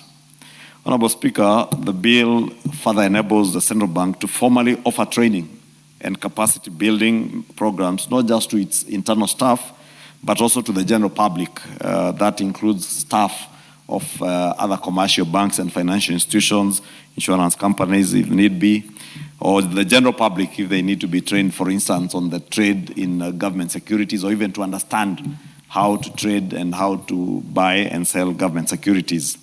They may also train domestic government agencies, not necessarily individuals and the public, but also government agencies and officials also from other jurisdictions. Our economy, Honorable Speaker, in this region is the strongest economy and the biggest economy in the East Central African region. Therefore, we also have some responsibility to train our neighbors, and therefore people from those other jurisdictions, if they want their staff from their central banks or from their commercial banks to come and train in Kenya under the School of Monetary Studies, under the central bank, we expand that training mandate to allow central bank to be able to do that. Therefore, Honorable Speaker, as I said, there's a very short bill, those 8 clauses. And Honorable Speaker, you see, I am now belaboring when I'm moving bills to insist on the number of clauses and what each clause is providing for, largely, to avoid the issues you saw with the finance bill. People claiming there is a clause 169, others claiming that land is being moved from freehold to leasehold. And you can imagine, including people like the former Vice President Kalonzo Musyoka, was misled to believe. But you know, if the former president, vice president, depended on some of these people you saw here to read the finance bill for him, you would understand why the former vice president was misled. Because I want to believe he was misled. But unfortunately, the people misleading him are people who ought to know better. That's why I'm belaboring in every bill that I'm moving now to insist the number of clauses so that they don't go and say now the central bank amendment bill has clause 27 that is purporting to do this and this and this and this, or shift this bank from here to here.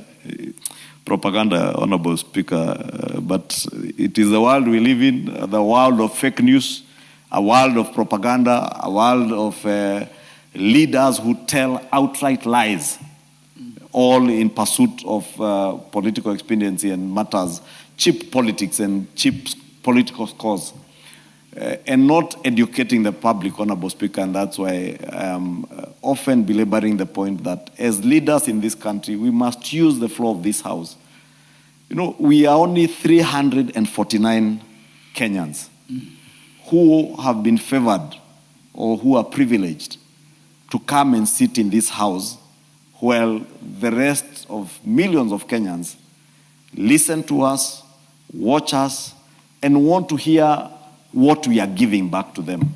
Therefore, when as leaders we use the opportunity that we have been given by or granted by God and the people of Kenya to tell outright untruths, misinform, disinform, propagate propaganda on the floor of Parliament, I usually don't mind when people do it out there in rallies or in funerals.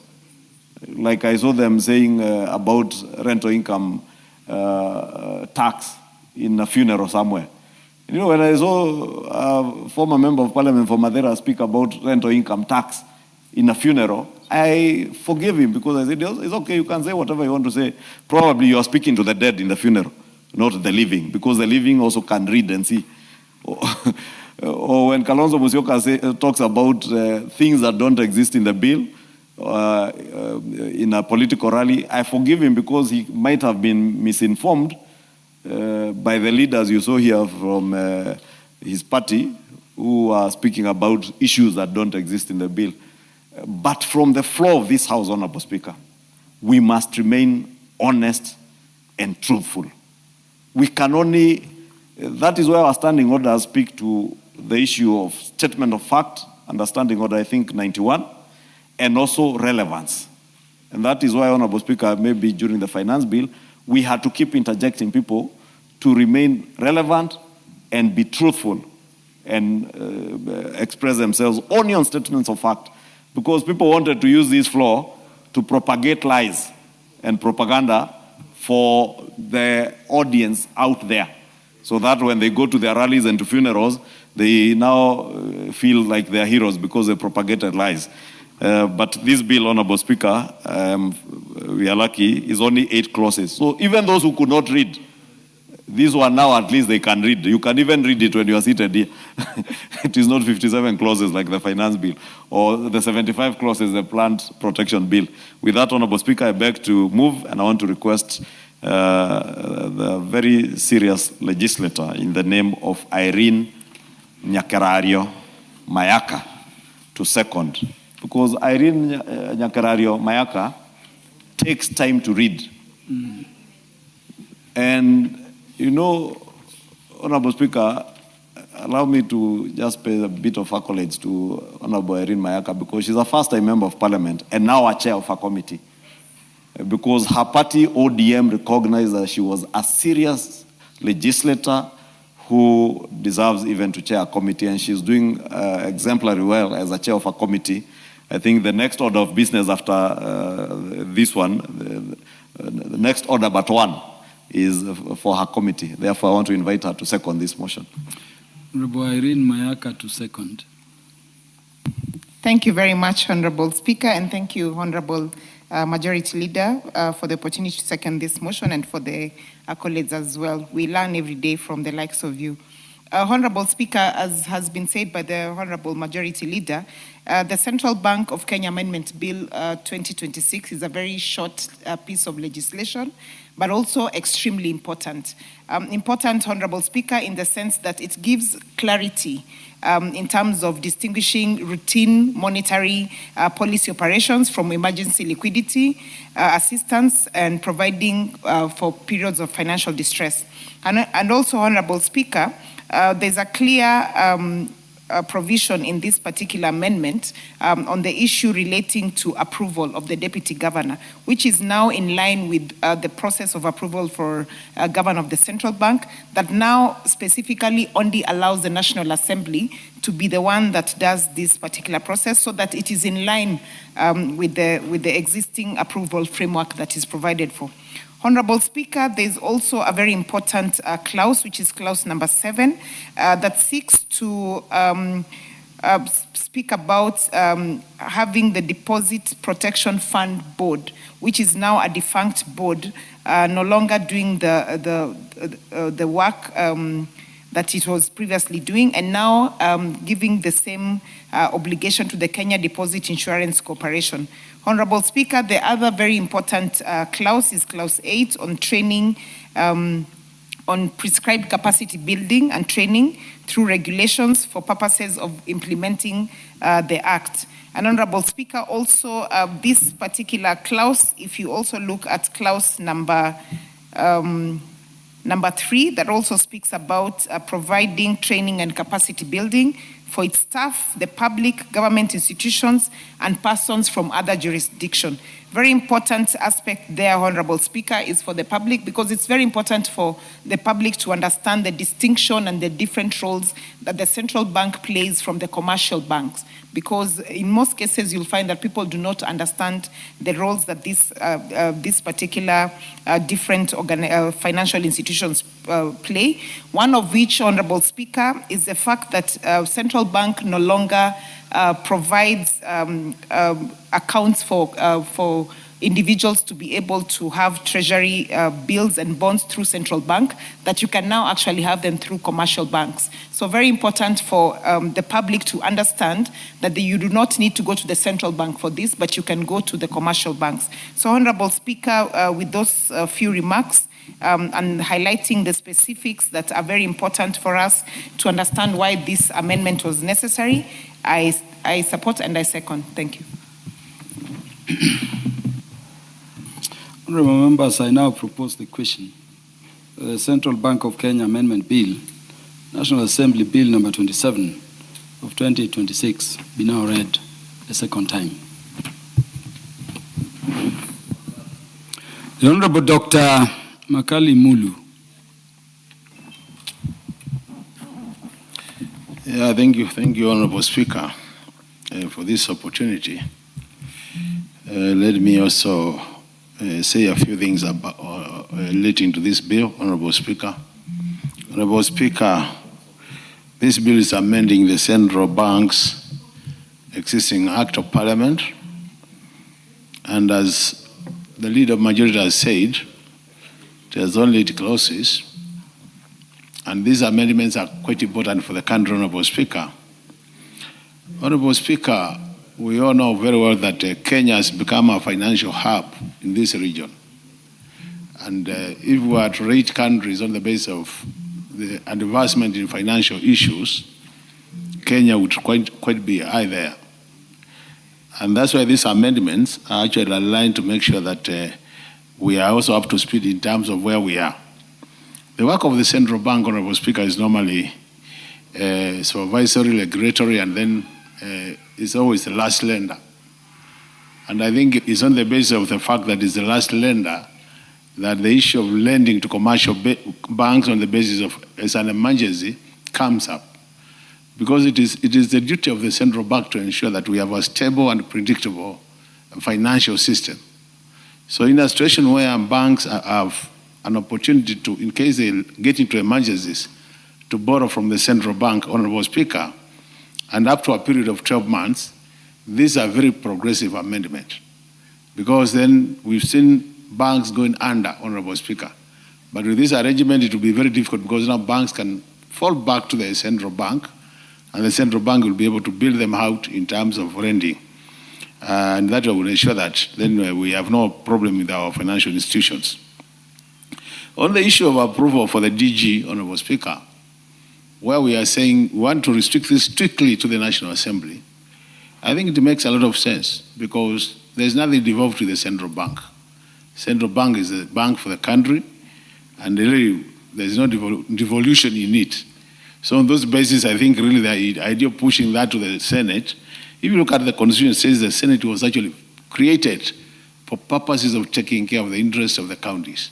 So this is also aligned, and I think it will make it easier for the DG to be approved in good time when that time comes, and then they can serve the country.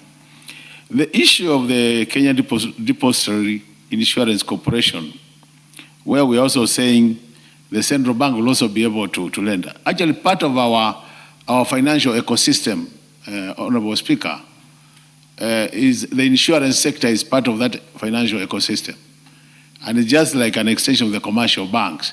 So we are saying, because our insurance companies also take care of our interests, and more so when it comes to securing our future in terms of right policies and all that, then the bank should also be there to build them out when there is need. Another progressive amendment, which I think we should support, Honorable Speaker.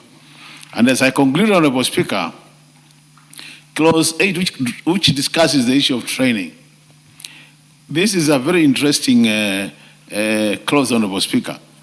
As I indicated earlier, in a situation where the country has become a financial hub, then it means it's important that people are educated on financial issues. They are trained. In the past, the central bank was a bit restricted to train only matters, their own staff, and possibly some staff from the Treasury. But what we are doing, Honorable Speaker, now we are opening this space so that the central bank can now train the general public. And the general public has been very active, Honorable Speaker, in terms of buying our Treasury bills and bonds. That means it's very important to educate them on what we are doing and what benefits will accrue to them once they buy these things. They have also not been training normally the commercial banks staff. But now we are saying that with this intensive participation of financial institutions and even government agencies, then it is very important that the central bank is given that mandate to train so that people are all trained. They are on, in terms of knowledge, they are on the same page. And then we can minimize the issue where people are making decisions from an informed position. We can actually now increase that space so that anybody who is going to interact with the central bank, as a result of that training, then they will make informed decisions and nobody will complain that I didn't know. And I think this is a very good amendment, Honorable Speaker. So when you look at all these amendments, Honorable Speaker, they are very progressive. It is just making the work of the central bank be more central and allow Kenyans also to interact with the bank more. Actually, if you ask Kenyans, very few Kenyans have been into the space of the central bank, either visiting the bank, very few. But now I see an opportunity where the bank is now coming out to interact with the public, to interact with the financial institutions, and that participation will make them also feel like this is our bank as a country. With those many remarks, Honorable Speaker, I support this bill.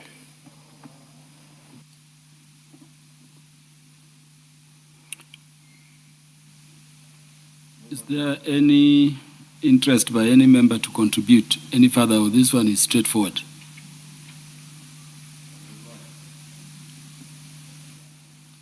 I'm not able to see that member. Please? The member for Igembe Central is recognized to make his contributions. Thank you, Mr. Speaker.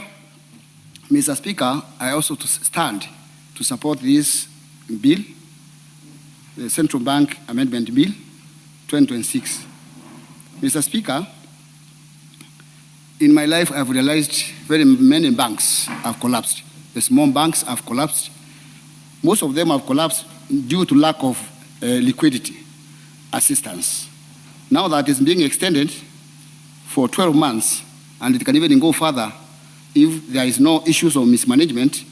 This bill means a lot to the local investors and people who don't have much to deposit. Also, Mr. Speaker, the issue of the deputy governor. Now, it was being, now that we have been, the parliament has been the one who has been picking the governors and vetting him, now it has been given the mandate. Only the parliament will be vetting the deputy governors and no interaction from other houses. It will flow well with the governor and deputy governor having passed through the common team of vetters. Mr. Speaker, the issue of the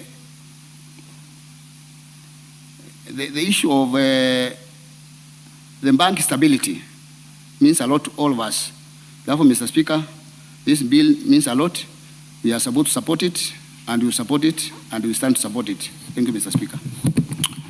There being no more interest, I'll be calling the mover to reply. But before that mover, let me recognize a delegation in the Speaker's gallery and invite them to the House to observe proceedings. We have a delegation, a big one from across Kenya, of young leaders. In the delegation, there is Patrice Lumumba Kaluma. There is George Peter Opondo. There is Adrian Kimtai. There is Mr. Ian Madu. There is Michael James. And then there is Seb Blata Kopany. You are welcome to the House to observe the proceedings. Yeah, mover. Thank you, Honorable Speaker. Let me also welcome that delegation of Kenyans to the National Assembly, including George Peter Opondo. And welcome them to the National Assembly because they are great Kenyans. I have seen the way they have maintained studious silence up there, observing what is going on. And I'm sure they were wondering, is this the same chamber that looked like a war zone some time back? But I do hope that when, because I can see there are young Kenyans who probably aspire to be in this chamber, when that day comes, they will be very diligent legislators who will take time to read all clauses of a bill.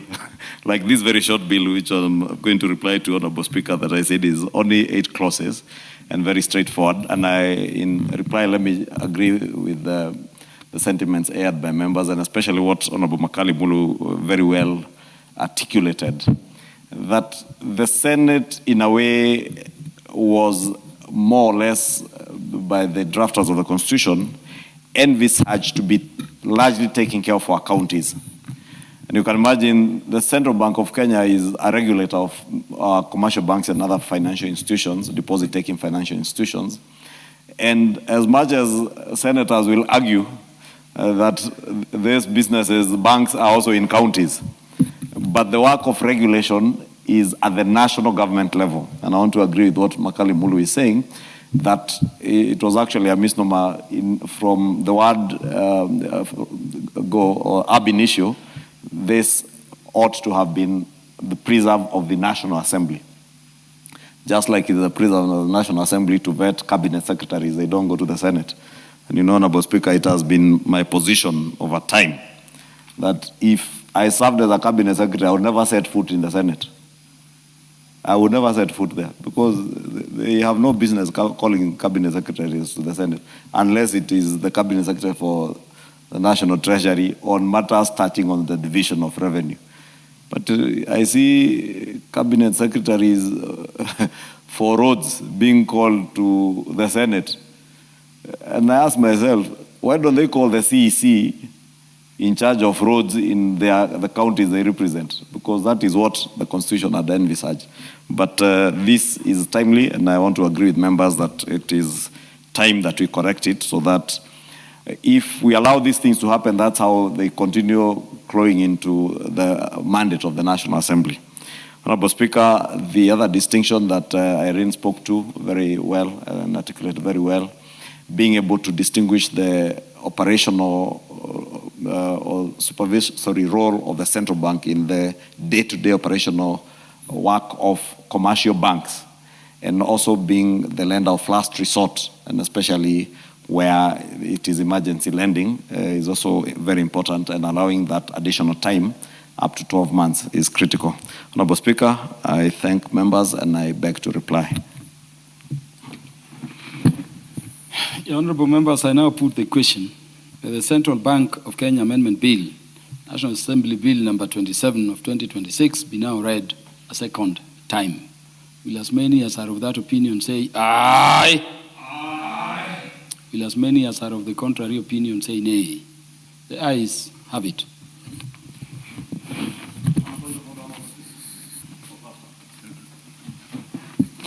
A bill for an act of Parliament to amend the Central Bank of Kenya Act and for connected purposes. The Majority Leader. Honorable Speaker, I rise to seek your indulgence regarding the order listed as order number 17, requesting, because we are still waiting the report of the Committee on Finance on this Sovereign Wealth Fund bill, that we do step it down probably to the time after they table the report. Hopefully either tomorrow or the next day of business after tomorrow, which would be Tuesday. Yeah, I will direct that that order be called first. Call the next order. Order number 17, the Sovereign Wealth Fund Bill, National Assembly Bill number 7 of 2026, second reading. Yeah, so the request of the leader of the majority party is acceded to. The matter concerning the motion appearing under order number 17 is deferred to the future date, as and when it shall be scheduled for House consideration by the House Business Committee. Next order. Order number 18, motion. Report on the inspection visit to the East African Science and Technology Commission and the East African Health Research Commission. Mover. The Chairperson, Committee on Regional Integration. Thank you, Honorable Speaker. And Honorable Speaker, before I move this particular motion, please allow me to also welcome the young Kenyans who have joined us to follow these proceedings. Patrice is a very good friend of mine, so I'm happy to see him in the house together with his friends.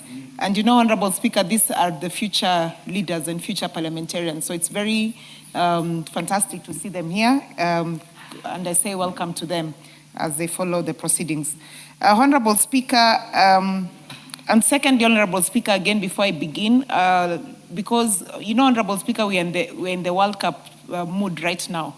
And we have a very important game coming up in the next 20 minutes where an African team, the DRC, is going to play against Portugal. So I want to take this opportunity. In fact, not just African team. Yes. But DRC is also part of the larger East African community. Correct. Exactly. And as the chair of regional integration, I take this opportunity to wish them the very best against Portugal, because I believe with what we have been seeing the African teams doing, they can actually win this particular game and proceed. Honorable Speaker, I beg to move that the report on the inspection visit to the East African Science and Technology Commission, the EASTCO in Rwanda, and the East African Health Research Commission, EAHRC, in Burundi be considered by this House. The Committee of Regional Integration undertook an inspection and familiarization visit to these ESC institutions between the 27th July and the 3rd of August 2025. The visit aimed at to assess the status of implementation of projects and programs, evaluate progress, and identify challenges. Yeah, Honorable Irene Mayaka, I know how you feel about the upcoming match, but I'm being reminded that in keeping with the parliamentary tradition, you move the motion first, as printed, as per the order paper. So I beg to move that and read it word for word, punctuation by punctuation, as you normally do. Thank you, Honorable Speaker. I think it's the excitement of the upcoming game. Majority leader nasema ni mbio ya kwenda kuangalia mpira. Yes. Majority leader knows I'm a soccer fan. Honorable Speaker, I beg to move that this House adopts the report of the... This is the wrong one. This is the wrong one. Honorable Speaker, I beg to move that this House adopts the report of the Committee on Regional Integration on its inspection visit on the East African Science and Technology Commission in Rwanda and the East African Health Research Commission in Burundi, laid on the table of the House on the Wednesday, 5th of November, 2025.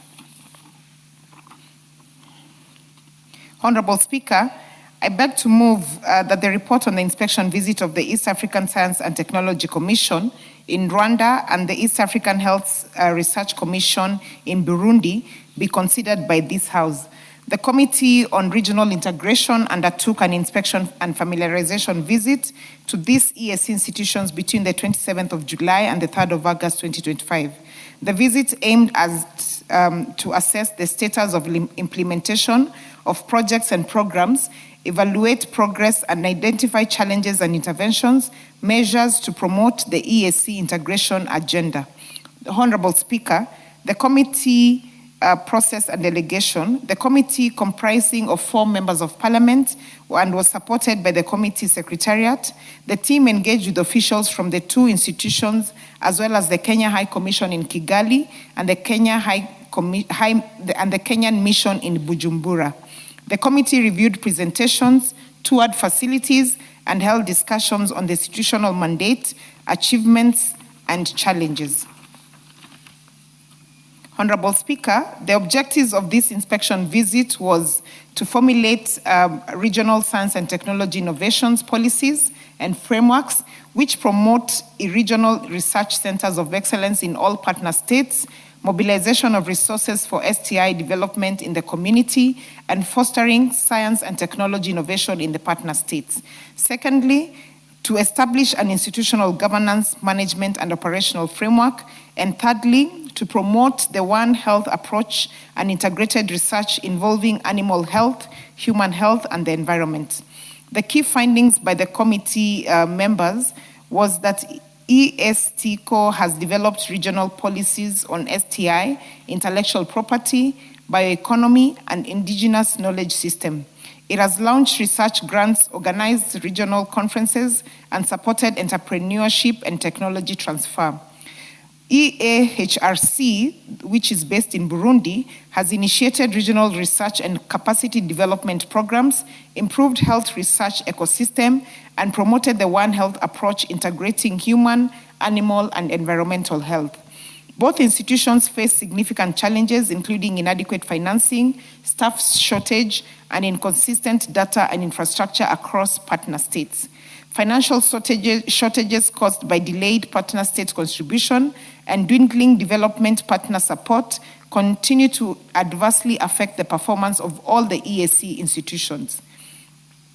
The Digital Reach Initiative, a 10-year strategy plan, aims to transform health systems through digital technology, but requires sustained investment and policy support. Kenya's active participation and parliamentary support are essential for success of the regional STI and health research programs. Honorable Speaker, observations by the committee are as follows. The committee observed that the lack of a legal framework for the elimination of non-tariff barriers and the staff deficits in ES institutions hampers the effective execution of their mandates. Secondly, the 2 institutions play a pivotal role in harmonizing policies, fostering innovation, and strengthening regional integration. Number 3, there is need to review the current EAC treaty and explore alternative financing mechanisms, such as levies on imports and exports, contributions based on ability to pay. Fourth, Kenya should align its STI and health policies with regional frameworks and support the scaling up of regional innovation and joint research initiatives. Honorable Speaker, the recommendations from the committee are as follows. To address the challenges associated with delayed financing, the Council of Ministers is encouraged to creatively explore alternative financing mechanisms, such as establishing a levy on imports to the EAC region and exports from the region. And Honorable Speaker, we have regular meetings of the Council of Ministers, so I believe that once this particular report is adopted by this House, this will then translate back to them for them to be able to explore these particular issues that are recommended by the committee. The Ministry of East African Community, the ASAL and Regional Development, in collaboration with the National Treasury and Economic Planning, is directed to ensure that EAC institution organs, particularly the two institutions aforementioned, are funded to advance the EAC integration agenda. The Council of Ministers is further urged to complete the ongoing staff recruitment process and to allow appropriate staffing in the EAC institutions and organs. And this, again, Honorable Speaker, is something that the Council of Ministers are already working on. Now that we have a new SG for the EAC who is from Tanzania. The Minister of East African Community, the ASALs and Regional Development, to recommend the EAC Council of Ministers that there is need to monitor the progress of the EAC institution, organs, and foster accountability. The two institutions recommend that all partner states should leverage regional centers of excellence and digital platforms to improve service delivery and research capacity. In conclusion, Honorable Speaker, I would like to thank your office and the Office of the Clerk of National Assembly for extending to the committee the necessary support to discharge its mandate. Mr. Speaker, sir, I now call upon the Honorable Dr. Makali Mulu, who is a member of the committee, to second. I thank you. The Honorable Dr. Makali Mulu. Yeah, thank you, Honorable Speaker. Honorable Speaker, I want to start by thanking my chair for moving this report, and she has done it so well, Honorable Speaker. And that's why I agree with the majority leader that she fits the bill. And we are very happy to have her as our chairperson. So, Honorable Speaker, this visit was organized under the Committee of Regional Integration, and we all know that this is a committee which is overseeing integration of the East Africa community. We all know the benefits which accrue from this integration, Honorable Speaker. And the reason why we have these two institutions, one in Burundi by the name East African Science and Technology Commission, that is in Rwanda, and the other one in Burundi, which is African Health Research Commission. The whole purpose of having these institutions, Honorable Speaker, is to promote one health approach and integrated research involving animal health, human health, and the environment. And Honorable Speaker, these are like what we call centers of excellence in the region. You realize that through the community, the member states have agreed that there's need to have centers of excellence in different countries, so that if you want to achieve the best, then that country provides the leadership in that area. But despite the good objectives of these two institutions, Honorable Speaker, these institutions are facing serious challenges. And some of the challenges they are facing, Honorable Speaker, is inadequate financing. Honorable Speaker, you realize that member countries are not really contributing in a regular manner. Some are actually in arrears. Others are not even able to contribute. And we all know that where there are no resources, Honorable Speaker, then we cannot realize effectiveness in some of these institutions. The other challenge is staff shortages, that we have very good institutions with a very clear mandate, but we don't have the human resource to move them towards their goals. And the third one, Honorable Speaker, is inconsistent data, where data from the member countries is not consistent, and in that case, then it makes research a bit difficult, Honorable Speaker. And the last one is infrastructure across partner states, where even the infrastructure is not adequate, Honorable Speaker, and we need really to think about what to do. So as a committee, and through this visitation, we realize that there is need for sustained investment and policy support if these institutions are to achieve their objectives, Honorable Speaker. And we've come up with some recommendations, Honorable Speaker. The team which went there, as a committee, we have adopted some recommendations. And we are thinking about how can we then improve the financing of these institutions.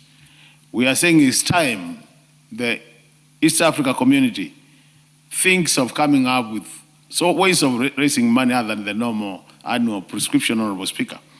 And we are thinking about some tariffs, well, some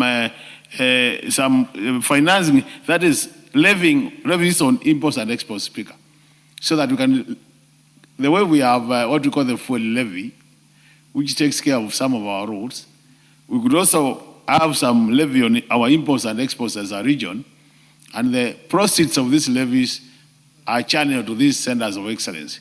In that case, then we will be able to help them, Honorable Speaker, in terms of financing. The other thing, Honorable Speaker, which you have said many times, is the issue of countries contributing on the basis of their ability to contribute. We all agree, Honorable Speaker, in this region, we have some countries which are bigger brothers like Kenya. Kenya is a big brother.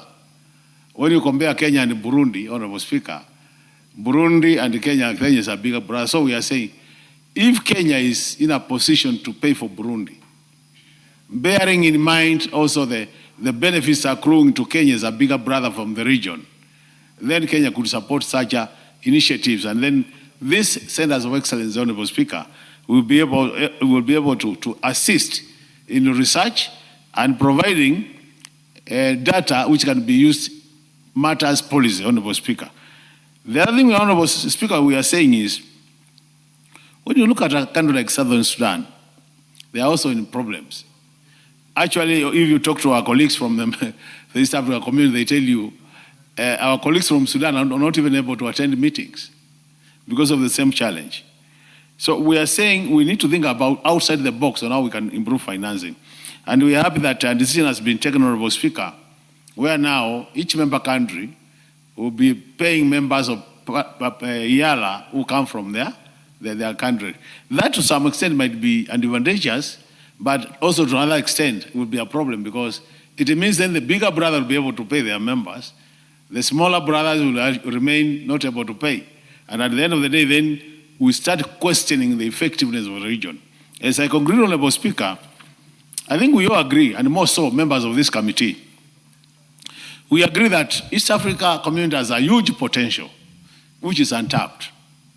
And if you have to tap this potential, Honorable Speaker, then we need to remain as a unity. We must be united so that all the countries move the same direction, all the countries have common policies, common tariffs, so that we open this big market, Honorable Speaker. And from where I stand as a Kenyan, I believe Kenya is one of the countries which is likely to benefit more than any other country from this integration. So we need to provide leadership. And that's why this committee becomes very important. When you look at this report, Honorable Speaker, we passed this report around August last year. Today is June. We have done about how many months? 10 months with this report ready for debate. So I wish, as we move to the future, Honorable Speaker, that this kind of reports, we create time through the House Business Committee so that within a short time we discuss them, adapt them, and then we pass them to the other authorities who can implement them. That will help the country. With those many remarks, Honorable Speaker, I second this report. Thank you, Honorable Dr. Makali Mulu. Honorable members, I now propose the question. This House adopts the report of the public investments. No, it can't be that. Sorry. I will propose the question again. This House adopts the report of the Committee on Regional Integration, its inspection visit to the East African Science and Technology Commission in Rwanda, and the East African Health Research Commission in Burundi, laid on the table of the House on Wednesday, 5th November 2025.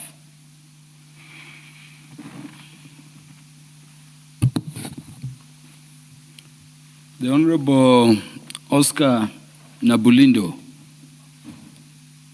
you want to contribute to this? Yes. Yeah, please proceed. Thank you, Mr. Speaker. Thank you for giving me this chance to contribute to this motion.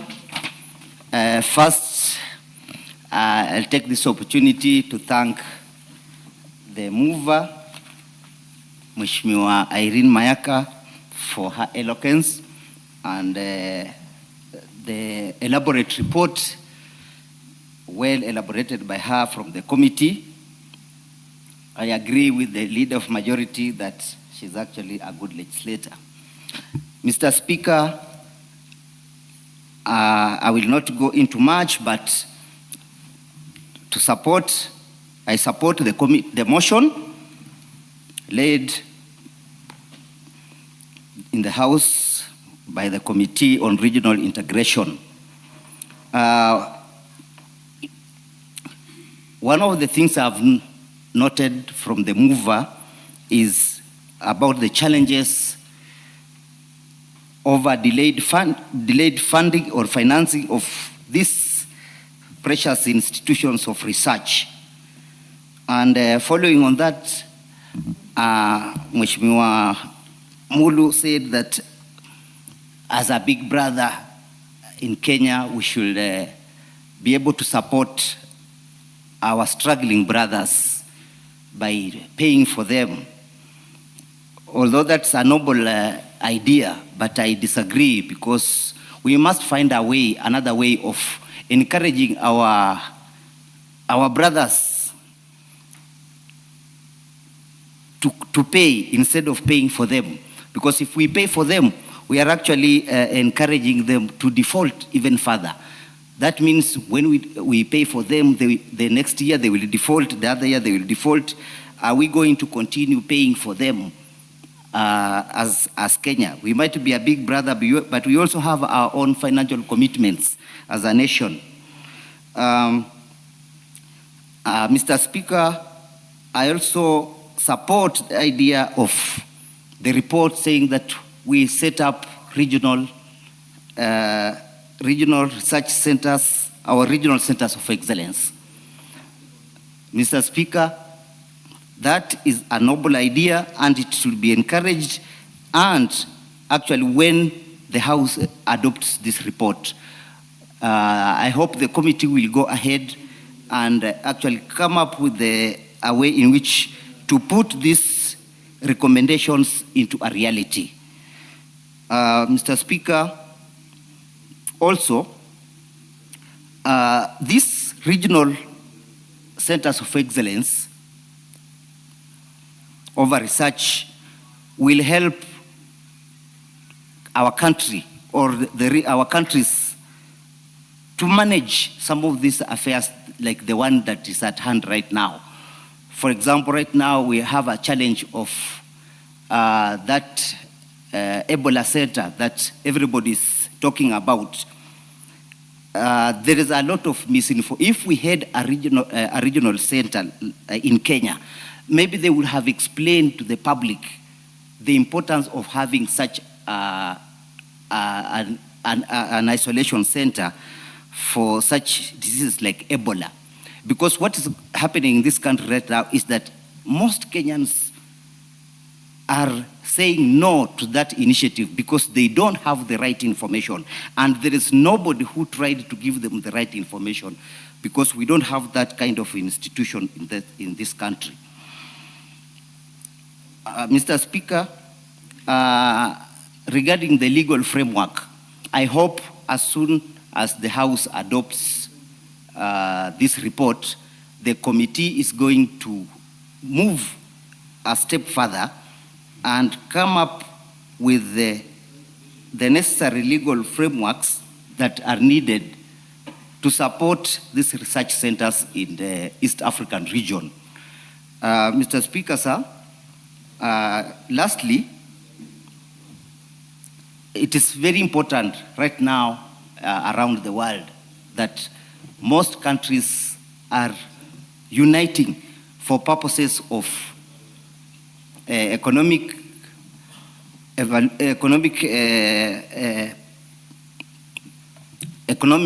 growth, research, education, agriculture, and trade.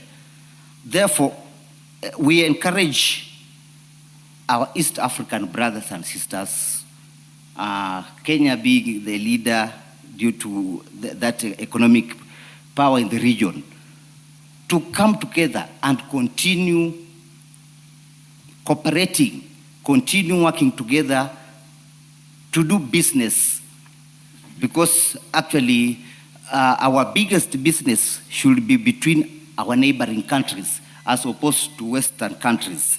But regionally, you can see that most of our trade partners are not even from Africa. We do trade in China, Europe, the Asian countries, and so on. But when you come to the regional countries, there is a way in which there is a leaning towards one side, maybe either exporting only or importing only.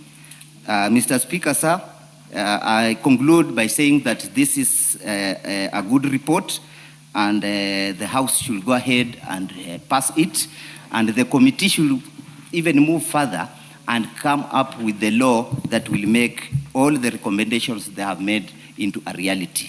Thank you, Mr. Speaker. And I support.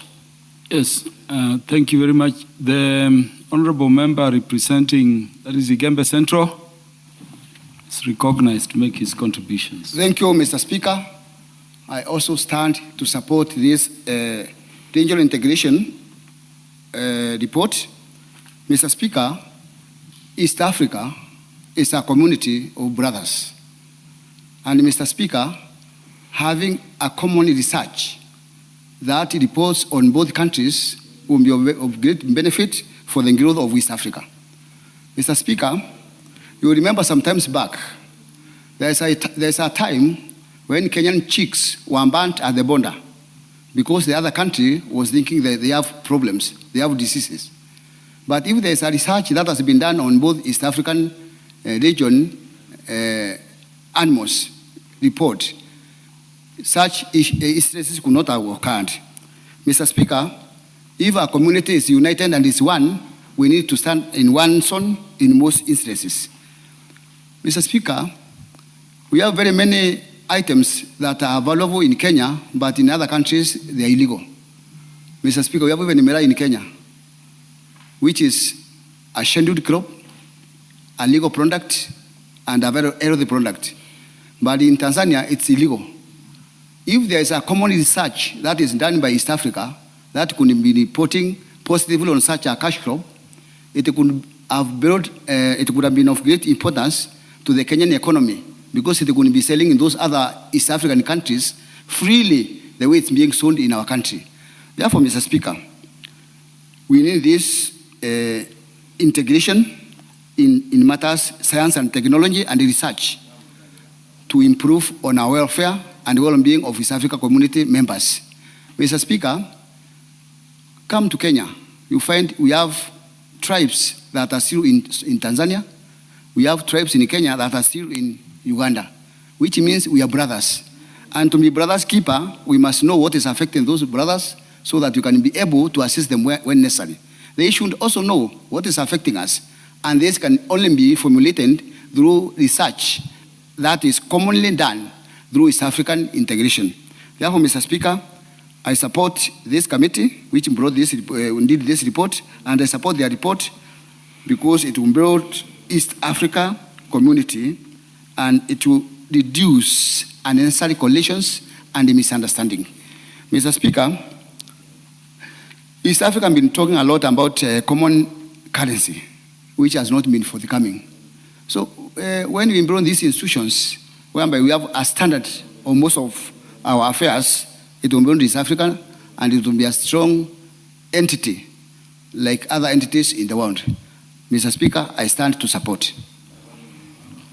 The report appears very clear and certain on its recommendations, and I'm not seeing any further interests. I'll accordingly require the mover to reply. Thank you, Honorable Speaker. Honorable Speaker, let me take this opportunity to, first of all, thank the members for their contribution. Dr. Makali, a member of the committee, a very dedicated member of the committee as well. and the Honorable Nabulindo and Honorable Kili for their contributions, and just recognizing the importance of the integration and the EAC, and also for the challenges that they've given us in terms of processing the recommendations into actual laws that can work for EAC. And Honorable Speaker, as a committee, we will take up the challenge as well. Honorable Speaker, just to emphasize on the importance of the EAC and recognition of Kenya as a big brother within the EAC community. And actually, Honorable Speaker, I'd actually also just want to inform Honorable Nabulindo, even myself, I was shocked to learn that I used to think that Kenya does a lot of trade with outside the EAC. But I discovered that we actually make most of our money in terms of trade within the EAC, that we are one of the biggest beneficiaries of that particular regional conglomeration that we have within the EAC. And therefore, for us, it's very important that we continue to ensure that we play the very important role of continuity in establishing and ensuring that the different institutions we have within the EAC are actually working not only for us, but also for the partner states within the same regional bloc. And just to encourage and ensure that our Council of Ministers, the summit as well, continues in its work to provide for us provisions and laws that we then come and ratify in this same house that seek to push and ensure that we are making sure that the regional integration that we do have within the EAC works for us, not just within the trade sphere, but also in terms of the institutions that support the partner states, and also within the people within the partner states, and more importantly, Honorable Speaker, for the legislatures, because for all these partner states, we do have the committees that are relevant towards regional integration. And one of the things, Honorable Speaker, if I may mention, that we are actually really pushing for as we seek to amend the standing orders for the new parliamentary term that is coming, is that we translate this particular committee into a departmental committee for the EAC, because of the importance of the EAC within our country and the importance of this. Because currently, as it stands, this particular state department is covered under defense and foreign affairs.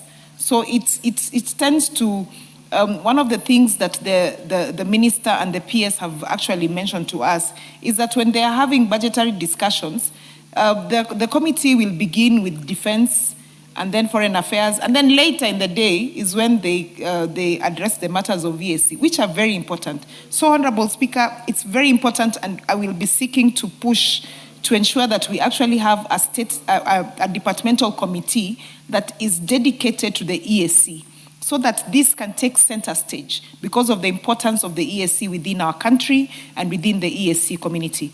With those few remarks, Honorable Speaker, I beg to reply. I thank you. Thank you, Honorable Irene Mayaka. Honorable members, I now put the question. This House adopts the report of the Committee on Regional Integration, its inspection visit to the East African Science and Technology Commission in Rwanda, the East African Health Research Commission in Burundi, laid on the table of the House on Wednesday, 5th November 2025. Will as many as are of that opinion say aye? Will as many as are of the contrary opinion say nay? The ayes have it.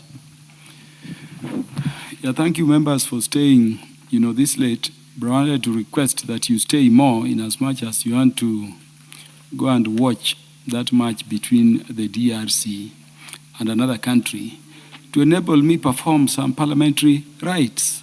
Next order. Order number 19, motion. Report of the Kenya delegation to the 151st Assembly of the Interparliamentary Union, IPU, and related meetings.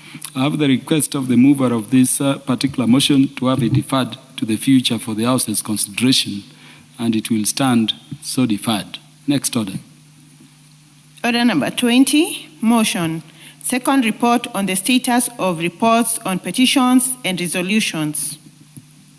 Again, I have the request of the Chairperson Committee on Implementation to have this particular motion deferred for parliamentary consideration to the future. which requests have acceded to. The motion is accordingly deferred. Next order. Order number 21, the Competition Amendment Bill, National Assembly Bill number 4 of 2026, second reading. The leader of majority has requested and have acceded to his request to have this particular matter appearing under Order 21 deferred for consideration by Parliament to a future date, and it is so deferred. Next order. Order number 22, motion. Consideration of a petition regarding the proposal to amend the Consumer Protection Act.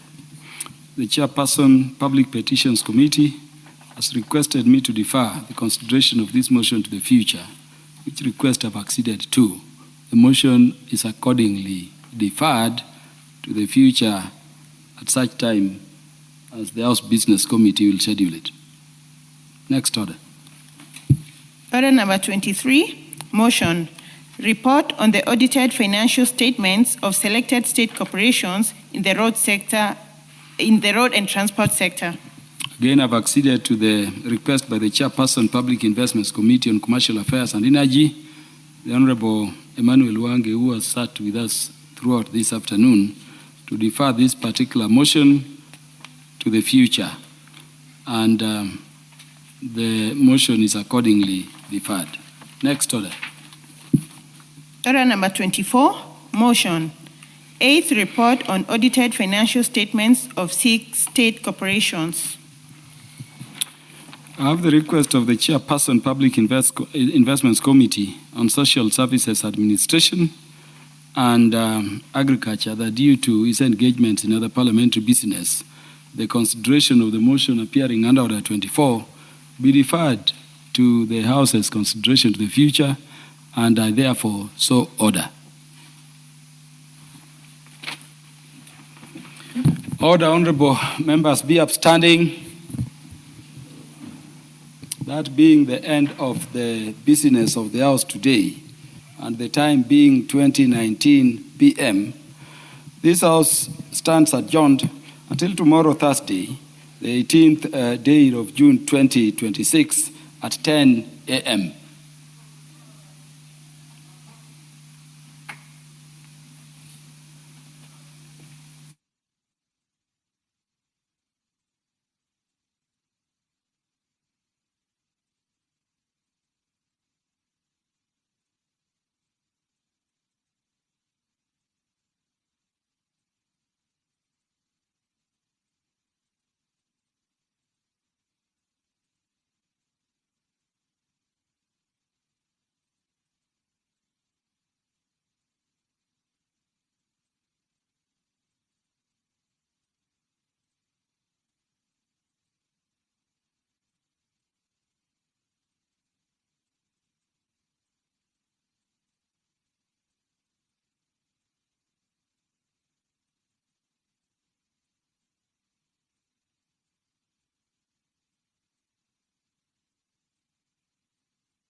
Because most of these tax issues have been in court, and therefore a business can be able to do businesses.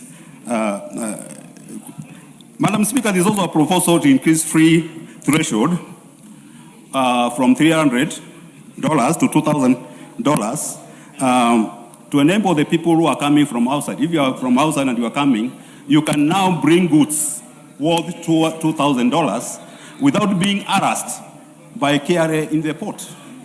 Is that a bad thing or a good thing? So, so Madam Speaker, I think it's important also.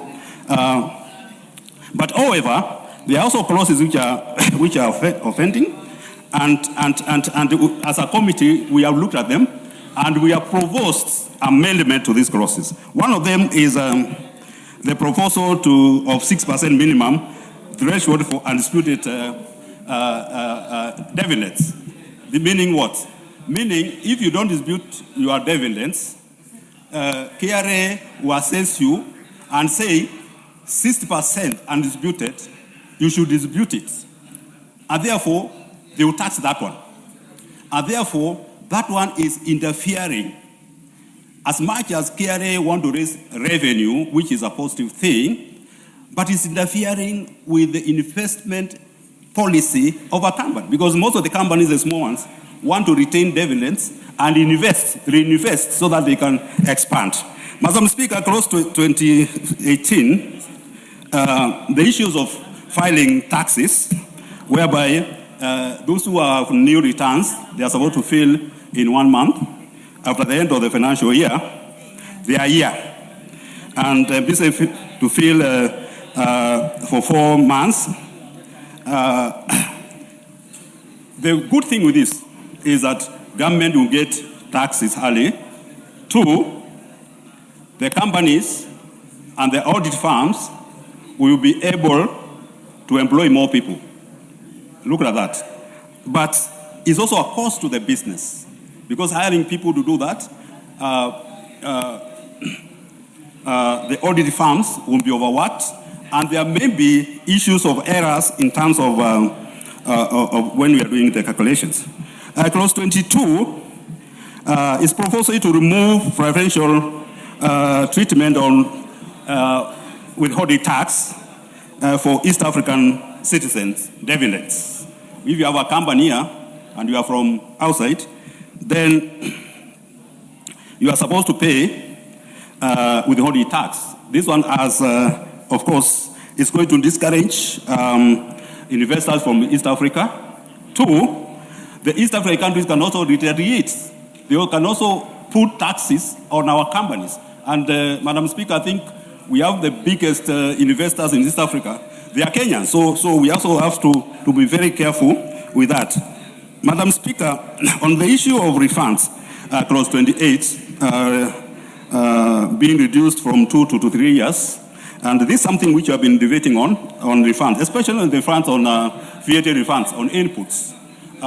Most of the companies have been complaining that, these refunds, they are not coming forward very fast, and therefore this restraining their businesses. Clause 31 on zero rating, moving goods from zero rating to exempt. If you move goods from zero rating to exempt, you cannot claim input VAT.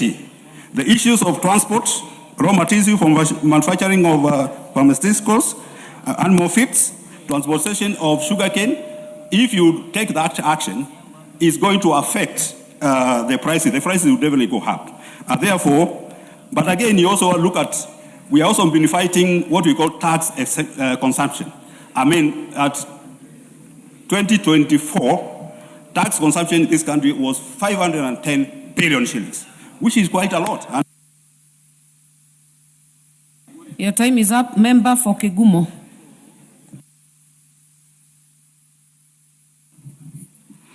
Thank you, Madam Speaker.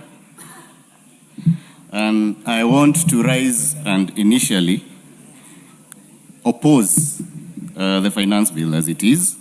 And I think one of the things that we've had here a lot is the issue of the 30,000 that was promised by the executive. The people who earn 30,000 shillings per month, who constitute about 50% of all salaried workers. And among the taxes that the finance bill deals with, and I know, is the Income Tax Act. And we've not seen that anywhere. So it's very important that we point out that of all the promises that keep being made, that is another unkept promise that was made by the executive.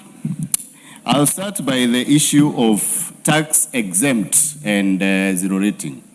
And a lot of people do not understand this. And a lot of our people And I think it's very important for people to know. Once you hear a tax has been moved from zero-rated to exempt, it basically means that item will have 16% more because the person who's selling you the item will not be able to claim input VAT. And input VAT comes from, among other areas, power, electricity, your inputs. And so when we hear that the proposal for the finance bill is to remove that for pharmaceutical products, it basically means that our medicine, and you know, well, Madam Speaker, that SHA is not working. What is out of order? Medication becomes more Honorable expensive. DK. Hold on, Honorable Member from Kegumo. Point of order, Speaker. We know very well the function of this House, apart from legislation, is to make laws.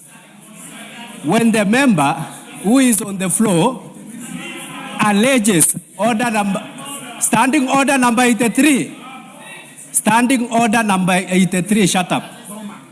When a member alleges that promises have not been made in this finance bill, while it is the function of this House to make laws, then what are you saying? Are you saying that you are impotent in your function? So our point of order is, don't bring allegations while it is the function of this House to make laws, and that is why we are discussing about finance bill.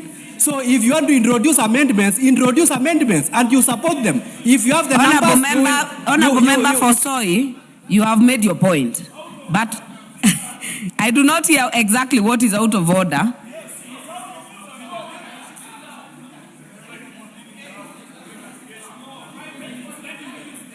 Honorable Member for Kegumo. Yes. Did you mislead the House in the matter the member of Soy has? I simply said that, let me tell you something, Madam Speaker. The Finance Bill deals with the Income Tax Act, Excise Duty Act, Value Added Tax Act, Tax Procedures Act, and miscellaneous amendments, plus the Stamp Duty Act. So if the executive, because this document comes from the executive, it's from the Treasury, if they really wanted to deal with the issue of the taxes, they would have brought it. They would have amended the Income Tax Act. And that's what I'm saying. So you cannot, in fact, as you correctly said, his point is pointless. Honorable Munyoro, I'm actually engaging you because I have heard you, but I also heard the member for Soy, because then you're saying the debate we are having right now does not hold any water, because it is also in our mandate as a House. And I think that is what Honorable DK has raised. Even as you debate, do not annihilate the same House that you're serving in. Thank you, Madam Speaker. I think it's an issue of misunderstanding. I will bring the amendment. You support it, Honorable DK. But you that can't is in say, order. Please continue with your submission. Yeah, that if the and all of you, honorable members, Honorable Amboka, you're shouting that someone is shouting. Everyone is shouting. And sometimes even the speaker is not able to hear exactly what to rule on. Can we just be having decorum? Let us hear the member for Kegumo. Please protect me from Honorable DK. I'll appreciate. Again, a lot of English was used on this issue of funds. And I remember the CS for Treasury visiting shops in downtown Nairobi, explaining to people why they were consolidating those taxes. And I think our people are really not interested in what tax is where. What he should have explained is whether if this tax is consolidated, the fund will be cheaper or more expensive. That is the only point that Kenyans want to understand. So we've been taken round and round and round from excisable, Osoro, I'm an expert on this thing, my friend. I understand it. We've been taken round this thing, and we are being told that now it will be cheaper. But if you look at the cost of the phone, once it's at the shop first, how will they collect the money? Because if I buy a phone right now and give it to my mom in the village, and then once she activates it, she's told she owes money, who will pay that tax? And I think it's very important we be honest with our people. All we are trying is to raise more funds by creating laws that do not Honorable make member sense. for Kegumo. Yes. Order. Do you want to be informed by Honorable No. I don't. How can I be informed by someone with less knowledge than I have? Surely. Thank you.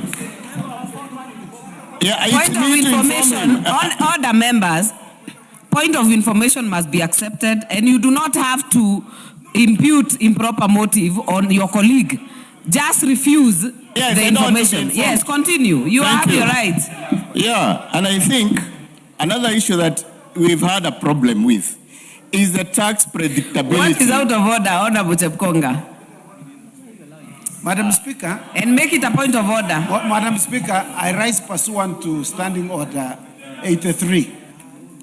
Madam Speaker, Article 117 of the Constitution is very clear. There is freedom of speech. You don't need to shout at anyone.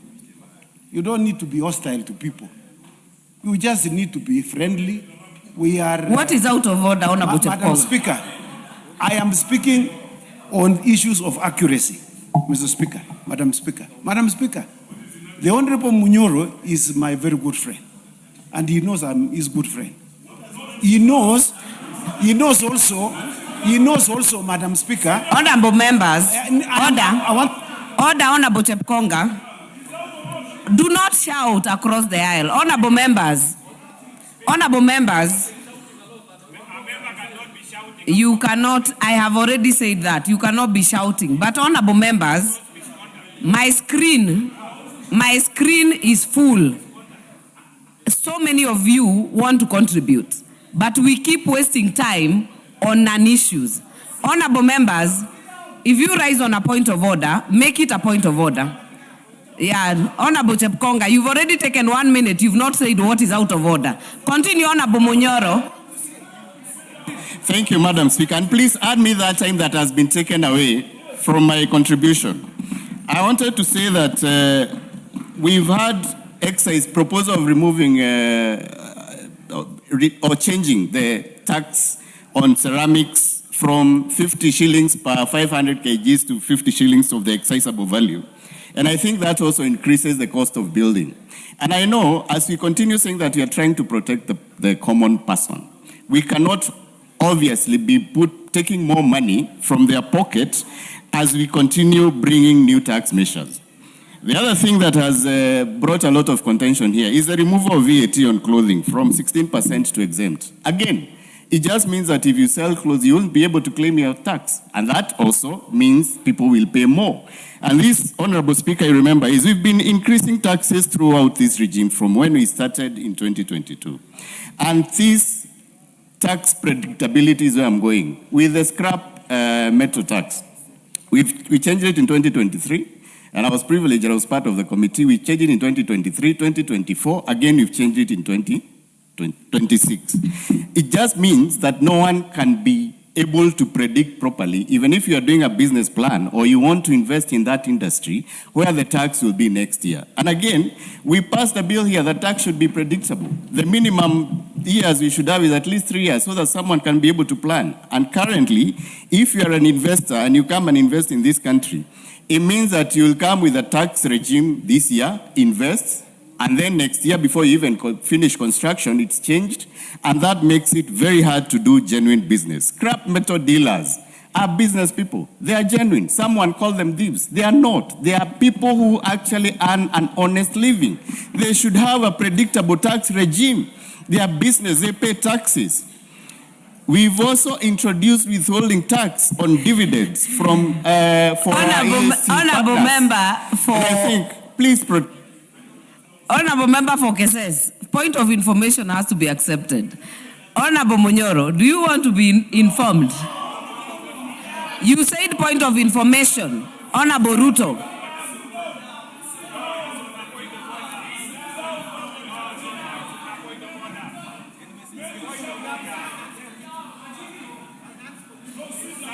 Honorable member for Keses. I am indulging you because you're the vice chair of Finance Committee. Are you on a point of order or a point of information? Point of order. What is out of order? Thank you. The point of order, Madam Speaker, is under Standing Order number 83. Honorable Amboka and team. Honorable member knows very well. Is it in order for honorable member knowing that scrap metals as it is right now attracts taxes at a regime that is being prosecuted here to simplify? He knows well because the message here you want to give out to members of public is as though scrap metals are not subject to tax. But as it attracts taxes as it is. You have made your point. You should not mislead. Honorable member for Kegumo, I would indulge you, even as you debate and all of us, that we stick to matters that you are able to substantiate. But it's in the bill, Madam Speaker. Yes, I am hearing you. Yeah. I am hearing you, but I want you to stick to matters that you can substantiate without misleading not just the House. How did I mislead the House, Madam Speaker? But the country. So, what Honorable Vice Chair has raised, could you respond to that? You know, there is a proposal on inputting 5% withholding tax on dividends for EAC citizens.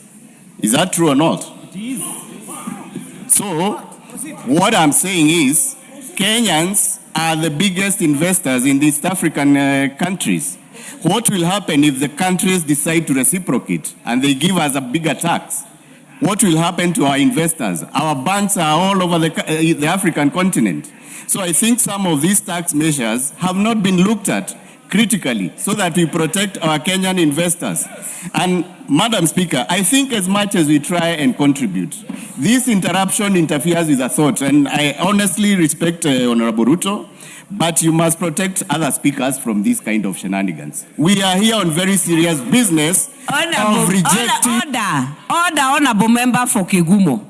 Honorable members, even from my left, you have actually been interfering with the other members on the other side. Point of orders and standing order 83 are legal and allowed. Kindly complete your submission.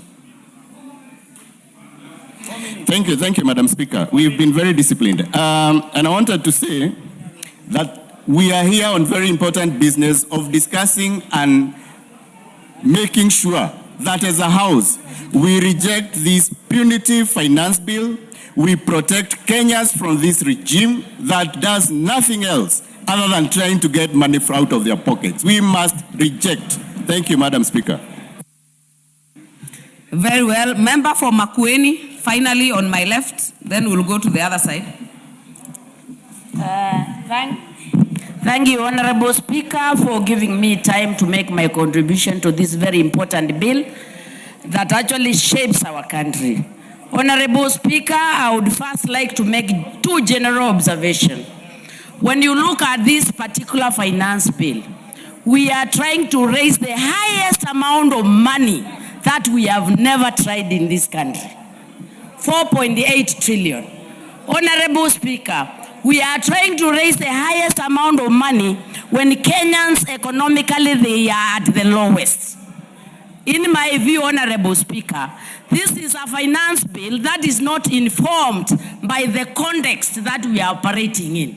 It's a finance bill that is prescriptive but not proactive. So I think it is very important. Anytime we draw a finance bill, we are not trying a finance bill for Tanzania, we are doing a finance bill for Kenya, and we must be informed by prevailing economic situations and the livelihoods of our people. My second observation, Honorable Speaker, is that the entire finance bill, you realize that it is based on a capacity that we do not have on this country. When you have a finance bill that is going to have 1.1 trillion deficit, already shows you are chewing more than what we can actually consume. And generally, that is training Kenyans for no apparent reason. What is out of order? And Honorable we should actually work. Order, members. What is out of order? Honorable Makilap. Yes. Honorable Makilap. What is out of order? Madam Speaker, I rise understanding order number 83. Is it in order for the honorable member to mislead this House that this finance bill is trying to raise 4.7 billion, Madam Speaker? That is a budget of the country. The finance bill is trying to raise 98 billion, not 4.7 billion, Madam Speaker. So she is misleading the House, Madam Speaker. You made your point, honorable member for Makueni. Give member for Makueni the mic. I think I'm very accurate, Honorable Speaker, because the money we are trying to raise in this finance bill, total cost, is 4.8. No, there is the other bit, but I'm trying to divide them accordingly. Honorable Speaker, I need to be protected.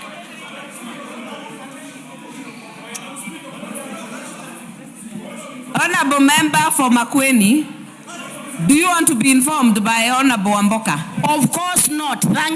Yes. Honorable members, that shows you how you are accepting information without even hearing who the member is. Honorable Wamboka, you have the floor. Yes. Honorable Speaker, the other side is harassing the good honorable for nothing. Are you informing honorable member for Makueni? I'm informing honorable members that the member is right, because all that we are doing is geared towards financing a budget of 4.8 trillion. So the member is right and the House is accordingly informed. Sit down and... Order, Honorable Wamboka. Honorable Pukose, what is out of order? You know, Honorable Speaker, when Honorable Wamboka stood, he was to inform the Honorable Member for Makueni, not the House, because what he's trying to pass across, Honorable Speaker, is misinformation. This budget, this finance bill is raising 90 billion. Secondly, this finance bill is not addressing the budget deficit as put by the Honorable Member for Makueni. Yes. It's not addressing the budget deficit. We are not addressing that. So, Honorable Speaker, I think it's important that when members stand to speak... Do not debate, Honorable Member for Endebess. No, I'm just putting... I'm not debating. You know the guys...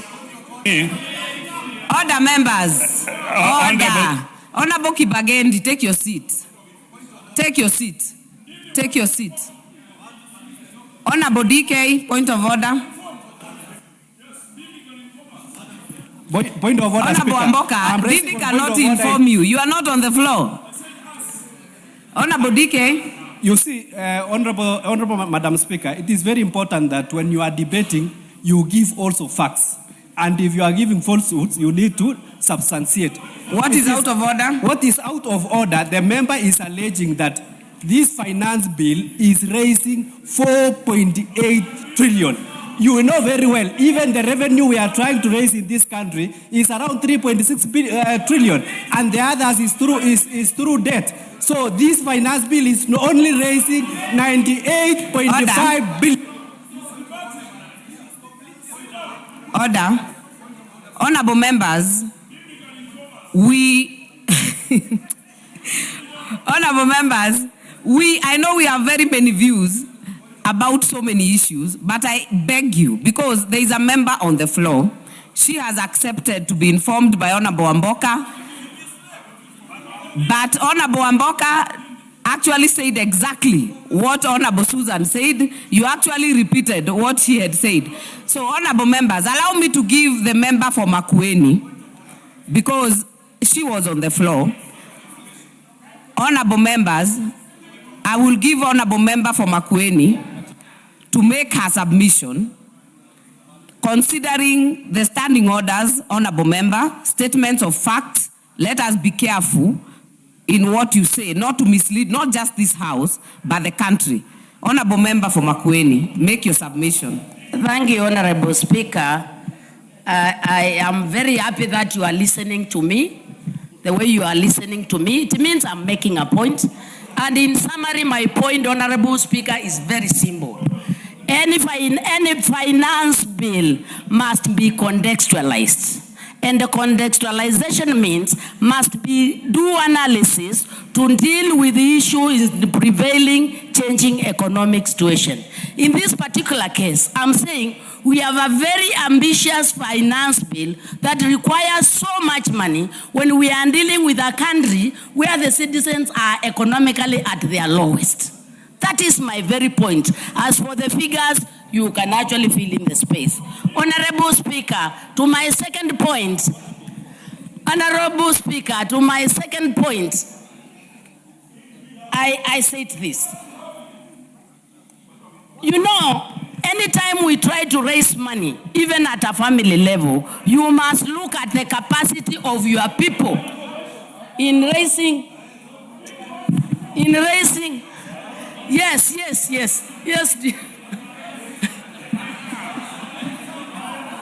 Honorable Member for Makueni, by forfeiting your remaining 1 minute, how can I have 1 minute? You are to be informed by Member for Kiharu.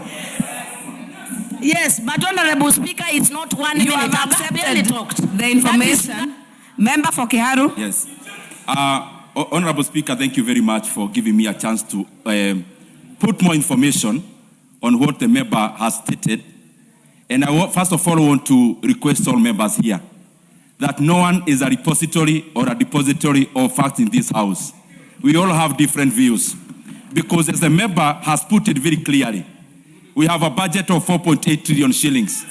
On the revenue side, there is ordinary revenue, there is A&A, there is grant, and there is, Honorable Speaker, the deficit. And it is only a deficit based on this house passing, Honorable Speaker. As we debate this finance bill, Honorable Speaker, members can actually come up with innovative ideas on how to raise more revenue, on how to raise more A&A, so that there is actually no deficit.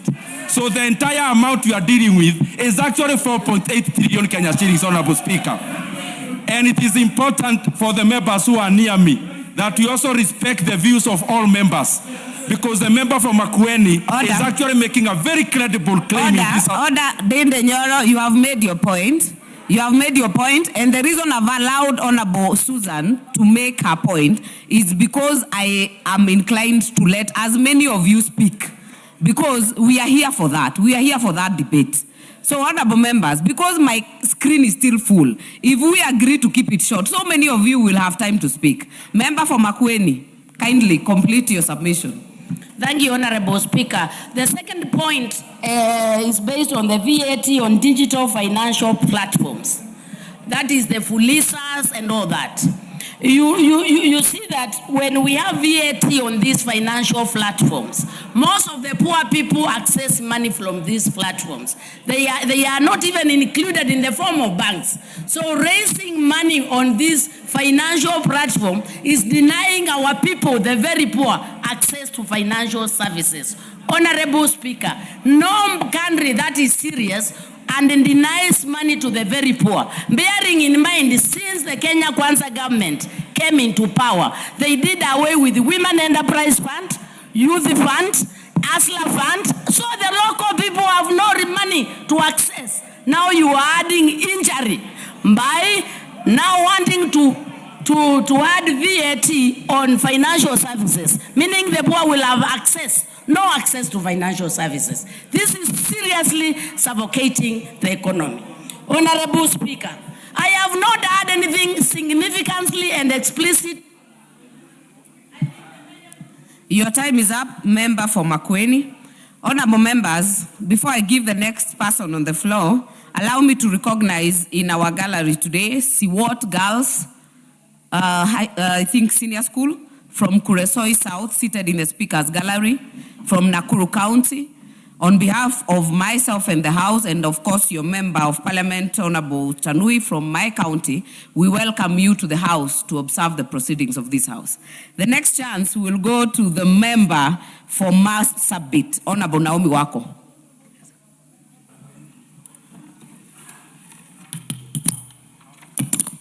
Thank you, Honorable Speaker, for giving me this opportunity to add my voice to this very important debate that is going on our finance bill, and again, to confirm that I support the bill. Honorable Speaker, I also want to congratulate the committee members who have given their attention to this bill and the entire process. I was going through the report, Honorable Speaker, and what encouraged me most is the recommendation made by the committee members.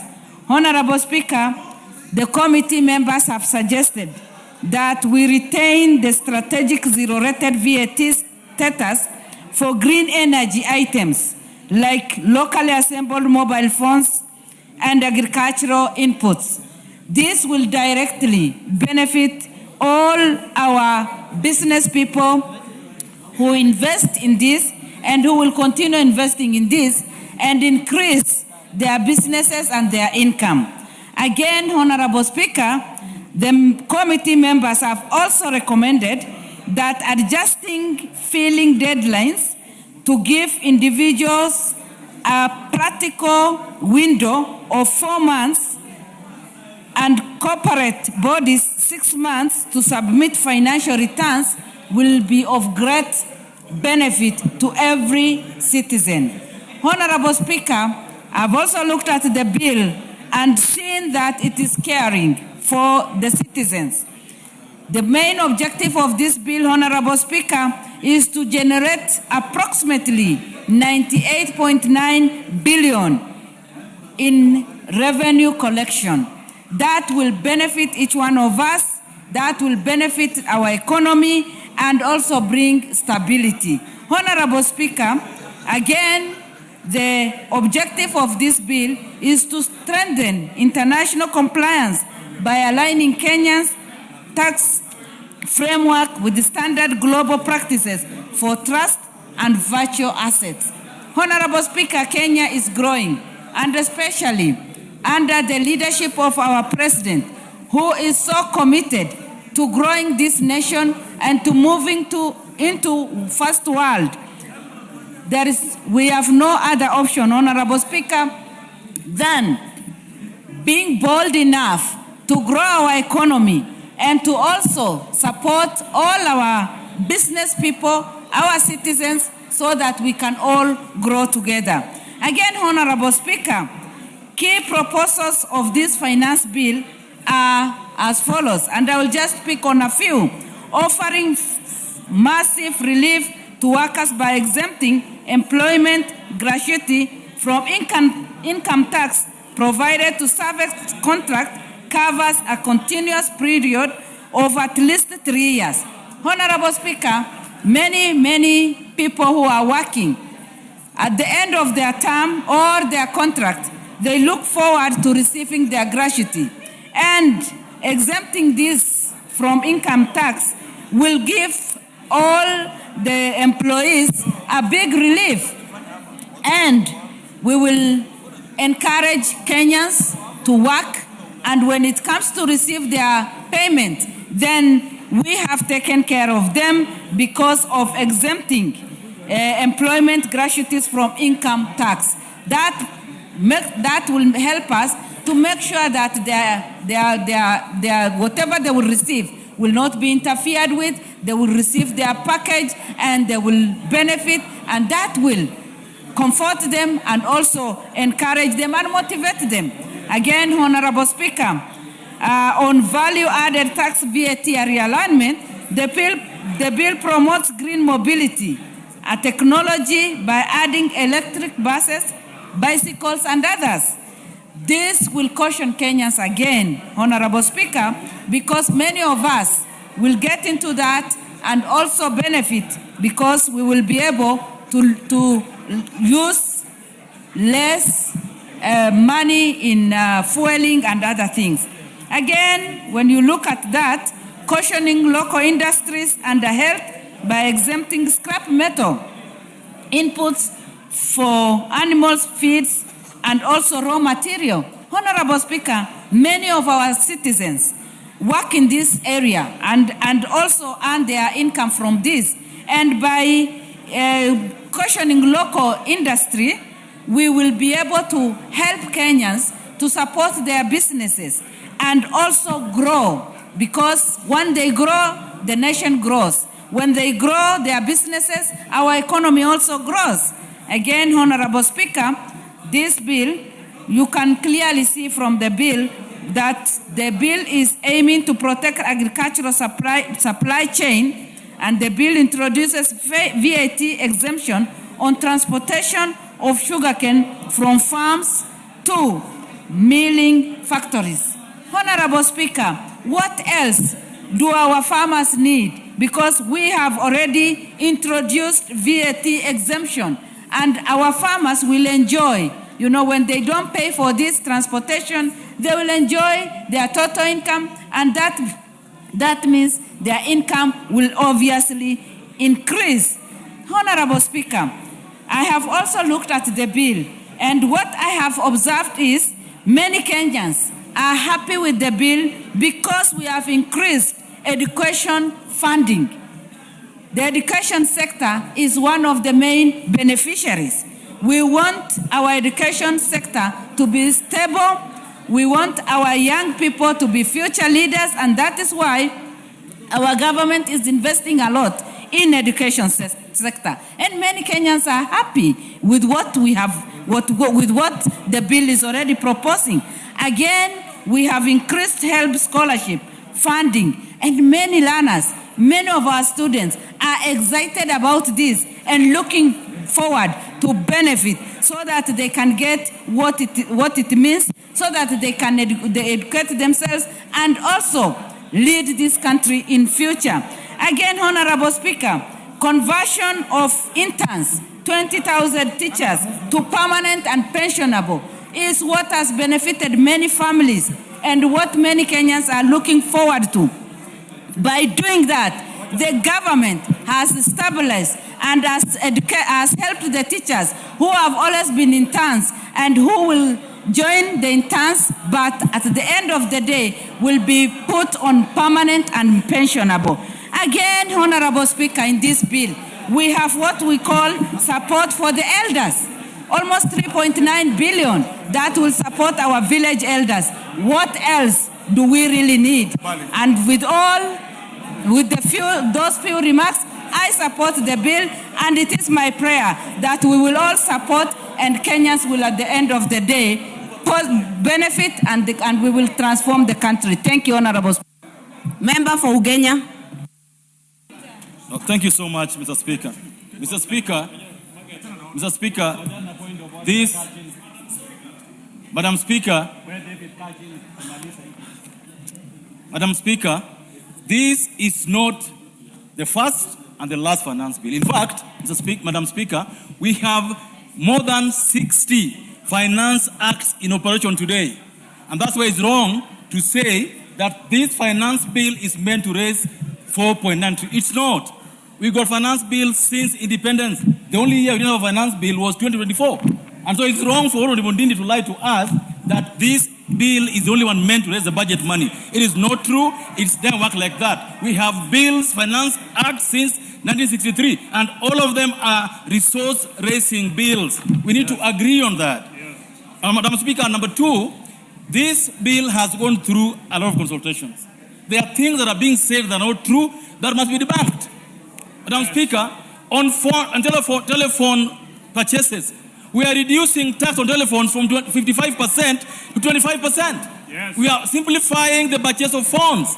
The only thing we are saying is that we don't want circumvention. People importing phones into Uganda, into Tanzania, then getting into the country as if they are made in those countries, Madam Speaker. We must tell our people the truth. We are reducing the cost of phones, not increasing them, Madam Speaker. Madam Speaker, in the morning I heard that we are increasing cost of medical supplies, Madam Speaker. And I want Honorable Jacaranda to listen to me on this matter. In this bill, we have reduced the cost of bringing in equipment for renal treatment. We are reducing the cost of items that deal with kidney treatment, Mr. Speaker, Madam Speaker. It's important, Madam Speaker, that we also say the truth, Madam Speaker. Madam Speaker, this bill is not only about increasing taxes. It's about making taxation easier, making administration of taxes easier. It makes it easier to collect tax, Madam Speaker. And so we have to be clear, Madam Speaker, that as we talk about taxation, we also tell the country the truth. The Mitumba traders themselves ask for tax to be classified as exempt. They said that putting us now on zero rating doesn't help us. In fact, they said that if you put on exempt, it makes business for us easier. Indeed, Madam Speaker, there is no reason for applying VAT on Mitumba because you're not adding any tax on it. It's making collection of taxes in that regard easier. And above all, it was asked by that industry. We didn't just wake up and put it, Madam Speaker. Okay, it's very important, Madam Speaker, to note that this bill does something that needs to be done in the country. We are losing 400 billion every year on tax refunds. Some of these tax refunds, Madam Speaker, are fake tax refunds. This bill makes it easier for government to know who is applying for tax refund that is fake, which one that is right, so that we are able to put our money where our mouths are, Madam Speaker. Madam Speaker, this bill is meant to ensure that those who are paying taxes today, especially rental income, Madam Speaker, I heard people saying that, oh, we are increasing tax on rent. It's not so. The truth is that we are making it easier for tenants whose landlords are foreigners to be able to pay taxes in this country, Madam Speaker. You can't be charging taxes on landlords that are locals, nationals, and you don't want to charge taxes on foreigners who don't live here and who we don't know where they live and who are receiving money in Uganda, Tanzania through M-Pesa. We want all that taxes to remain here, Madam Speaker. Madam Speaker, I've heard my friend talk about scrap metal. Scrap metal, Madam Speaker, is a source of steel in this country. But we are saying that if you are selling scrap metal, you've picked something on the road, you are doing whatever you are doing, that will be income. There is no value added on selling a car bumper. There is no value added on selling a sufuria that is wasted. So that's why we're saying that if you sell it, it will be income. There is not VAT charge, Madam Speaker. Madam Speaker, it's important that as we do these debates, we divorce politics from it so that we ensure that Kenyans know this finance bill is the most misinformed as it were, Madam Speaker. So I need us to say that as we go forward, Madam Speaker, let us tell the truth to the Kenyans. Let us ensure that everyone knows what's going on. I heard in the morning someone saying that we are increasing tax on sugarcane transport. In this bill, we are reducing tax on sugarcane transport, not increasing it. So if a member says that we are increasing tax on importing sugar, on transporting sugarcane, it's a lie. Madam Speaker, let members of this parliament tell Kenyans the truth. In overall, Madam Speaker, this bill is better than any bill that we've had in the recent past. It makes tax admin easier. It collects what we need to collect. But above all, it responds to the needs of Kenyans, that you don't increase more taxes and make their lives more difficult. Madam Speaker, those are my remarks. I beg support. Point of order, Madam Speaker. What is out of order, Honorable Pukose? Honorable Speaker, I think we've exhaustively discussed this, and may I call that the mover now be called to reply. That the mover be called to reply. Put the question. Yes.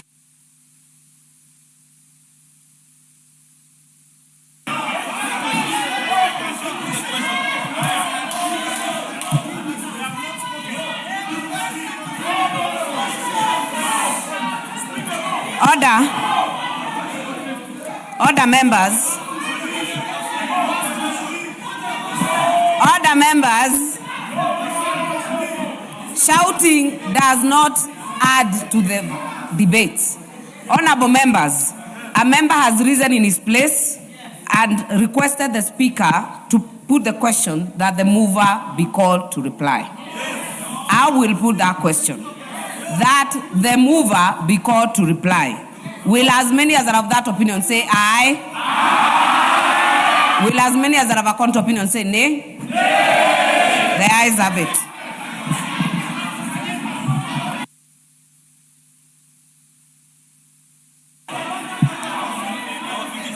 Order, members. Order, members. Order, members. Order. Order. Order. Order, members. The question I have put is that the mover be called to reply. You cannot purport to request for division, and if you do, you know the numbers and the threshold. Order, members. The threshold is 30 members, and I do not count 30 members from where I am. I have counted. I have counted. Order, members. I have counted.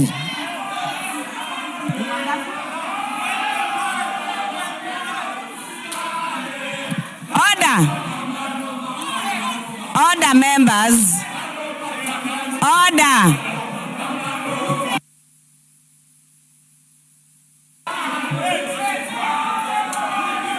Order, members. Order. The numbers, you are 14 honorable members. You are 14 as it is.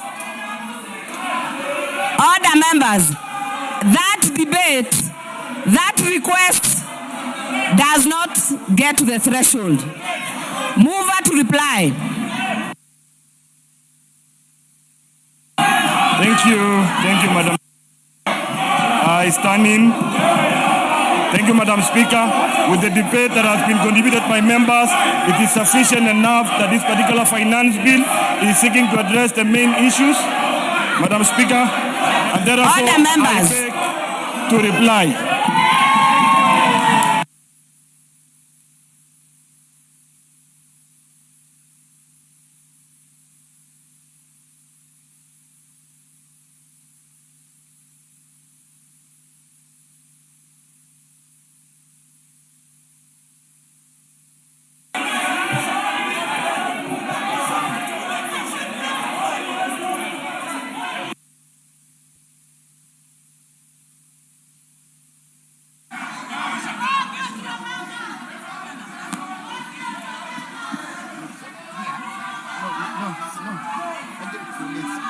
Give me the mic.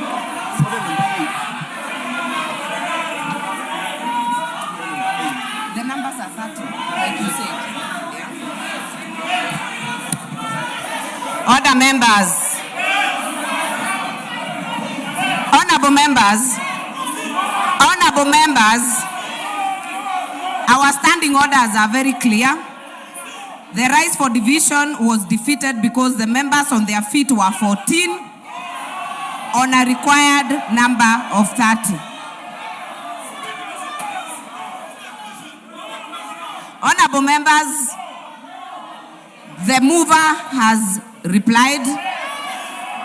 I will therefore put the question. You do not need to guide the speaker. Do not throw hands to the speaker. Honorable members, I therefore put the question that the Finance Bill, National Assembly Bill number 26 of 2026, be now read a second time. Will as many as are of that opinion say aye? Will as many as are of a contrary opinion say nay? The ayes have it. A bill for an act of Parliament to amend the laws relating to various taxes and duties and for matters incidental thereto.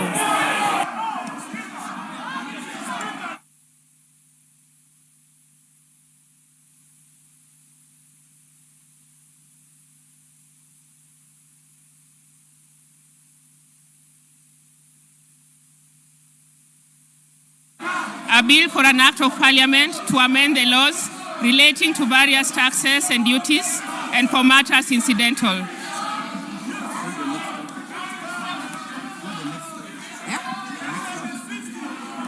Honorable members, we have counted the members on their feet. It is 27.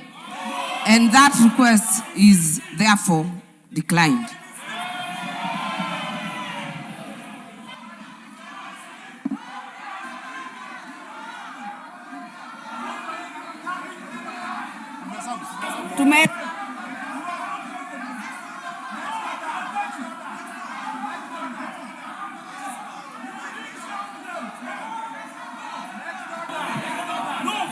We have properly done that and counted myself.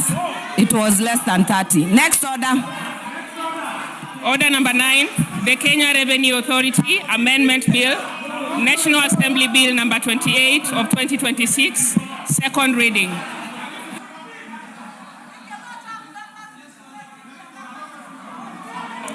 Order, members. We are now on order number 9.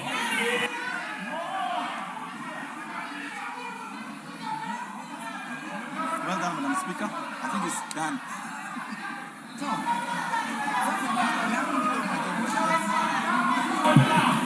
Majority Leader.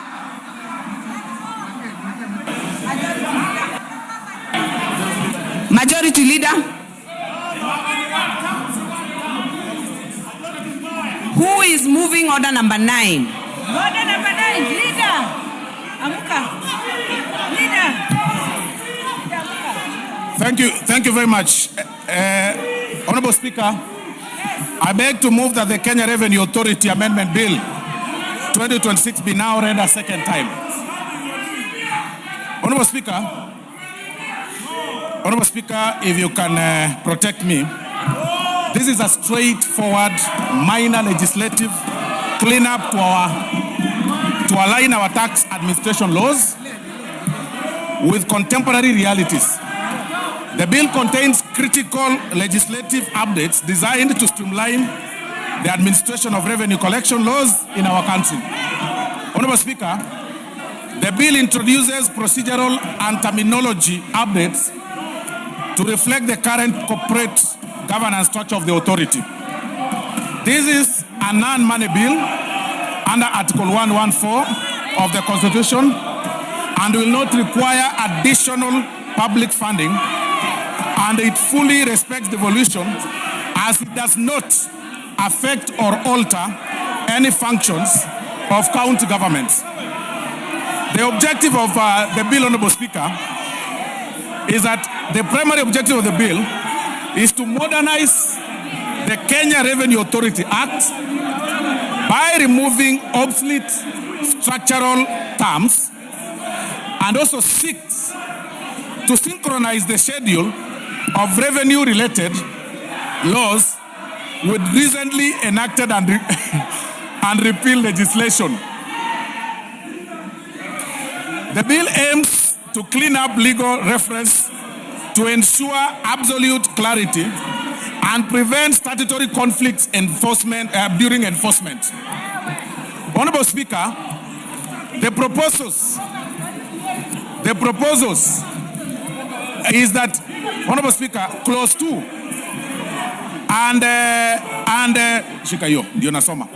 clause 2 and 3 propose deleting the term ex officio from section 7 and 8 of the Principal Act, and this deletion is necessary because the term no longer fits the current composition and structure of the board.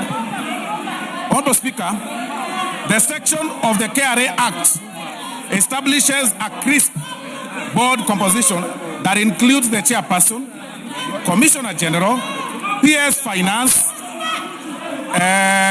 Attorney General, and 6 independent members.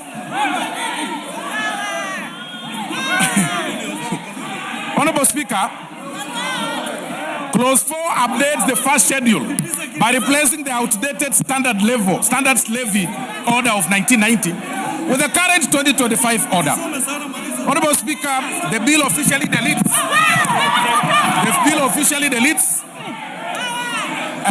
the reference to the old repealed sugar bill.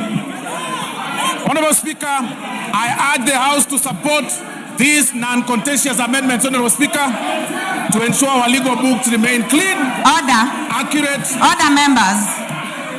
Order, members. Honorable Speaker. Honorable Osoro, hold on.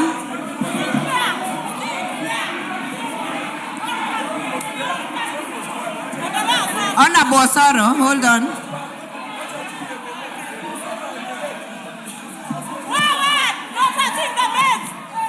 Order, members. Let me proceed. I know many of you really want to be thrown out of these chambers. I am not doing it. Honorable members, let us give Honorable Osoro a chance to finish up. We only have 2 minutes.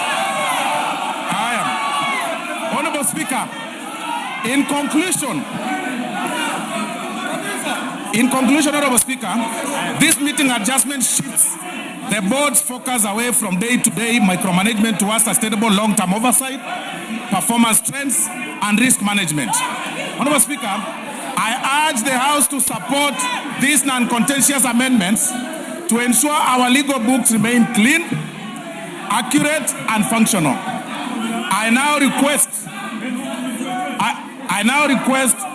the Chair of Finance Committee, the Honorable Kuria Kimani, to second. Thank you very much, Honorable Speaker. Order, members. Honorable Kimani, hold your horse.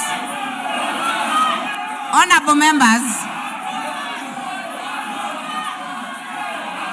Order, members.